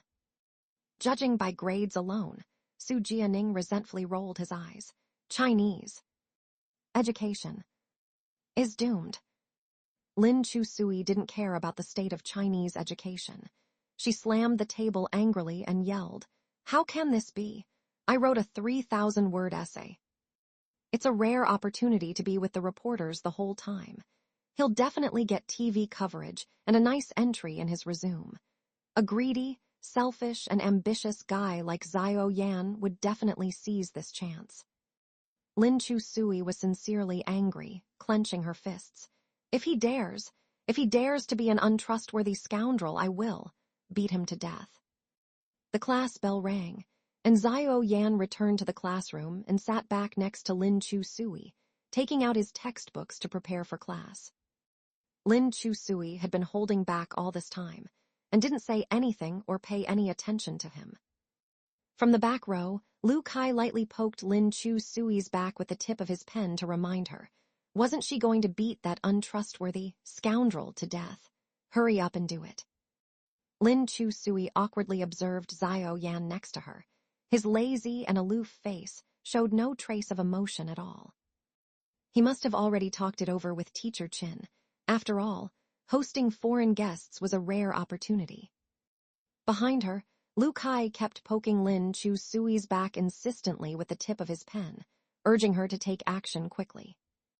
Lin Chu Sui took out some scrap paper, flipped it open, and wrote Xiao Yan a short note.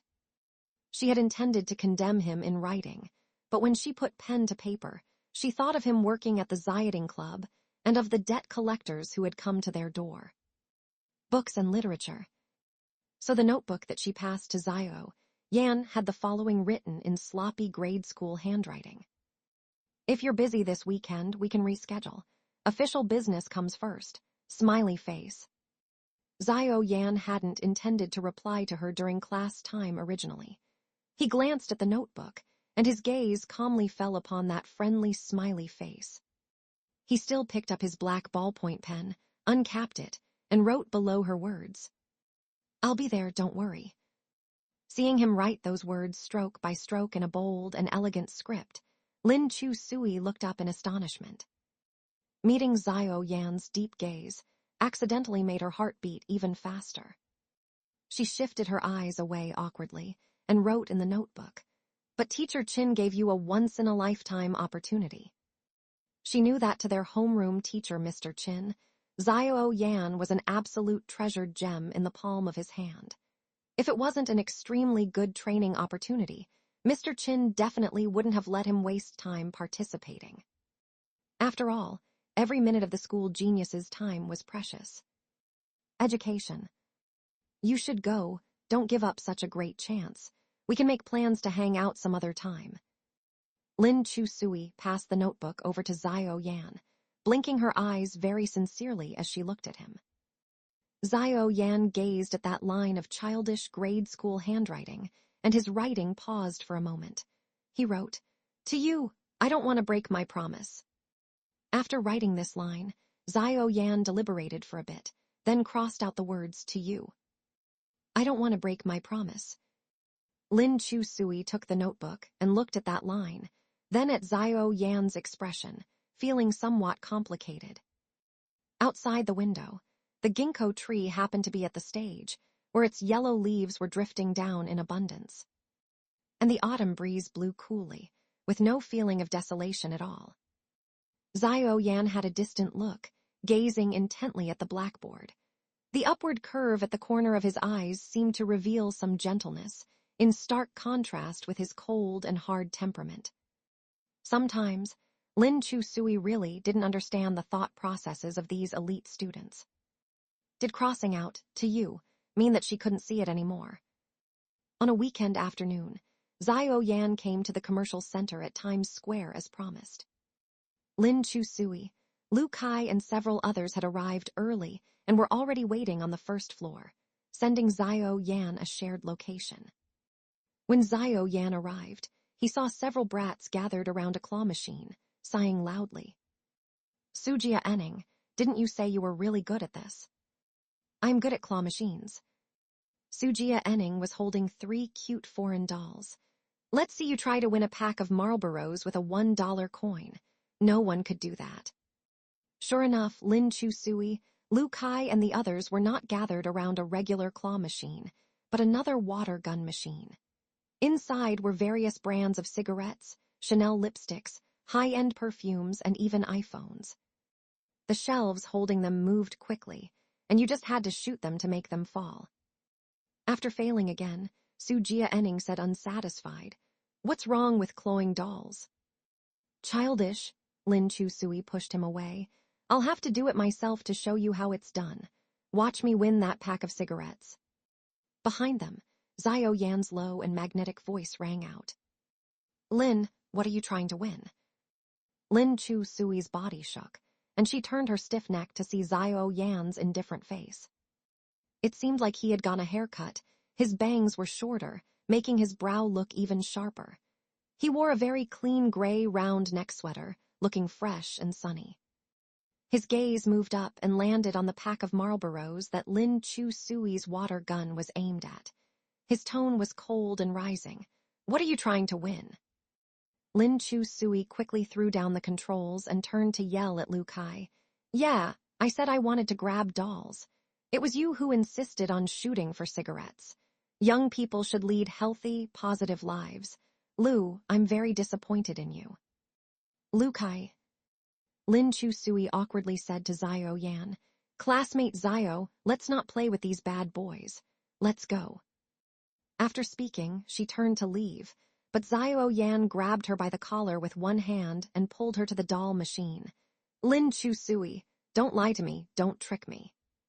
Seeing his cold expression, Lin Chu Sui was a little scared too.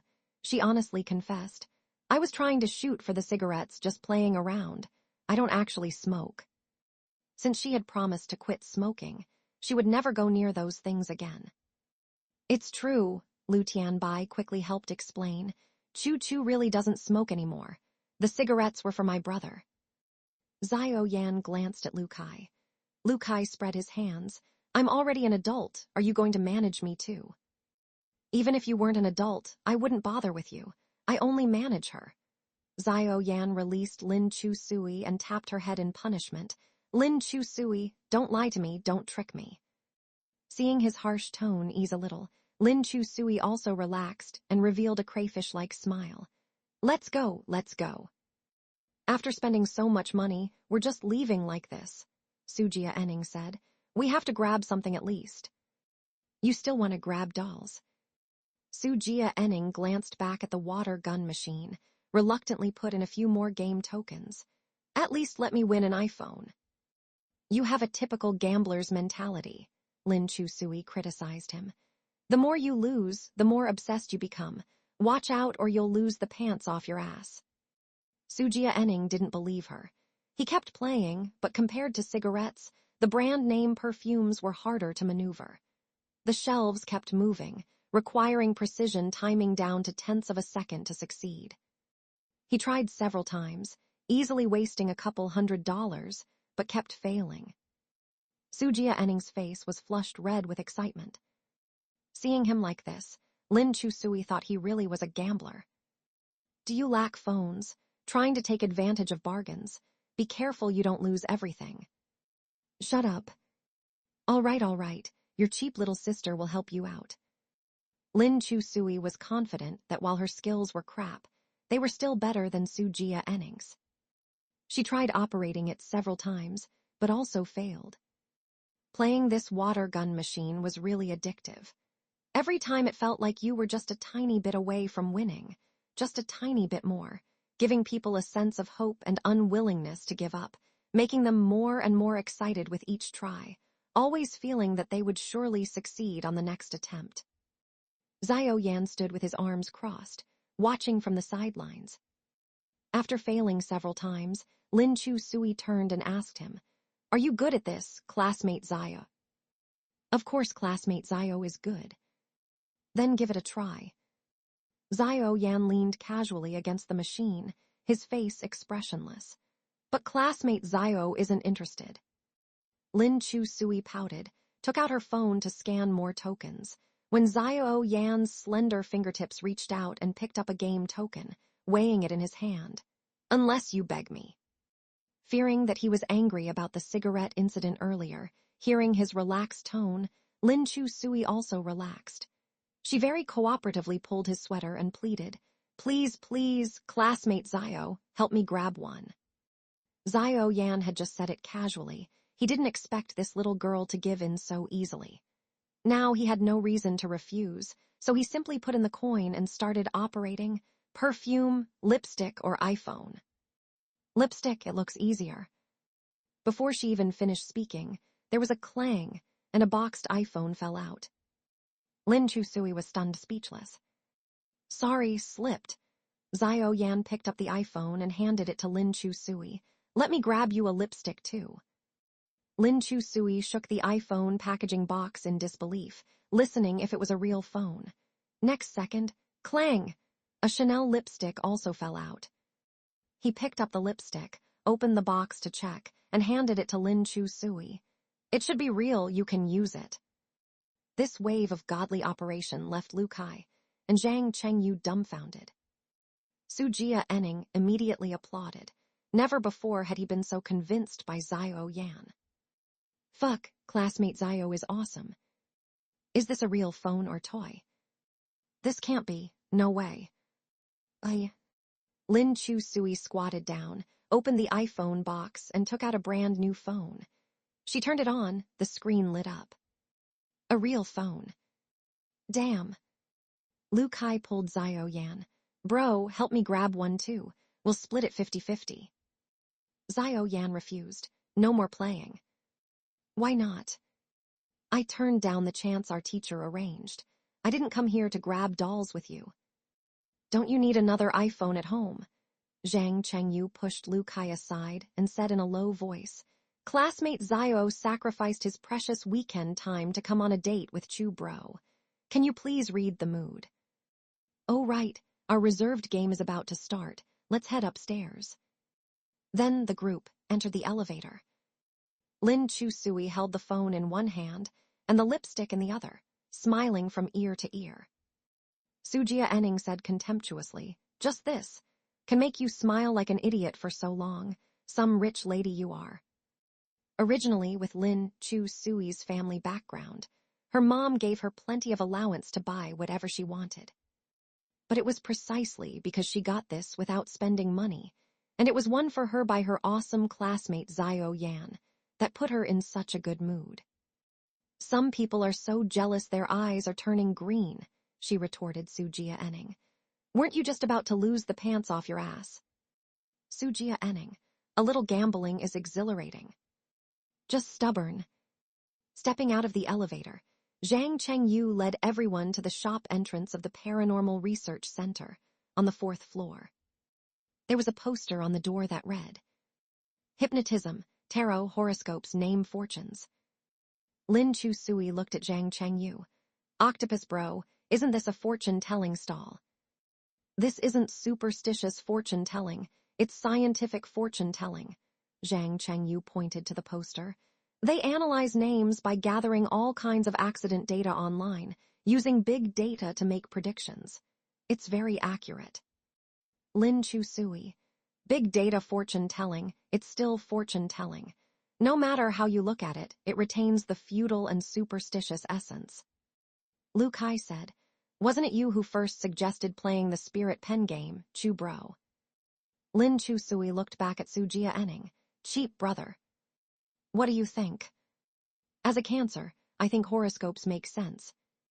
Lu Tianbai, "Jia Enning bro, you're a Cancer. Best housekeeper-like boyfriend." Sujia Enning smiled. "That's right. I'm a Pisces, so we're quite compa." Before she could finish speaking, Lu Kai lazily draped his arm over her shoulder and interrupted. "Completely incompatible, thanks." Lin Chusui asked Xiao Yan, "Academic god, what's your zodiac sign?" "Don't know." "When's your birthday then?" Xiao Yan hesitated for a moment without responding right away.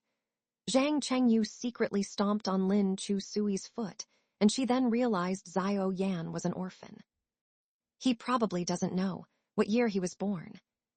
"Zodiac signs are just superstitious anyway," she laughed it off. "I never believed in that stuff." Xiao Yan lowered his head in thought for a bit before answering.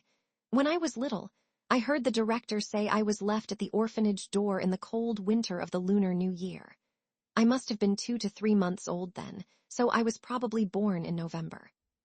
"November, Scorpio," Lu Tianbai whispered in Lin Chusui's ear.